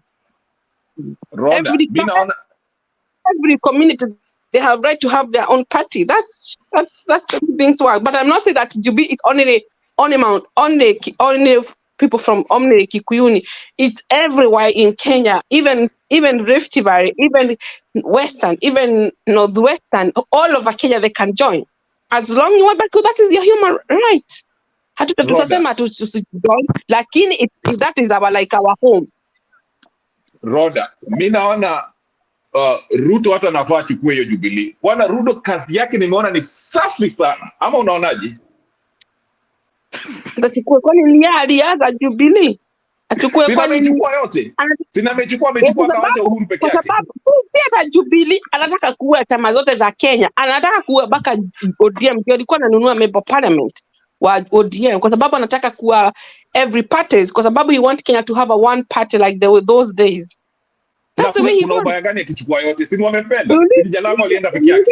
If you live any country in the world, the country I am, we have like 4 parties, and me, the party I am more like a moderate, because I'm more like nationalist party, and everybody, you have right to join any party. Nobody can ask you. You cannot buy a member of this who join this party, because me, I look at this party. What do I get this party? Because I get moderates. They stand for the kids to have a good school and good environment.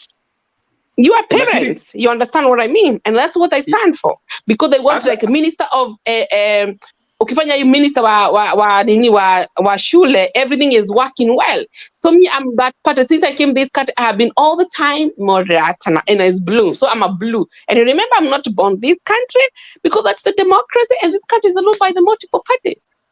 Even Ruto has democracy. After he should be the president of Sweden. He's very democratic. Ruto doesn't believe democracy.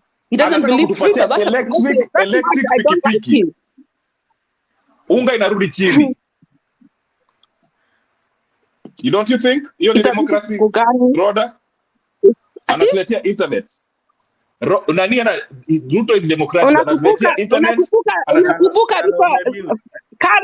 The regime was there before. Ruto told us every school we have a laptop. You forget? I promise. Yeah, they are coming. They are still coming. I know Ruto who he is. Ruto, he is not honest. That's a fact. And me, I don't like people who are not honest. If you're not honest, you cannot be my friend. He's a strong Christian kama wewe. No, not a strong Christian. Ruto is a Christian real. He goes to church. Kristo ni batizo na Roho Mtakatifu. Ana Roho Mtakatifu. Ukiwa mimi kama mimi nimeokoka na Bwana nimebatizwa na Roho Mtakatifu. Ukiwa na Roho Mtakatifu huwezi danganyana, uko na wisdom, unaogopa Mungu. Yaani unaona kama mimi by the nisikuwa niliokoka. I got saved long time ago. Mimi ukiokoka you repent all your sin. You cannot lie, you cannot kill. Yeah. Nilisikia Gachagua alisema ati alikuwa anakunywanga. Endelea Charo, pole. Nilikuwa na swali moja nataka kuuliza. Wewe una chama gani huko Amerika? Mimi? Mimi si na chama chochote, maana hizo chama zote zote ziko corrupt. Waje hata kama ni Democrats na Republicans wote ni corrupt. Na huyu mzee mwenzangu hapa ana chama gani Amerika? Mimi ni independent, wacha niseme hivyo. Na huyu mzee mwenzangu hapa huko Amerika ana chama gani? Charo, mimi niko Sweden, nimesema narudi nyumbani. Wacha kuniingilia hapa. Mimi ndio sina nyumba. Na nilikuwa namuuliza huyu mzee mwenzangu hapa huko Amerika ana chama gani yeye? Charo, ni siasa yako ni mbaya sana. Hii moto unataka kuileta kabisa. Naona hii moto inakuja kwangu sasa.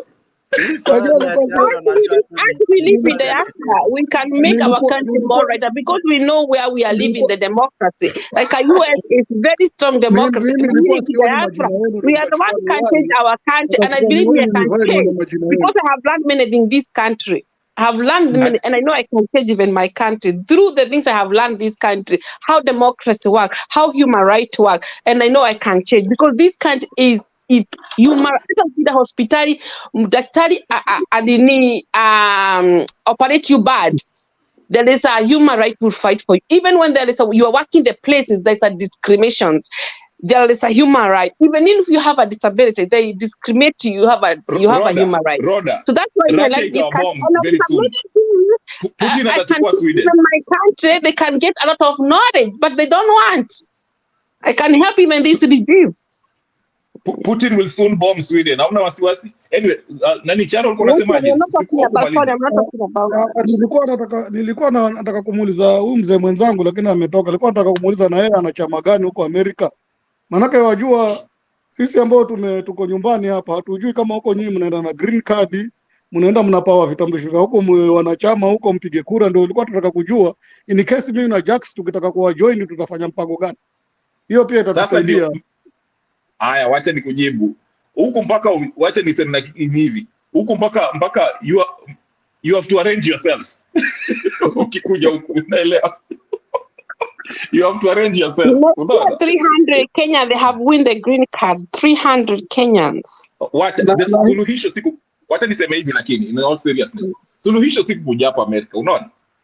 Ukikuja hata ukikuja huku tuseme ukuje ufanye mambo yako, upate pesa, ujenge nyumba nyumbani, ama ukuje masomo, ujiongeze kimasomo, alafu urudi nyumbani usaidie watu ambao wako Kenya. Unaona?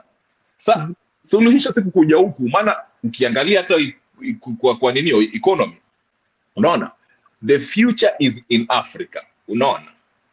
The future is in Africa. Hizi nchi zote Europe, America, wapi wanapata hizo resources zao zinatoka Afrika. Na sasa hizi wana invest, maana unaona wanapigania Urusi, China na America na France wote, wana invest in Africa. Ndio maana unaona sasa wanaanza kutoka kuleta hizi makampuni kama Amazon na mambo mengine zinakuja Afrika. So watu ambao wanafikiria mbele wanajua kwamba Africa is the next will be the next industrial revolution will happen in Africa. Congo, waliba gold Congo. Congo waliba Congo. Wakalete vita Congo. Miaka nyuma Congo imekuwa vita. Ukiwa na green card wewe unaenda automatic kuruhusiwa kupiga kura pale ama inakuaje? No, ukiwa na green card no, mpaka uwe mtu wa huku. Uwe Mwamerikani. Mtu wa huko. Si wewe ushafika tayari, sasa si uko huko tayari. No, huwezi piga kura huku. Huwezi mpaka uwe Mwamerika. Ona. So green card ukipata unaweza pata tuseme miaka 10. Ukipata green card unaweza kuanza ku apply for kuwa mtu citizen wa huku. Unaona? Sasa mpaka upate hiyo citizenship ndio uanze kupiga kura. Ndio unaweza kuwa nini utakubaliwa upige kura. Lakini kabla hujakuwa Mwamerika huwezi piga kura. Lakini waweza kupiga kura Kenya, maana utaenda embassy kama unaweza kwenda New York, kuna California, Chicago, wapi. So ukitaka kupiga kura Kenya, waweza kwenda kwa embassy na unapiga kura. So ni vizuri. Nilikuwa nataka kujua manake wenzetu wakija hapa wanasema ni wapigaji kura huko wana vyama. Sasa ndio nilikuwa nataka kujua tu kama inaenda vipi na mimi na Jax tukipata nafasi kama hizo tusiachie. Bado unaweza kupiga kura. Ndio maana yani dunia imechange. Unajua dunia imechange sasa bado na teknolojia na mambo mengine. Sasa kupiga kura sio shida. Hata wewe ukienda South Africa, hata ukienda huko Europe, kuna ikifika siku za kupiga uchaguzi bado you have to find out, uenda piga simu. Hujanielewa, swali langu ni kupiga kura hapo hapo Amerika, si kupiga kura Kenya nyumbani. Hapo hapo Amerika unaweza kumpiga kura hapo hapo. Yaani unapiga president hapo Amerika ama mwanasiasa hapo Amerika uingie kwa chama. No. Nasema hivi, kama mimi nataka kumpigia Ruto kura ama nataka kumpigia Raila kura, nitaenda embassy, alafu kuna pale wataniambia pale diaspora wanaweza kupiga kura. Okay. So bado naweza kumpigia Raila ama Uhuru ama whoever is running for president, naweza kupiga kura huko kama Mkenya. Unaona? Okay. Lakini in order nipige kura hapa, nipige rais wa hapa kura ama governor ama nini, mpaka niwe mtu wa huku Amerika, waelewa? Okay, hapo basi nimekuelewa. Manake mimi naona wenzangu wa Kenya hapo wanasema kwa tayari wao huko ni wa Amerika, hata wanapiga kura huko, hata hawajui mambo ya Kenya. Ni kama ambaye wamesahau yani mambo ya Kenya, kwa sababu lakini maybe ni tofauti sana. Maybe wamepata makaratasi ya huku, maybe wameshakuwa Amerika, waona? Kama sijui situation ya mzee, lakini alisema amekaa America 20 years. So maybe most likely ameshakuwa mtu wa huku sana, anaweza kupiga kura, ampigie Trump ama mtu mwingine kura. So sijui, kila mtu ana situation yake. Okay. Basi nilikuwa nataka kujua, manake na sisi pengine Mungu anaweza kutujalia tukasafiri huko tukajua mambo ya kupiga kura za huko. Huku pia kuna shida huku, hata pia huku tuko na Ruto wetu. Unaona? Ni kila pahali. Unaweza kuhakisha moto tena. Okay, ni vizuri wakati wake. Niliingia hapa nikaona Jeka anasema tena akafunga show. Mimi nikasema basi acha kuja hapo hapa tuibomborushe kidogo. Hata mimi nilijua Roda amenyamaza. Roda anajaribu kuja Sweden. Tutakuja vipi? You're welcome. Hata mimi nataka kuja hapo Sweden hapo. You're welcome. Hatuna shida huko, tunaga mambo mob huku, unaweka mattress tu huku, ili just simple. Wacha tukimbie hii ushuru huku, tuingie huko, sio ushuru. Yeah, well, come and visit me now, it's summer time. Come and visit me. Tutakuja, but be a frequent contributor, maana sijakuona kwa siku mingi. Kuna watu wamepotea siku, wakina Jack nini ilifanyika? Ulipotea siku sijui wiki mbili ama nini? Sijapata sijui nini ilifanyika. Ndiko kwa busy kiplan. Saa zingine niko busy, saa zingine. Roda, wewe ni mtu wa Jubilee? Yep. Damu. Haujahama? Sina bundles. Nihame kwa nini? Hiyo ni kama yetu. Ruto amechukua. Ruto amechukua Jubilee yote. Sasa Jubilee ni UDA. No. I will not lie any no. Au kweli Sabini Chega na kanini Chega. Huwa ameshatolewa, tuko na mwingine mmoja. Bakasi wa nini MP Bakasi atachukua hiyo kiti ya ndani majority. Ngoja, si niliona ati walienda kotini wakatoa nani? Sabina Chege alitolewa na our party leaders Uhuru Muigai Kenyatta. Nikamwambia wacha nikuulize. Mimi niliona walienda kotini wakatoa yule David anaitwa nani? David something na mtu mwingine, kwa sababu walikuwa wana discipline. Wakawatoa na koti ikasema party leader wetu ni Uhuru Muigai Kenyatta na nani na secretary wetu ni Kioni. Mi ya wengine si wajui. Huyo Sabina Joy ni kujifanya yeye. Sijui yeye, I don't know. She is not allowed to be in our party. Is not. Yeye ni anajiwekelea, lakini ako party leader. Kwani siku Sabina Chega anaweza kuwa party? Na nani? Na yule ni mwingine kanini Kega? Watu ni kujiekelea, wanajiekelea. Hawayuko hapa. They have been fighting with they don't respect our party, they don't respect our party leader, they don't respect our Uhuru Kenyatta, they don't respect unajua kanini Kega pahali alitolewa na Uhuru angekuwa hapo ni amemsaidia kuwa member parliament huko kwa Nyeri na kamweta hapo, lakini hizo zote amesahau. Na sasa kwa nini niliona si uliona nani yule Gaucho akiongea kwa hiyo chama chenu? Gaucho ni mtu wa nani pia Jubilee? No, Gaucho alikuwa amekuja kama vile unaweza kuja just to hear what is a Jubilee, because it was a meeting of Jubilee, so they were invited. Everybody was invited. It doesn't matter to hear what is because people they want to know what is a Jubilee, because people they want to what are you talking about Jubilee? So they maybe he wanted to see even the former president. He was a president of the state, so he's a former. So they have to come to say hello. Yes, that's why he was coming to the meeting for the Jubilee. Wajakoya, those are our leaders, those are our party leaders, so they can become. Madaraka, those are our lead, nasema alikuwa ameinvitiwa. Tulikuwa invite kwa sababu unajua tulifanya elections, tulikuwa one coalitions. Tulikuwa ODM ilikuwa hapo. Na Kenya ya Madaraka, so ni must wakuja kwa sababu even we had a member of parliament for ODM, they were there like majority leader. Yeah. And of course, Kausho was coming to say hello to a former president, of course. So unaona 2027 mtakuwa na mtakuwa na candidate wa Jubilee ambao atakimbia against Ruto, ama unaonaje? If God will, everything is to put God first. Ama Kenyatta atarudi tena? I don't know. I cannot answer that. I don't know. Kwa maoni yangu naona hiyo Jubilee itakuwa imeisha ikifika hiyo miaka. I don't know. No. It will never. Hata mimi nitakuwa hapo. Haiwezi itanikiwa hapo. Jubilee haiwezi itanikiwa hapo. Hata mimi nitaendelea. By the way, huko sote tumekuwa na nini. We had that guy, he died. He was a member. He was a party leader of Scandinavia, Norway. Those Scandinavia, we live close. We used to meet and have a parties in summertime in Nyamachoma. Yes. And it was very strong, that party. But nowadays, because that guy died, he is the one who was bringing us Kenyans who live in this country and country neighbors. So, and me, I will be the party leaders of this area in diaspora. Which town are you in Sweden? Party to. Don't worry.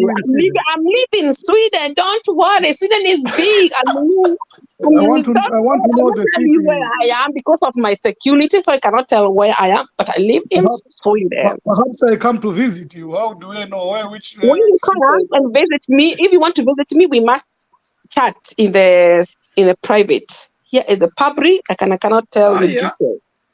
I have my own kidogo ushaandika private chat, lakini ni sawa. Wacha turudi kwa show down hapa. Mimi sina hata passport, nitaenda kufuata nini huko? Kidogo tu wacha turudi kwa show. Just one moment. Let's come back to the show. Now, Nyagaka, let me ask you, Mr. Nyagaka. Yeah. Do you see Ruto performing well if given time? Very well, because he has 5 years, according to the Constitution of Kenya.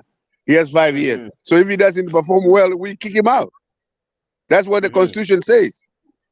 So, lakini kuambia Roda, in the 80s, I was in Sweden, na nikaenda mahali fulani kununua kitabu ya Hitler. Hao watu wakaniangalia kama ni wazimu. Revolution, nimekaa hapa miaka mingi. I came here in the 20s, now I'm in my 60s. Mazee, nimekaa hapa. Lakini naenda nyumbani kila wakati. Chalo, mimi ni Mkisii, sio Muamerika. Ni kutembea tu kama mahali kama hapa, ndio hiyo simu ikapotea. Kuharibu uzee usiingie sana. Lakini inji sio mbaya. They let you do whatever. Mimi Chalo, ulikuwa unauliza, mimi am a straight up Democrat kama niko UDA. And in 2007 nilikuwa nafanya kazi na kampuni nyingine, ilikuwa na union kubwa sana. Wakaambia, some guys said I'm a Kenyan, bila kama Obama. Sasa I'm in Texas. Lakini sasa huyu akaja akaniuliza, son, are you from Kenya? Nikamwambia ndio. Akaniambia mzuri sana. Yani they really love Obama, those who love all like him. So that's the democracy we deal with. There's no big deal. Na hapa America vile Rebo amewambia, they have rules. So you beat those rules, you get what you want. But hakuna kitu kama kulipa. Vile Roda amesema, they don't pay anything. They just tell them what it is and they go for it. Hapo ndio tunataka tuende. Okay. Kenya Rebel, what do you see Ruto doing? Because many have Rebel, written him off. Rebel, I'm coming to Bodu, Lafayette. Weko karibu hapo? Sawa. Huko nilihama, nilikuwa Uko karibu naishi pia? huko liko Lafayette, mimi niko South Bend. South Bend ni pale Notre Dame. South Bend, yeah. Yeah. Na Lakini Indianapolis anyway. liko na watu mingi. Yeah, so James, hiyo show yako ni mzuri. Tunaipenda and you take everybody ideas. Na Roda asiwaambie anaenda ile show ingine ya Bernard. Bernard kuza huko Roda. Hapo nasikiza vile wanasema lakini hawataka kuniona kabisa. Lakini how can you be a Kenyan? You are not a Democrat. Ukiwa na ideas kama zako ya Roda ya kusema ya kwamba wewe ni Azimio ya Kenyatta, you are free. Everybody should be free to do what they want. That's what the democracy is all about. Yeah. Sio kufunga.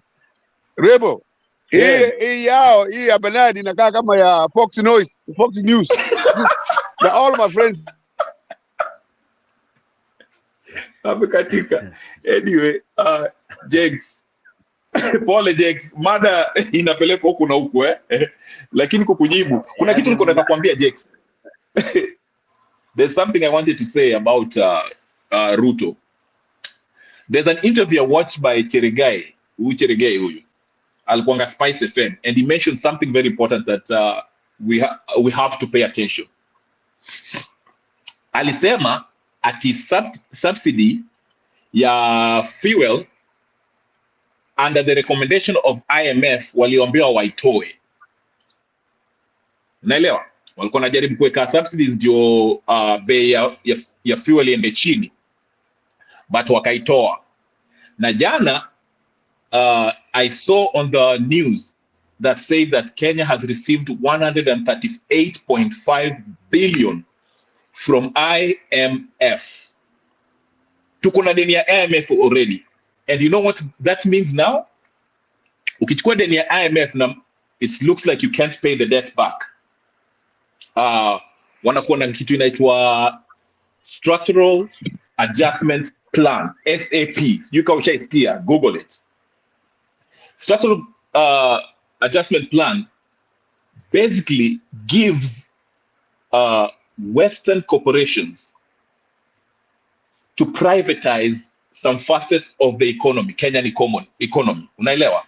So tuseme kama watakuja, kuna corporation inaweza kuja hapo, Kenya is known for tea. Wanakuja wanaanza kusema ati okay, since hamwezi kulipa hiyo madeni yenu, they take control of the tea industry or maize or whatever industry they ask for, and they privatize it in such a way that some corporations that they pick, they run that industry, and this makes the country more poorer because inarudisha production of the country chini. I read, in fact, kuna kitabu nasoma sasa hivi. Well, let me show it very quick. Tafadhali. Jek, ukipata nafasi, anyone that's watching this, unaona hii kitabu? Jek, unaangalia? Jek, you're not paying attention. Yeah? Sorry, I'm typing something. Inaitwa Confessions of an Economic Hitman.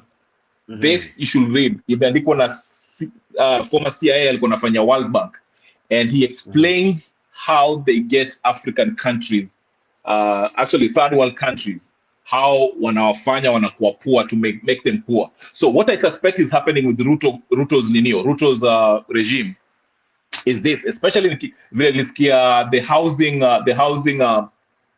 housing initiative, affordable housing initiative. He mentioned something, ingali sema kitu ati government inapeana land, okay, then they find a private investor, because it's a PPP, public and private participation. Okay, government inapeana land, inatafuta investor comes in with their capital, they buy materials, and those materials wanatoa hizo levies materials, okay, so they buy it cheap. The private investor builds the building, the units, whether it's 200,000 or whatever thousands they need, okay, builds it, and once they finish building it, the private investor they mark up the price, wanaika bei, whatever bay they want, whether it's 10 times, 3 times the market value, only up to them, okay? Then they sell it back. They sell that, that property, those units, back to the government, okay? Do you see a problem there if that's happened? Unaona, the problem is the government is taking all the risk using the taxpayers' money, but the private investor is free of any risk. Private investor, all he has to do is to come up with the capital, and that's it. And he's guaranteed the house he has built will be paid for by the government. So hapa ndio naona these Western countries will come in. Watakuja watatoa construction company maybe from Washington or somewhere, waseme, you know what, okay, amjalipa deni yenu. All right, this is what we'll do. We'll build you these houses at a cheaper price. Whether it's 200,000, whether you qualify for that house, then you see shida yao. Alafu watambia gava, pay for it, and they'll set the price. Watambia, hey, we want whatever millions we want from these units we built, okay? And your pesa ya 3% ambao mnatoa na your employer 3%, which is a total of 16%. Itaenda hapo. Unaona? So this is how I see it. So if I was to give an inio, I think the focus, Kamini Prophet War, I don't think the future is very bright. Hii serikali ya Ninio, as much as he's trying to do the best things, I don't think he will atafaulu. I'm on Ahadi. There is this comment from Sanders, and that's possible. Actually, that's a good point, because last time nilipiga I mentioned this. You kulisikia hiyo kitu kwa news. There's a construction company that just won the tender ya to build something. I think it was under the highway, is it like whatever Uhuru highway, whatever highway it was. And apparently that company ilikuanga based ya Murkomen, okay, who has that tender. I guess the Chinese had that tender at first. Then they dropped those Chinese and gave it to Rafkia Murkomen. So that's an example of what I'm talking about. It can be very messy. Ndio maana I was maintaining that the other day nikisema, until I see some real commitment in fighting corruption, it will be the biggest scandal in the history of Kenya, I guess. So that I agree, Mason Sanders. Sasa, yesterday I asked, and I still insist, how do you fight corruption when all the guys you have put in office have an issue, like not one or two or several have been mentioned in serious cases? Murder, rape, killings, corruption. Those are the people umeweka kwa ofisi. So how will your government be immaculate? That's what I was saying. Ruto is in a tight space. Actually, there's one thing I can say he did positively. Kuna mtu, I just read that today. I saved it. I forgot the name of the person who he froze his assets. I don't know what the name is. Ulisoma hiyo kitu. There's a person who is, kwa sababu hiyo pesa alikuwa, his wealth is unknown, how he got his wealth. So I think that was a good step to make from Ruto. But vile umesema, hao watu wako kwa hiyo gava yake ambao they have a checkered past. I would like for him to make a bold move and see that these people are prosecuted. Now warudishe pesa so we can build again, gain trust, the public trust. Because right now, your bill, no one trusts it. So it's a good idea, but nobody trusts the whole process. There's no confidence that we'll see what he's promising. In fact, he promise yake ya electric pikipiki, September for deliver, I think it will be a good indication whether the housing thing will be doable or not. Why is he quick in giving expiry dates? Expiry date in this sense, by June, by March, by April, by September. Why is he quick in giving such expiry dates when at times he's not even certain if it will work? Why do you think he has to do that? Because that is one of the problems that I have with him. Giving dates that you have not verified if it will happen, You are not even certain. You have not put things in play. Like, you see, he says by June, we get gas at 300. Then later on, he comes and say, "Oh, you see, by then when I was saying that, the laws that would have governed it would have not been legislated, or we had not factored it in the budget." Now, where do you start? Do you first start with the laws and factoring in the budget before you come to Mwananchi and tell Mwananchi, this is what will happen? What should start? Do you start by the works on plannings and making sure you have dotted all your I's and crossed all your T's before you come out and say, this is what I'll do? You know, like you have done your due diligence, that you're sure it will happen, right?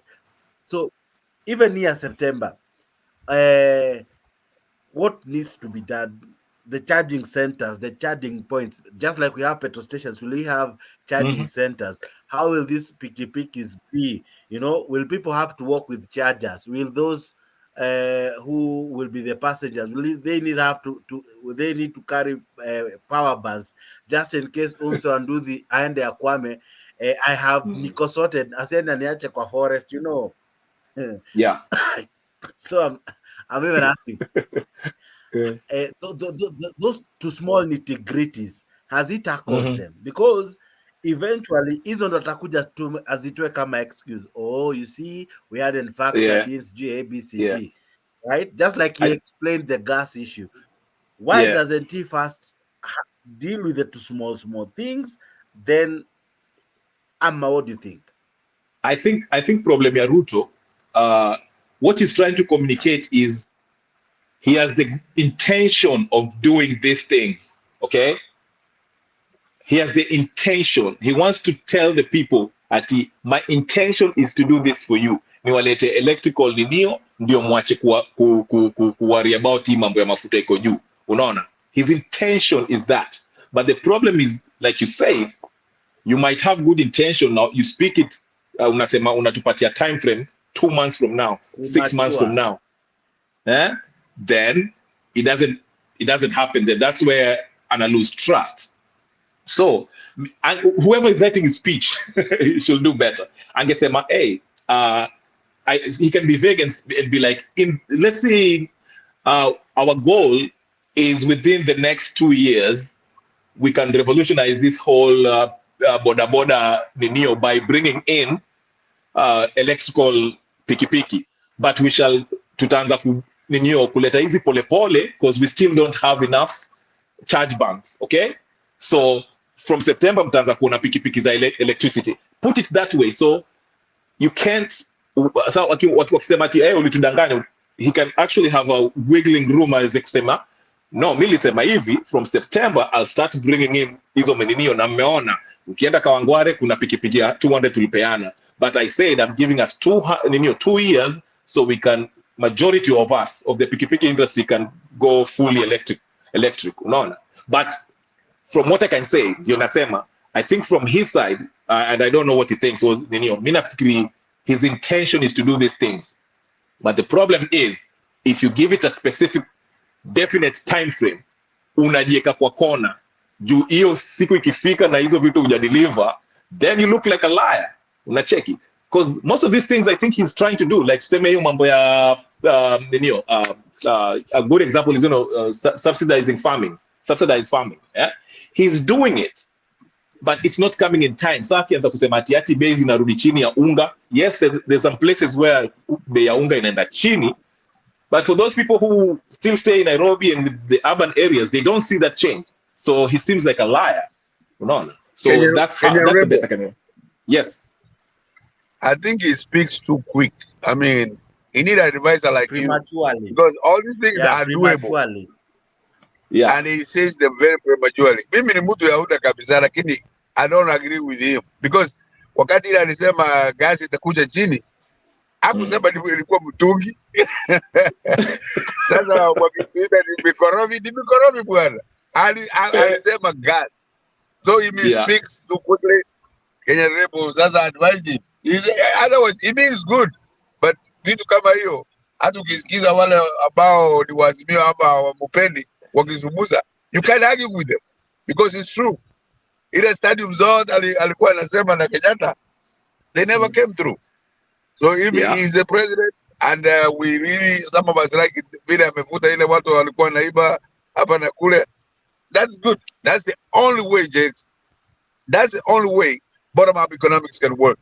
Na vile nimewaambia Remo, bottom up ndio economy ambayo ilianza World Bank and IMF. It was started by Maynard Keynes, and he's the one who raised Europe to where it is. Because Maynard Keynes had told them in the Treaty of Versailles, you cannot tax the Germans and they don't even have a job. Unaona?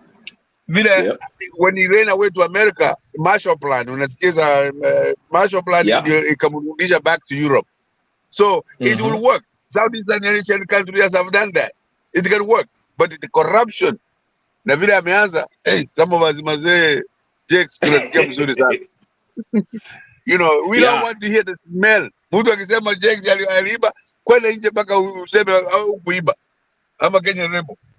That's what we need. Corruption is the biggest. The corruption is the biggest indicator. Kwa sababu most of these projects, they fail because of corruption. Iwe hata kama ni SGR ama kama ni, I mean SGR, you know, it's materialized, but in the corruption, they were overcharged. Okay, so these projects, they fail because of corruption. So if he goes hard on it, na a prosecutor watu narudisha hiyo do, ataanza kubuild confidence. And like Jack said, hiyo mambo yake ya kupromise na vitu hazionekani awache. You know, he has to Nyagaka mwambie nipatie simu yake mtafute. Mimi I need a job. Nipatie kazi hapo. Nikule pesa ya serikali hata mimi. Nilikuwa natafuta simu ya Gachagua nikapewa simu ya Ruto. So I will give it to you. Now waliambia Ruto bila kupigia. Sitaki kuzungumza na Ruto. Ana promise so many things. Gachagua anawakorogosha. Kama leo anasema mzuri sana. My candidate is Gachagua. But you know what? Gachagua, hata kama watu wamemchukia, he tells the truth like it is. Yeah. He tells it like it is. Kenya Rebo.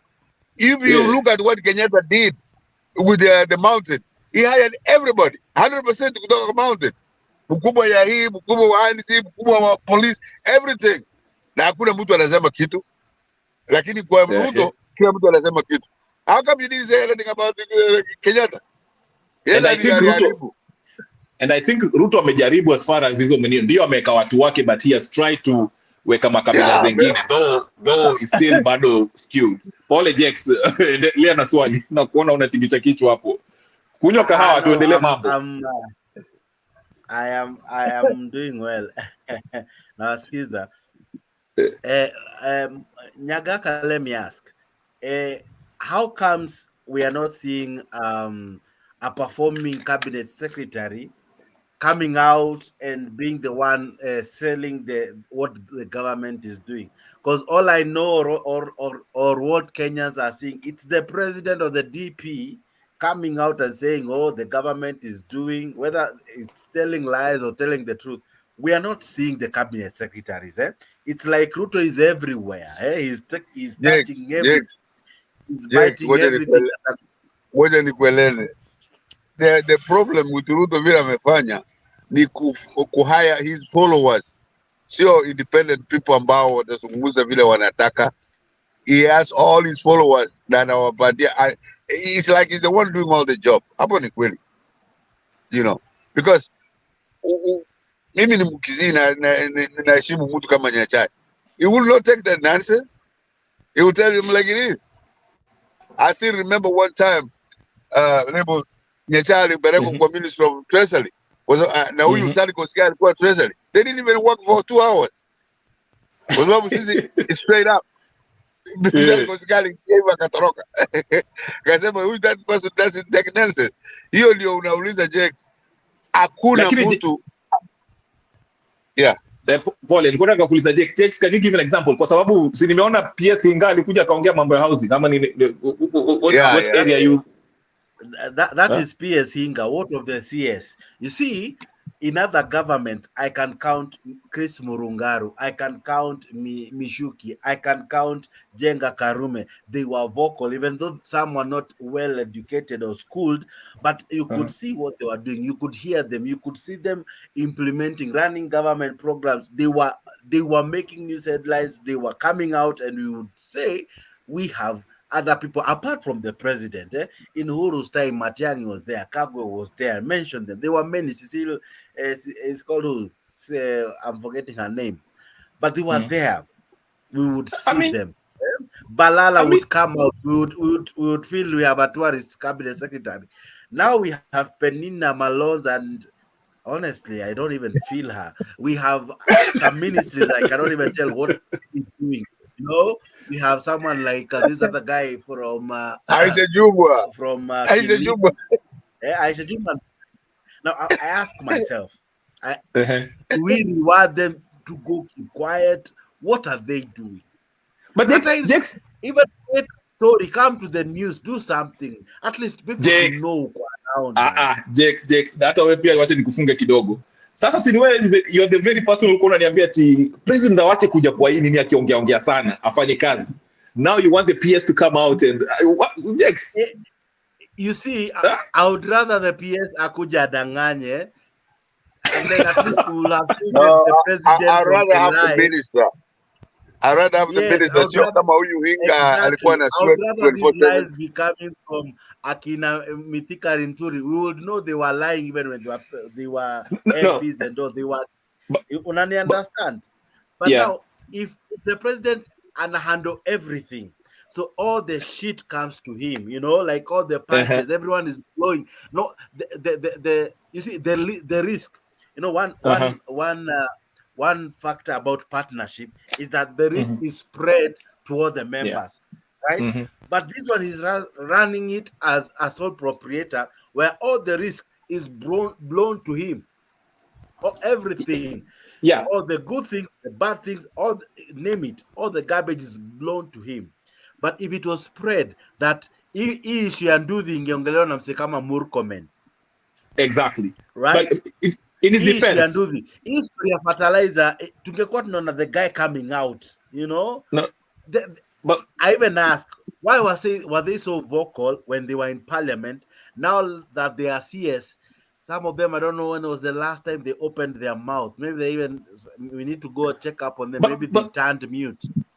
But in their defense, Jakes, I ninafuatilia most of them on Twitter. For example, like Murkomen, he kind of have updates of what he's doing. Unaona? Who else? Some of these Twitter pages, they're not even managed by them directly. They have people employed to do that. That's true, but it's still no, Jakes. But they're still communicating. That's the umeandika mtu hapo ndio communicate what you're doing, right? Hata kama si wewe ndio unairania Twitter, but they're hired to do precisely what you're asking for. So the thing is, allow me to attack you directly. Before you attack me, the media, if I look at the mainstream media, hizi Citizen na hiki all of them, these guys, they only care about the politics part of it. Ndio maana headlines is always Azimio or Kenya Kwanza, Raila. They don't focus on these ministries. Na mtu kama mimi ambao, you know, I mean, I concentrate more on what's on the internet, Twitter, their pages. I want to see what they are doing. I see these things every day. Wakina Luturi, whatever, the Kericho guy, huyu wa sports anaitwa nani? Huyu ametoka Mbalu alikuwa ODM, I forgot his name. They do that. So I feel like the media, Ababu na Mwamba, I think the focus from the mainstream media is the politics side of it. But these people are speaking through the media outlets. Okay, Jakes, attack me, I'm ready. And most of them are in ODM. Okay. Right. My question is this: now that you are friends on Twitter with Murkomen, and we are not friends, but I follow. I have to be very clear.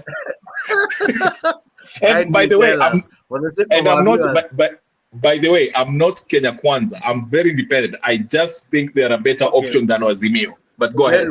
Very well. Now that you follow them closely on Twitter, tell me what they're doing. Like, the projects they have posted. Maybe we can go back and see the roads they are now doing. You know, did he raise that issue and do the kwa his page? What is he saying? Hapo kwa Twitter. Well, What I have to go projects? there. Okay. I can Are go there there right roads? now. Yes, Are there roads yes. they are doing?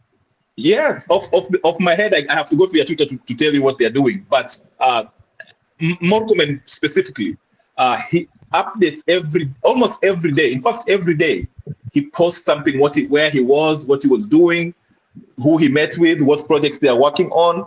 He posts everything in his Twitter page. That I can say. So if you're asking me a specific one, I have to go to their Twitter and look. And you can actually do that too if you want it. Because I think that's where we are moving. We are moving towards social media. Because if you look at if I look at the mainstream media, Citizen TV is doing any, what you need. Now, It's two people. Yeah. I get it, but let's take back our minds to Kenya. Let's not think of those guys away from Kenya. Let's think of Kenya. Okay. Some of our mothers have no access to social media. Right. Even their That's phones true. and how they live, they cannot access social media. Some Right. of our fathers have no idea what in the world is a Twitter. Some of True. our brothers That's true. have no time for Facebook and all. Yes. Now, others hata akiweka bundles anaona vitu chache sana and then that's it. Now umeweka information kwa Twitter. How will mama mboga uko mbali know that you are working? Right. Okay. How will Jakes. they know? How? Jakes. How will they know what you're doing? Right. How will That's they a good know when the government has brought in a new service that probably would benefit them, but wameiweka kwa Twitter? How would they know? Jakes, that's a very good question. That's why I'm trying to emphasize this. There's two things that are happening. Number one, the mainstream media is failing you because anytime the mainstream media, sometimes when, let's say, if he writes something controversial, okay, kama I'll give you an example. Huyu nani anaitwa nani? Alikuanga MP wa Gatundu. What's his name? Moses Kuria. Moses Kuria wrote something the other day when that whole mambo ya ninyo ilianza, mambo ya kutoa maize huko Zambia. He wrote something about kulapunda or something. He wrote something controversial. The mainstream media highlighted what he wrote on Twitter and reported it for discussion. Okay. So here's the thing. The mainstream media is what majority of Kenya, let me not say majority because I don't know really what the exact mean. You can tell me better. But I would say there's a good number of people who are still depending on mainstream media to get their news. But I see a transition. People are going to the media on the social media more. Like I was just a month ago, I was debating Lucy Ayala, who was on the tackle, and we had a really good discussion. I mean, watu wengi wanaanza kwenda huko. So I'm saying this, the media is doing us a disservice. Au yo mama ambao hajui what is Twitter. Yeah, akifungua Citizen TV, he only sees two people arguing about whatever bill, finance bill. They never mention whatever. And most of them are also biased against Kenya Kwanza. Let's face it. They are getting biased against Kenya Kwanza. So reporting about what Marcomen was doing in Isiolo, the road that he posted in his Twitter, is not something that will bring ratings. It's not interesting. I want to kusikia leo Raila alisema maandamano ni kesho. That's what they want to hear. So what I'm trying to say is this. Kenya is, the young people, we are slowly moving on the internet sphere. But again, for the wale wa mama wazee ambao bado wako huko, they still look at the mainstream media who are not reporting what these people are doing on the internet. So they're doing the population now mama a disservice. I don't know if I'm clear. Ama nimejichanganya. Ama Nyagaka unaonaje? Nyagaka, what do you think? Because ni kweli. The mainstream media, unajua why it is anti-UDA, because who owns the mainstream media? The nation, the wale watu ya mountain. Standard ya Moi. But when we were coming up, it was owned by white people. Na hii ingine imepea Raila everything. Hata Citizen ni ya Raila. So the mainstream media, which feeds off the internet and Twitter and all these other social media, it is very difficult because the mainstream media should be telling us the truth, not the bloggers that are on the internet. Yeah, and even Jakes, wacha nikuulize swali. You know, I noticed something today, even yesterday. When you come here and start talking about, let's say ukianza kuongea juu ya, earlier you were talking about sports, you know, vile vijana wanafanya Harambee Stars and all that. You know, nilikuwa naangalia numbers naona, ai, hii kitu inaenda chini, imetoka 80, viewership inaenda 65, 40. Ukianza kusema mambo ya maandamano Raila na Ruto versus Ruto, I'm telling you, people are joining. Inaenda 120 something people are joining. So it's the same thing. It's about ratings. Mimi tukianza kuongea maandamano hapa, ndio maana I was jokingly nilikuwa nasema napandisha hii temperature, because temperature is what makes people watch. That's why. Nani alibali tutoka. So that's what media they're not interested in reporting what Markumen did in Osiolo today, the road that was built there. They're not going to report on that. They rather report Sifuna when arguing Boni Kalwale about the financial bill. No. The fireworks. Something controversial that entertains. Who wants to hear about the maendeleo ambayo inaendelea huko? So that's how I see it. Rebo, sijui kama unajua, media ya America 99% owners are Republicans. They vote Republican regardless of what. But the editors, the people who report the TV in front of the TV, those are all Democrats. And those who are the people who helped Obama, and they are the people who has helped us with the Trump menace. And they are the people who are going to help us with the Trump. Because the media should be telling us like it is. Ask the direct questions. Come on. Ile nani alikuwa anauliza Hussein Mohammed before he was taken. That was the standard right there. Tungeenda kutoka huko tuende juu. There's a good journalist. What's his name? Jake, unaweza kunisaidia. What's the name of that journalist? William name Somali. I forgot his name. He asks really good questions. Yeah, he asked a lot of good questions to Ruto. And Ruto was even sweating on that one. So Jake's a heads up. If you want people to come here, weka hiyo moto ya Raila maandamano versus Ruto, you'll get viewership. I can guarantee you. No, let us go up a little bit. We want Jake to ask the direct questions about you, Hussein Mohammed alikuwa anauliza. Let us make the media about it makes sense. So hii maandamano, it doesn't make sense. Maandamano.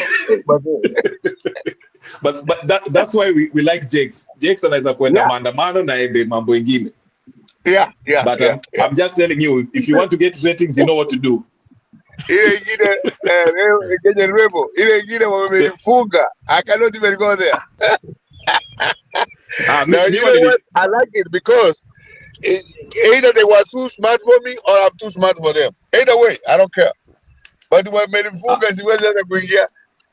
Kwa sababu you ask them a question, they don't want to hear that. Huko ni ukoloni. Huko ni ukoloni kamili. I can't even the block. Exactly. Anyway, back to you, Jake.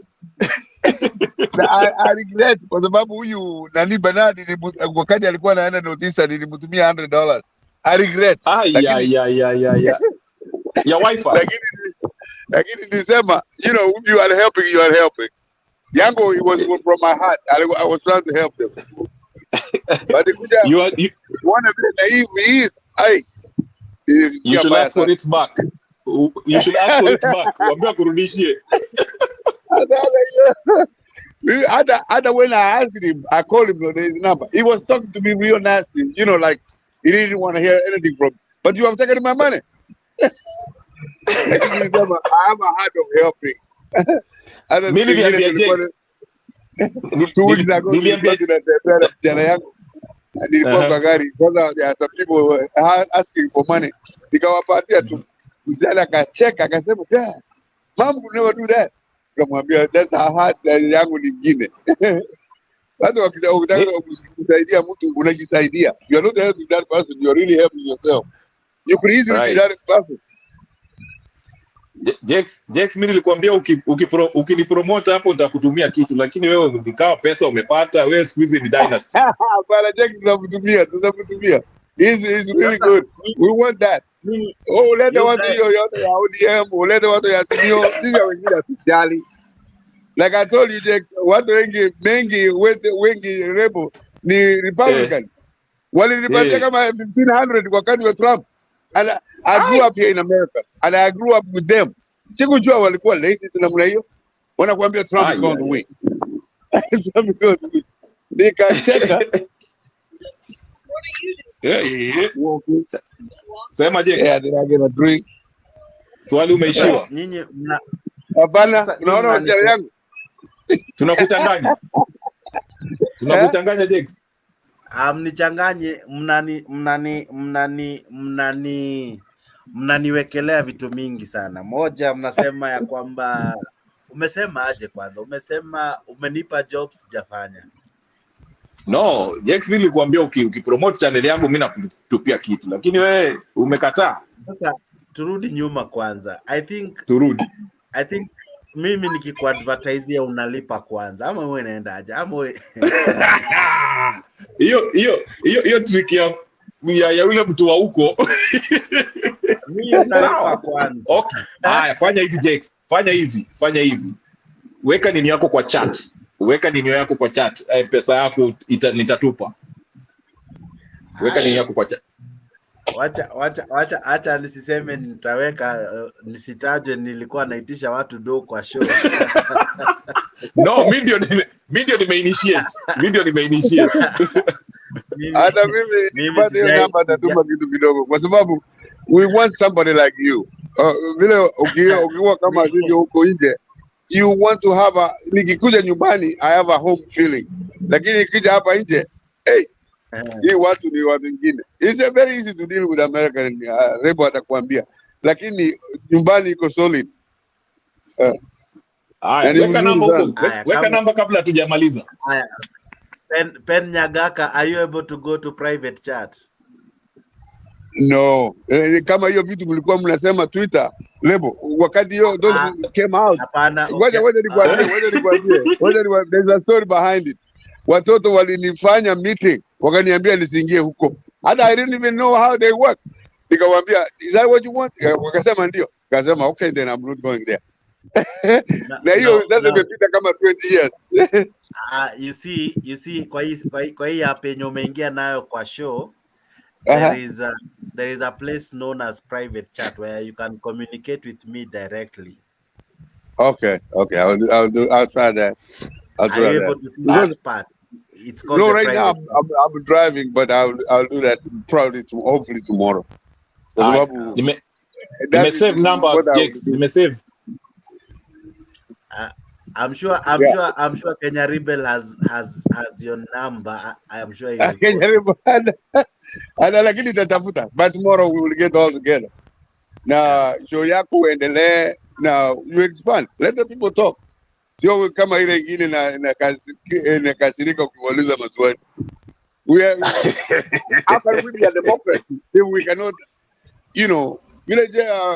Rebo amesema all these things that Ruto is promising, they need to be talked about.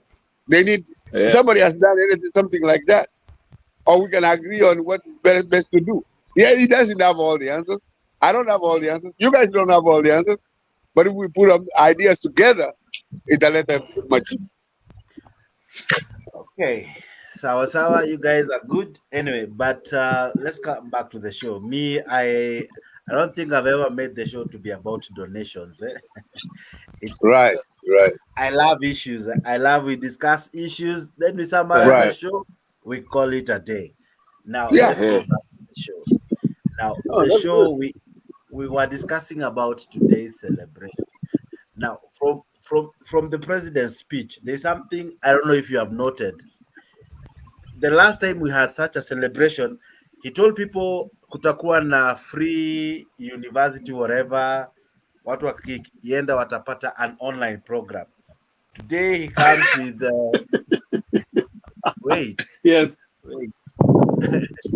Today he comes with pikipiki za kucharge.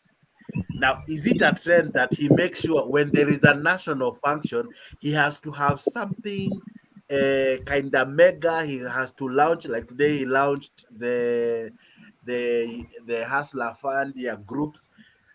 Is it Yeah, a katabia company, he yeah. now wants to calculate that every time we have a national function, that is where he comes out to show us that what he's doing to, just At to least funika the watu. answer of funds, he had a good point.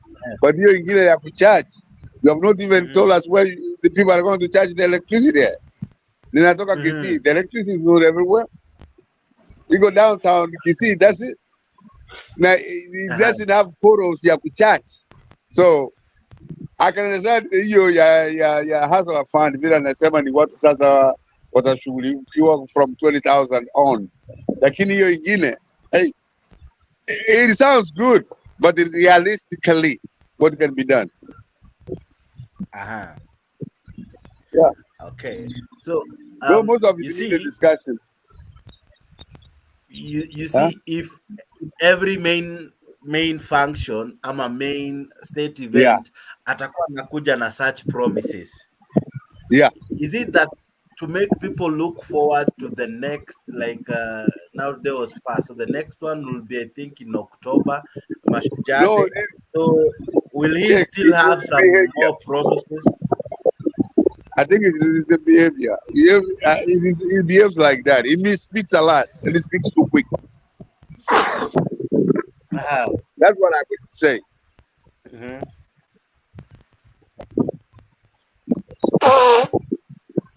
Give me, I have a terrible cold. I have a terrible cold, so I have to. Mwenye hiyo tangauzi mnatengeneza hapo na Ruto. You get the coffee, the tea. I've taken a lot of dawa mpaka I am. Yeah, you like the dawa. Imenichoma. By the way, Jex, ko ni pesa ngapi siku hizi? Ko inaweza kukusaidia. Ko ni pesa ngapi siku hizi? Ama taxes imeiweka juu sasa siku hizi? I don't know if they are still there. Hakuna ko. I don't know. I don't think so. Sijui. Kofta? I think such companies that I think zilifungwa. I'm not sure. Yeah. No problem. Okay.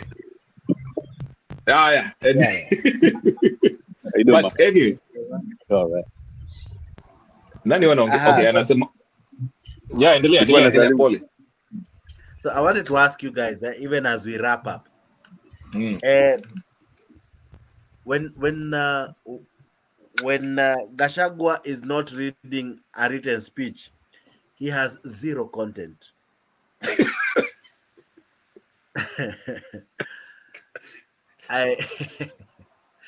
If he's not reading about anything written, he has zero content.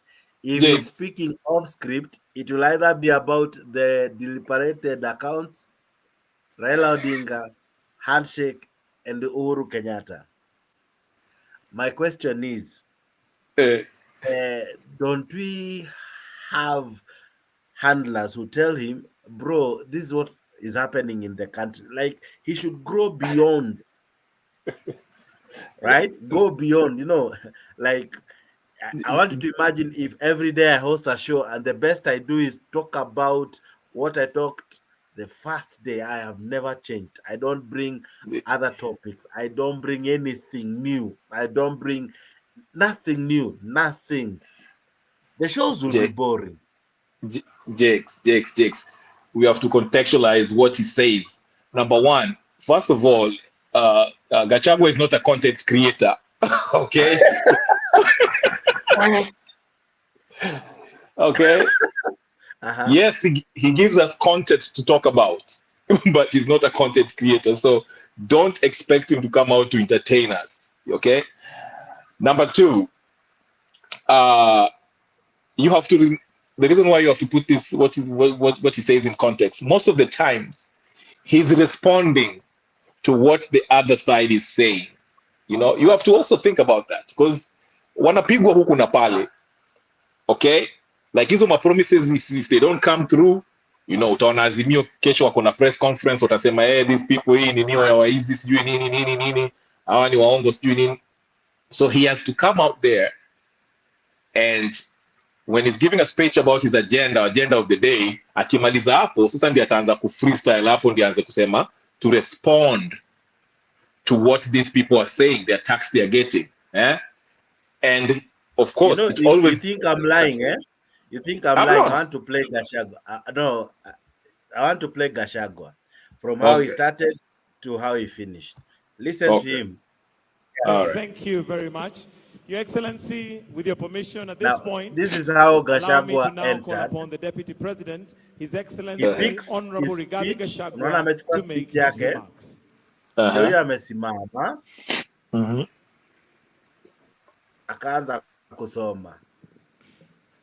Your Excellency, the President of the Mpaka Republic of akasema Kenya Kenya, iko na 16 years of and independence instead of Commander-in-Chief of the 60. Kenya Defense Forces, Ruto, Your Excellency, the First Lady of the Republic of Kenya, You think I'm lying? Listen to him. Ruto, Your Excellency, the President of the Republic of Comoros, Azali Assoumani, Your Excellency, the former President of Niger, Yusuf Mahamadou, the Governor, our host Governor of Embu, the Honorable Ses Barire, aka Karinda,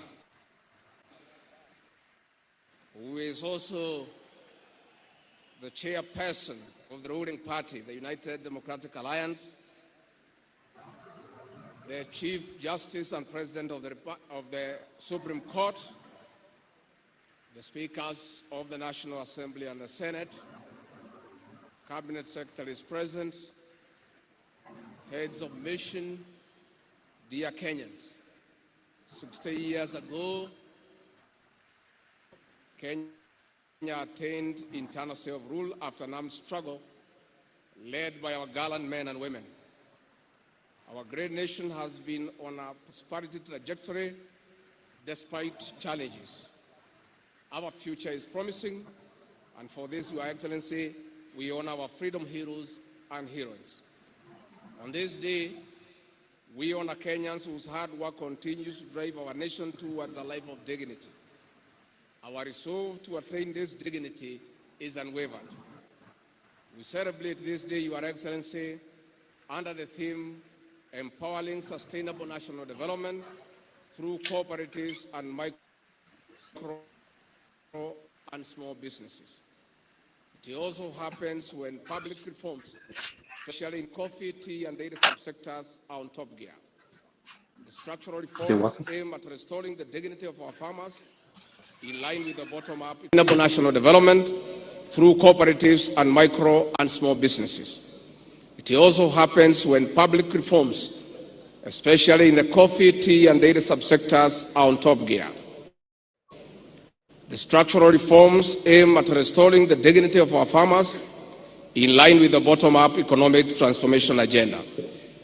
It is this regard, Your Excellency, that we have convened a special summit of all coffee stakeholders in the neighboring county of Meru next week to come up with practical interventions to put money into the pockets of our farmers. There shortly, there will be another conference for tea, followed by macadamia, avocado, miraa, and muguka. Your Excellency, for sustainable reforms in these subsectors, cooperatives are central components in uplifting our small-scale farmers to economic independence and prosperity. To this effect, the cooperative movement must roar back to life by instituting necessary reforms. Your Excellency, if you allow me, before I invite you to address the nation, let me make an observation on the significance of hosting Madaraka Day celebrations this year in Embu County. Your Excellency, the venue of this celebration is on the edge of Mount Kenya Forest, where gallant men and women took arms, crude as they were, to drive the British colonialists from this land, reclaim their freedom, and get back their land. Your Excellency, our gallant men and women, despite being limited, were facing a very difficult situation. The colonialists had guns, they had planes, they had grenades, they had bombs, but the poor freedom fighters had only a panga, but a sheer and great resolve to get back their independence. Your Excellency, your presence here is a reminder of that struggle.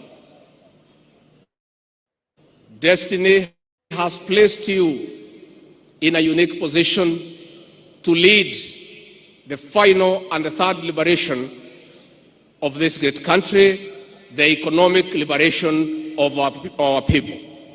Your Excellency, we want to encourage you. The measures that you have come up with to get back the economy of this country on track through prudent and pragmatic interventions is what will bring about the third liberation. Your Excellency, we want to encourage you that millions of Kenyans desirous of economic prosperity are fully behind you. We want to encourage you that many Kenyans, though quiet, have confidence that the measures you have come up with will improve the welfare of the Kenyan people. We want to urge all Kenyans to allow our president an opportunity to steer this country back to economic prosperity. Your Excellency, we want to urge our leaders to continue being steadfast as they support all the legislative measures that your government has proposed to allow this country to get away from public debt and fund our own development and recurrent expenditure. For that, Your Excellency, we want to assure you that the majority of Kenyans are behind you. Never mind our detractors. These detractors gave you no chance to succeed. As they see you making practical and pragmatic interventions, they are all over shouting and bringing a lot of propaganda, which is being enabled by the press. And we don't mind, because the press, as you all know, were part and parcel of the Azimio Brigade. And therefore, Your Excellency, we want to urge you to continue with the confidence that the people of Kenya will give you the necessary support. It is now my humble pleasure and duty to welcome His Excellency President William Ruto, President of Kenya and Commander-in-Chief. Now, Kenya Rebel, if you listen to him, he speaks better when reading. My opinion. Yeah. He's better off when he reads. So I think his handler should be writing all his scripts. Yeye anafaa andikiwe. The president naye anafaa anyamaze. Gachagua tumwandikie speech. Yes, sir. Jakes. Yes, sir. Some of us, me personally, I was privileged to have a radio back in the day in the 60s. And vile Ligata amesema yote ni kweli. The guy who was following Dedan Kimathi, General somebody, it was Kenyatta who took him out. When these guys are talking about their sons of Mau Mau, they really abusing Kenyatta. And that's why I respected Mzee Oginga Odinga. Mzee Oginga Odinga was put in a car by Kenyatta, and he showed him the land, the Mau Mau land. Mzee Oginga Odinga alikata, akasema no, I don't need it. We fought for independence so that these people can have their land. And we have been really for a long time been lied to. Kenyatta lied with the group that went to London together. Aliwaambia Wasungu hawezi kutuambia kitu, tuende nyumbani tuzungumze. And most of those people who were there were Kikuyus who were following what Mzee was saying. So really, tumepata independence sasa, tutazungumza. Now, what did Kenyatta do? Vile Ronald Piga, he really messed up. I mean, some of us, I voted for him. I did not know that he would be stealing, because Mzee Yaka aliiba kila kitu. So we were hoping that at least he will finish corruption. I was kuiba na he has enough. My friend, Jake, John Aranamu, Just told you where Uhuru Kenyatta has kept his money with his mom. In Chile, Rebo, the president of Chile was impeached just because of keeping the money where they were keeping it. Yawizi. It's not like a regular bank, the Kenyan media says. It's not like you can bank in the Deutsche Bank or Bank of America. No, those are specifically money put there by dictators like Mobutu. Mobutu them used to have their money go to Switzerland. Switzerland ikaweka sheria ngumu ndio wakatoa. So we have been lied to a lot. Na ni huyu anasema ukweli, ni ukweli. At least he speaks better than Ruto. Ruto speaks so quick. Lakini huyu anasema ukweli na watu they don't want to deal with it. But Mzee Kenyatta finished the Mau Mau just as what's his name finished Mwingiki. He went after them. He gave them time. I was like in Standard 2 or 3. He gave them time. He told them, you either leave the forest by this day or I'm going to come finish you. And he did that. He killed all of them. And these are the people who fought for Kenya's independence. So let us debate, Jakes. Kitu kama hiyo, let's debate. Na watu wengi hawajui. And they don't want to know. They want to follow whoever they want to follow. But vitabu vimeandikwa. There are so many things. I was one time in Switzerland. Alafu nikaenda mahali fulani nikauliza kitabu ya Hitler inaitwa Misconf. Watu wakakuja kunicheka kwa kazi, wanasema they could have killed you. You went and asked the Jews for a Misconf? Mtu alibali waua. And I didn't know because the area I was in. So let us really speak the truth of Kenya's history, and regardless of what. Nikifanya mbaya niambie nimefanya mbaya. There is nothing wrong. Hiyo tu ndio nilikuwa nataka kuambia. Historia ya Kenya is very rich and we have been misinformed a lot. When we were when we were young, when Moi was the vice president, mutapigana. And when he came on the radio like he's giving a speech, you turn the radio off. And this is a guy who ruled Kenya for 24 years. Okay. Kenya Rebel, what do you make of the speech? One thing I would agree with both of you is Ruto needs to speak less. And I think he always uses Gachagua as his attack dog. Just like Uhuru Kenyatta uses Raila Odinga as his attack dog. If you look at this is a proxy war. Raila always defends Uhuru. Gachagua defends his president, his boss, Ruto. The speech today, I didn't see anything wrong with that. I don't think the only part I would say that I disagree, he didn't necessarily need to mention Azimio as being the detractors, because the whole festival is about Kenya celebrating 60 years. So don't try to politicize the whole thing. Okay, Mr. President, this is where we are trying to take the country forward. You don't need to bring in Azimio. Okay? That's true. But as far as attacking the Azimio side of the political aisle in other venues, that's okay, because they are being attacked. So you have to defend yourself, because if you keep quiet, then people will go with that narrative. If people are saying, oh, Ruto is corrupt, soon they'll believe that Ruto is corrupt. So you have to counter what they're saying. And that's what the president uses the Gachagua for. I didn't see anything wrong with the speech, but there was no need of bringing in Azimio in that speech. You should have kept it just, be more patriotic, I guess. Okay. Yeah. And to the speech that informed our show, it was this one. Inclusive transformation through the introduction of more efficient, affordable, and clean motor vehicles. With this intervention, owning and operating a border will become affordable, secure, and profitable. I am eager that this information reaches the seconder of my presidential nomination, Mr. Calvin Ochieng, who operates in Kilimani, so that he can escalate his hustle to the next level.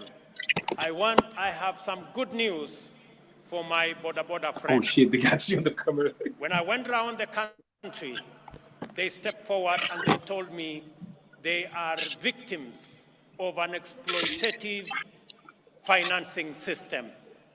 I want to tell them, my good friends, I have some good news for you. We are developing, and by September this year, we will have a mechanism where you can get your border that does not need petrol, that will be run on electricity, one that is financed by not a predatory system, but one that respects the interests of those who purchase the borders. Okay. So Nyagaka, he spoke of cars that at one moment I thought he was speaking about the cars, right? Yeah. And then he went on to speak about The border. about the border. Now, Yeah. so that we don't get it wrong, now that you have listened to him, is it the cars that will be the ones to be charged, or is it the borders? No, according to me, what I heard was the border. But okay, even that, even if cars are all the border, where are they going to be charged at? The Kenya's electricity, ukienda mahali unatengenezewa hata gari ama nini, electricity is not working. How you should have said what you could do to fix the electricity output in Kenya before he goes to the cars. I mean, before he goes even to the motorcycle. But how is he going to fix the electricity? Hakuna electricity. Inakuja very seasonal. At least the petrol unayo kila wakati. Okay. Yeah, he speaks too quick. I mean, vitu mingi ambaye he speaks, he either misspeaks or he speaks them too quickly. Ninasema Rebo aende nyumbani amsaidie.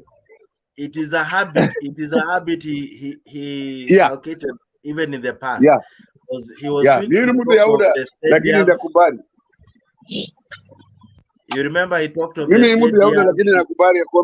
There are a lot of mistakes that Ruto is doing. Well, some of them are like those that you just pointed out. If you remember correctly, people always remember how he spoke of the laptops, how he spoke of the stadiums. The stadiums, all this. And at least you say Kenyatta alikuwa president. So why does he continue saying the same thing when he's the president? Yeah, hapo ndio anafanya mbaya. Whenever we support him, we cannot support that kind of nonsense. Yeah. We cannot support him on that one. Even if we support him, anafanya kitu mbaya. Yeah. Okay. Otherwise, tunataka succeed because the ideas that he has come up with, kufidi watu nini kazi, especially hii manyumba. Sasa hiyo ndio kama Western, mahali kama Asia, that's how they grew up. But vile ameanza ni mzuri, finish out hiyo corruption.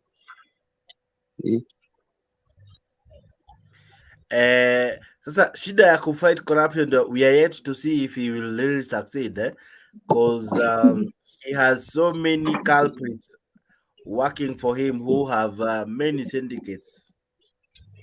But wale watu wanafanya kazi na yeye, lakini wengi, Kenyatta was fighting them directly. Hapo ndio iko the problem. Lakini the same characters, if they cannot speak up and they let him speak anything, hapo ndio mbaya. Okay. Lakini watu wale wote wengi wao ni Kenyatta alikuwa anawapiga. Yeah. Okay. Lakini kama if he can fight the corruption the way he started, na hiyo KEMSA na hiyo sijui gani ya sukari, hata hiyo sukari nyingine nimesikia imefika Kisii. So I don't know what you got there. Unajua Kisii watu wengine wakora sana. Yeah.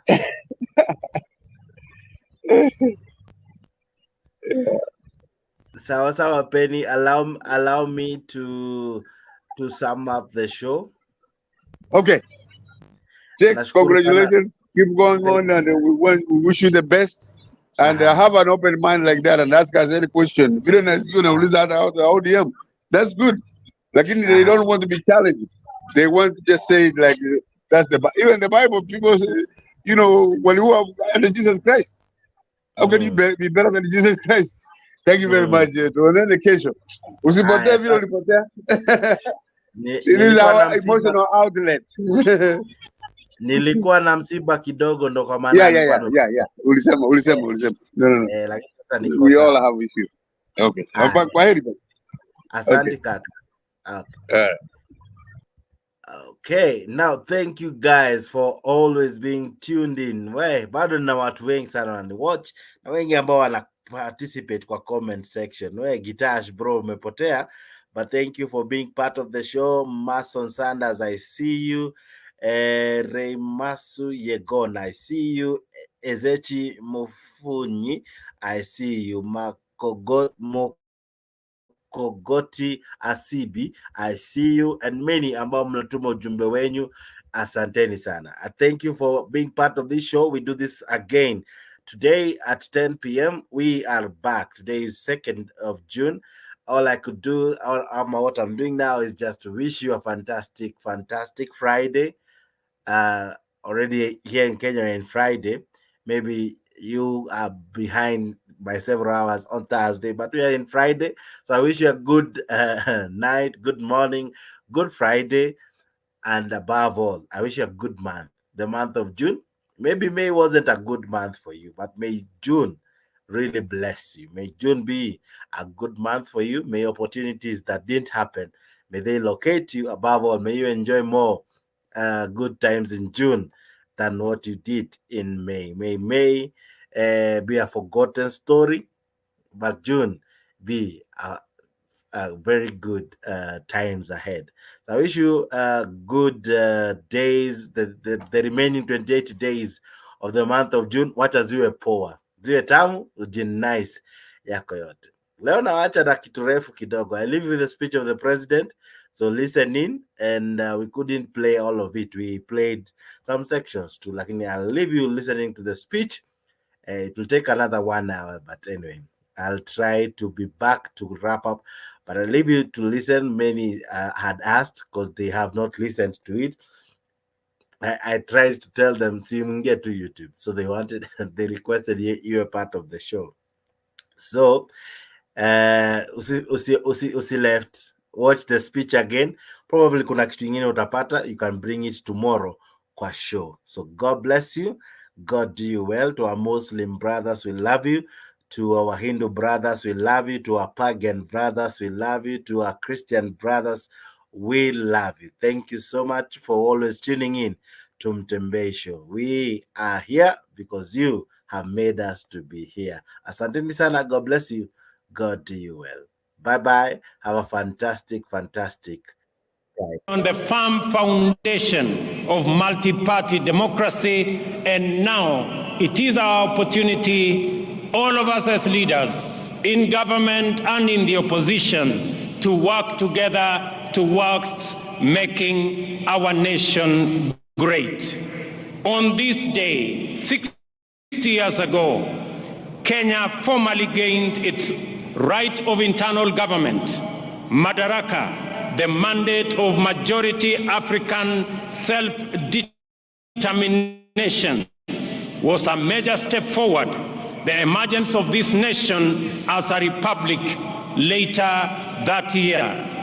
That first Madaraka Day then was the golden dawn of our country's sovereignty, freedom from colonial oppression, autonomy from racist repression, and liberty from foreign suppression. In fighting for our sovereignty, our noble freedom fighters had primarily waged a political struggle to liberate a people divided, humiliated, and impoverished under a predatory system whose institutions were vicious and extractive. So, Although the freedom struggle was political and the first Madaraka Day represented political autonomy, every Kenyan African understood it to mean and to be the beginning of the hard and noble work of securing and enhancing social and economic freedom as well. For 6 decades now, the people of Kenya have worked hard with admirable diligence and unwavering determination to perfect the political freedom of their nation through sustained socio-economic progress. In this manner, Kenyans have reiterated their commitment to true freedom by complementing political freedom with freedom from want, freedom from suffering, freedom from ignorance, and freedom from indignity. Our forefathers' historic struggle to vindicate our God-given rights of self-determination entailed tremendous sacrifice and immense determination against a colossal adversary. Ultimately, they triumphed. Similarly, our war against underdevelopment, poverty, unemployment, indignity, and vulnerability has been daunting. Yet, we have made steady progress year after year over 60 years of freedom. At the heart of our struggle for freedom, both before and after independence, is the distinctively Kenyan spirit of determination that is nevertheless flexible, consistency which is innovative, pragmatism that is also hopeful, and faith strong enough to take chances. The sacrifices required were inspired by a spirit that is truly unique, which transcends ordinary decision-making. We recognize that spirit even now. It lives in the heart of every Kenyan who wakes up early to give their best, try their luck, knock on doors, and chase their dreams. We see it every day when we see traders, artisans, farmers, and other workers braving the scorching sun and enduring cold rain in pursuit of livelihood. We also witness in teachers, nurses, police officers, extension officers, and technicians who go far from their comfort zone, often beyond the call of duty, to attend to Kenyans in their communities throughout all villages, all corners of our great republic. This noble ethic of willingness to struggle by working hard and embracing risk, and of determination to achieve positive change in great leaps as well as in little installments, has brought us far and will take us beyond the horizon of our destiny. Today, I join all Kenyans to celebrate our magnificent collective achievements and the spirit of brave endeavor which inspired them 60 years ago and sustain us today. This celebration speaks to the sustained effort we have invested in perfecting our national mandate of self-government. I will highlight the wonderful ways in which we have stewarded political freedom into democratic maturity, enhanced economic freedom by empowering enterprise, and expanded social freedom by securing dignity. We must never forget that until fairly recently, our country's politics was divisive, violence, do-or-die affair by which neighbors, colleagues, and even relatives were incited into hatred in the name of political competition. In this dark era, the tribe was the fundamental term of all political engagement and the master variable of democratic contest.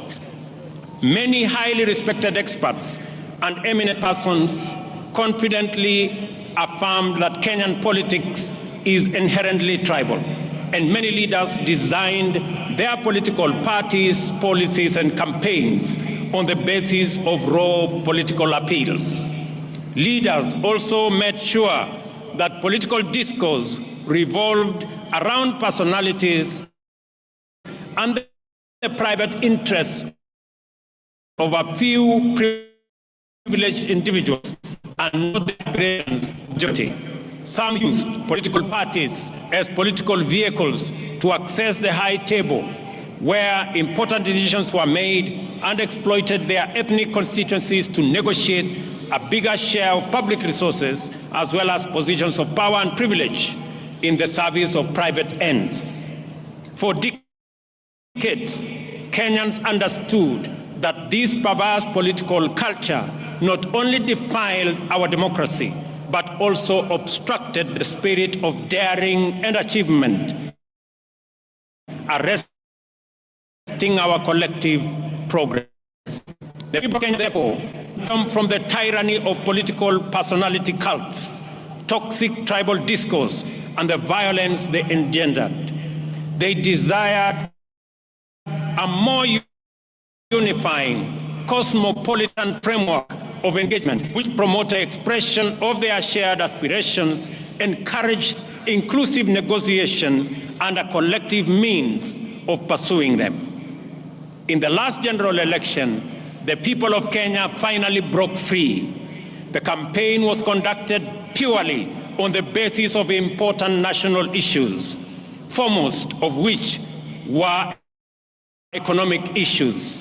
Not only did Kenyans reject the old divisive politics of tribe and tribal chiefs, but they also demanded and interrogated well-considered party manifestos with detailed plans for economic transformation.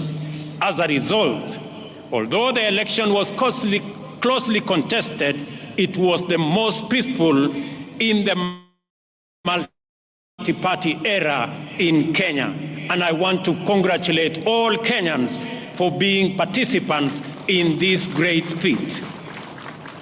Our public discourse and political discussion and the agenda of social debate has changed for good.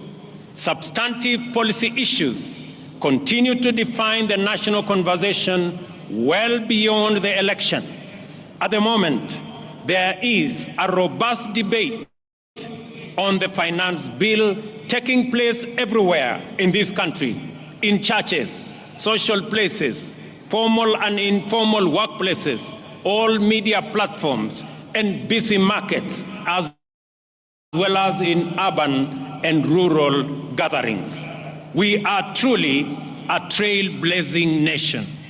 Many countries struggle in vain to generate a national debate on public financing, taxation, or other policy issues. In Kenya, we have easily sustained intense discourse on the finance bill and the affordable housing policy for weeks now. The debate has remained issue-oriented, and there is no hint of divisive ethnic rhetoric at all. The cost of living is keeping all leaders, including myself, awake, and this is precisely as it should be. Superficially, the intense national debate on housing is not about whether it is a tax or a contribution. The attention sharply focused on the housing contributions is an implicit expression of ownership. People desire better information and stronger assurance regarding the custody, security, investment, and return on their money. That is phenomenal. People are interested. How will their money be? Will it be safe? Will it be stolen? How is it going to benefit them? And how are they going to get a fair return for their contribution? I want to assure the people of Kenya that those questions will be answered. More encouragingly, the discourse on public finances and housing fund has opened our eyes to our emergence as a stakeholder republic. Kenyans today, more than ever, are fully involved citizens shaping public policies and making institutions accountable in the manner in which they run national affairs. This is the vision of Madaraka expressed in the first article of our Constitution. All sovereign power belongs to the people of Kenya. We have crossed a fundamental decision, a decisive threshold in the history of our political freedom and democratic maturity. Today, Kenyans of this generation honor patriots who went before us in this celebration of a noble and historic achievement. Kenya also set a new high in election management by deploying a secure, freely accessible public portal which accurately and faithfully relayed vote tallies in the last election, enabling Kenyans and indeed anyone else to compare and verify tallies and ascertain results. This enabled the IEBC to credibly declare and certify the winners of elections and to establish before court, in response to petition by dissatisfied candidates, that the elections met the constitutional threshold as simple, accurate, verifiable, secure, accountable, and transparent. In fact, the openness and credibility of the 2022 election are affirmed by the fewer petitions filed, 124 petitions compared to 303 petitions in 2017.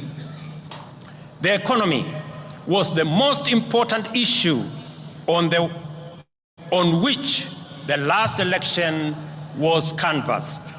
The people of Kenya, in their multitudes, made their voices heard, their ideas clear, and their desires known. From Busia to Banisa, Lokichogio to Lamu, Magadi to Moyale, Mandera to Migori, and everywhere in between, the people said they wanted to transform our economic system, democratize opportunity, enhance inclusion, and reduce exploitation.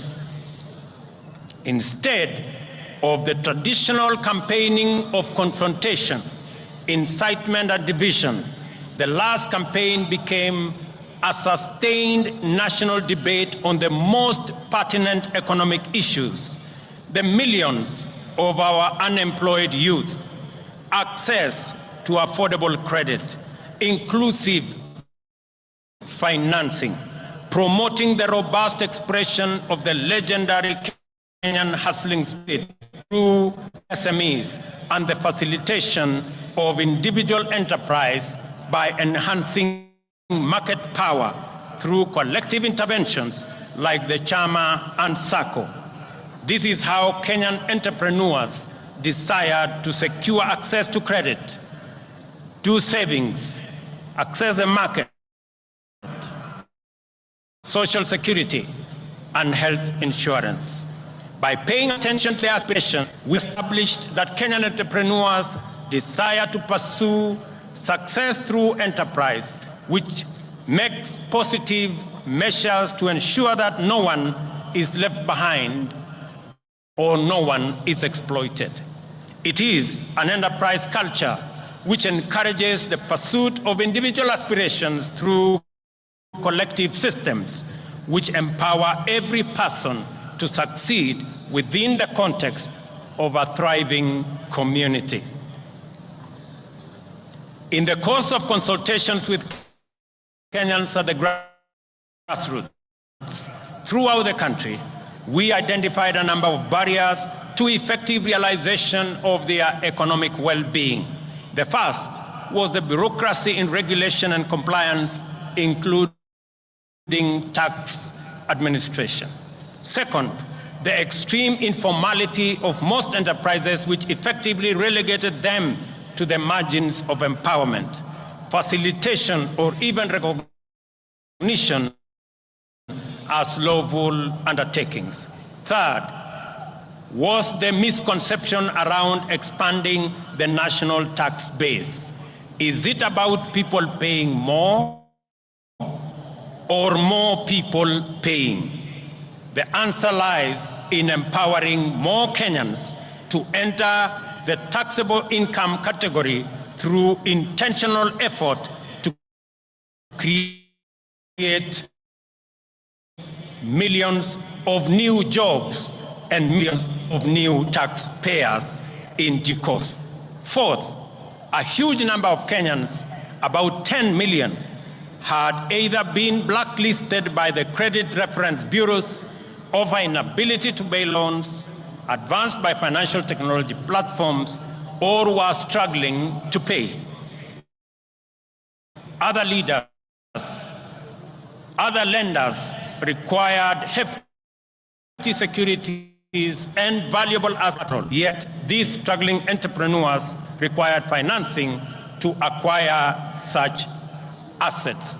It was clear, therefore, that the prevailing financing and credit facilities were not supportive to the profitable existence of micro, small, and medium enterprises. Self-employment accounts for 51% of all jobs in our economy. 83% or 15.3 million jobs are in the informal sector, and only 3.6 million jobs are in the formal sector, representing a paltry 17%. Considering this employment landscape, it was imperative that we attend to the interests of these undeserved and underserved majority of workers urgently, resolutely, and effectively. This engagement with business community inspired the creation of the Financial Inclusion Fund, or the Hustler Fund, to eliminate the financial cost, delay, and bureaucracy entailed in complying.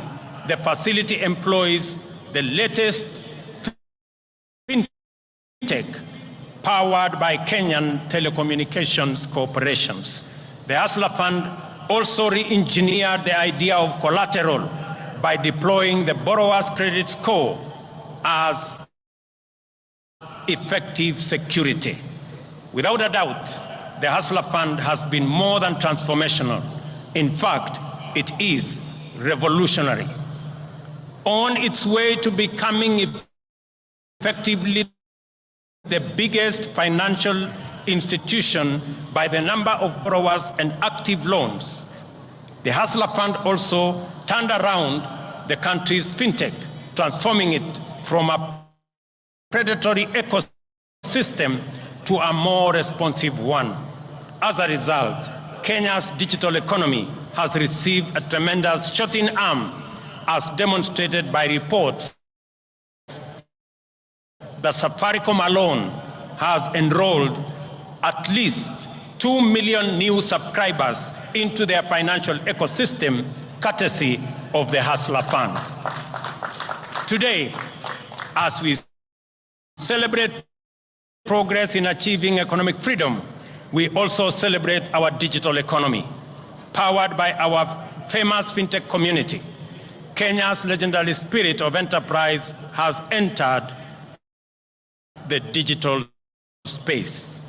Kenyans responded to this promise of economic freedom in unequivocal terms. The total number of digital transactions now at the Hustler Fund stands at 42.5 million, through which 20.2 million Kenyans have accessed nearly Kenya shillings 30 billion and repaid close to 20 billion, with 7 million Kenyans being constant and repeat customers. Not a single shilling has been stolen through corruption, and borrowers do not need to know anyone, bribe any official, or go through any complex bureaucratic procedures to access the Hustler Fund.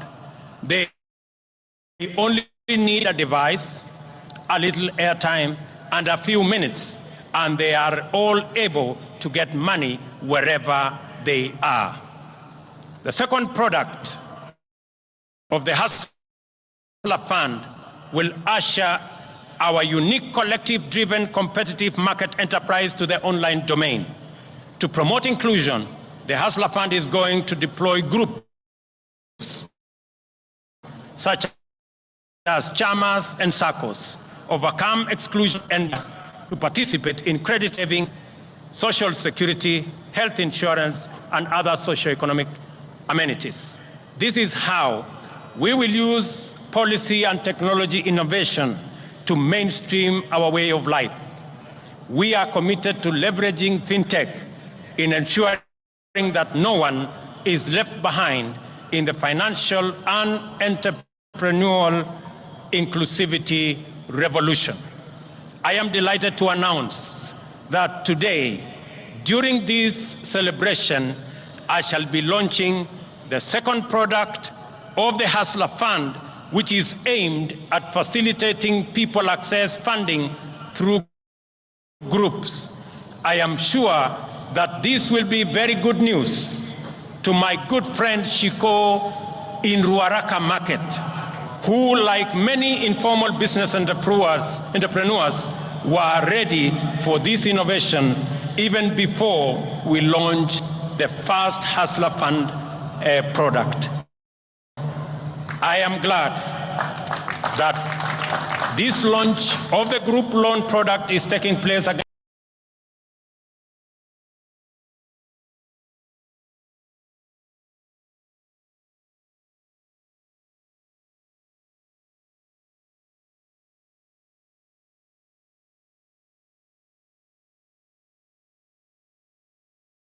of the Hustler Fund personal loan product. I expect that this product will encounter even greater appetite from the market. As I have already mentioned, your credit score will determine the amount you can access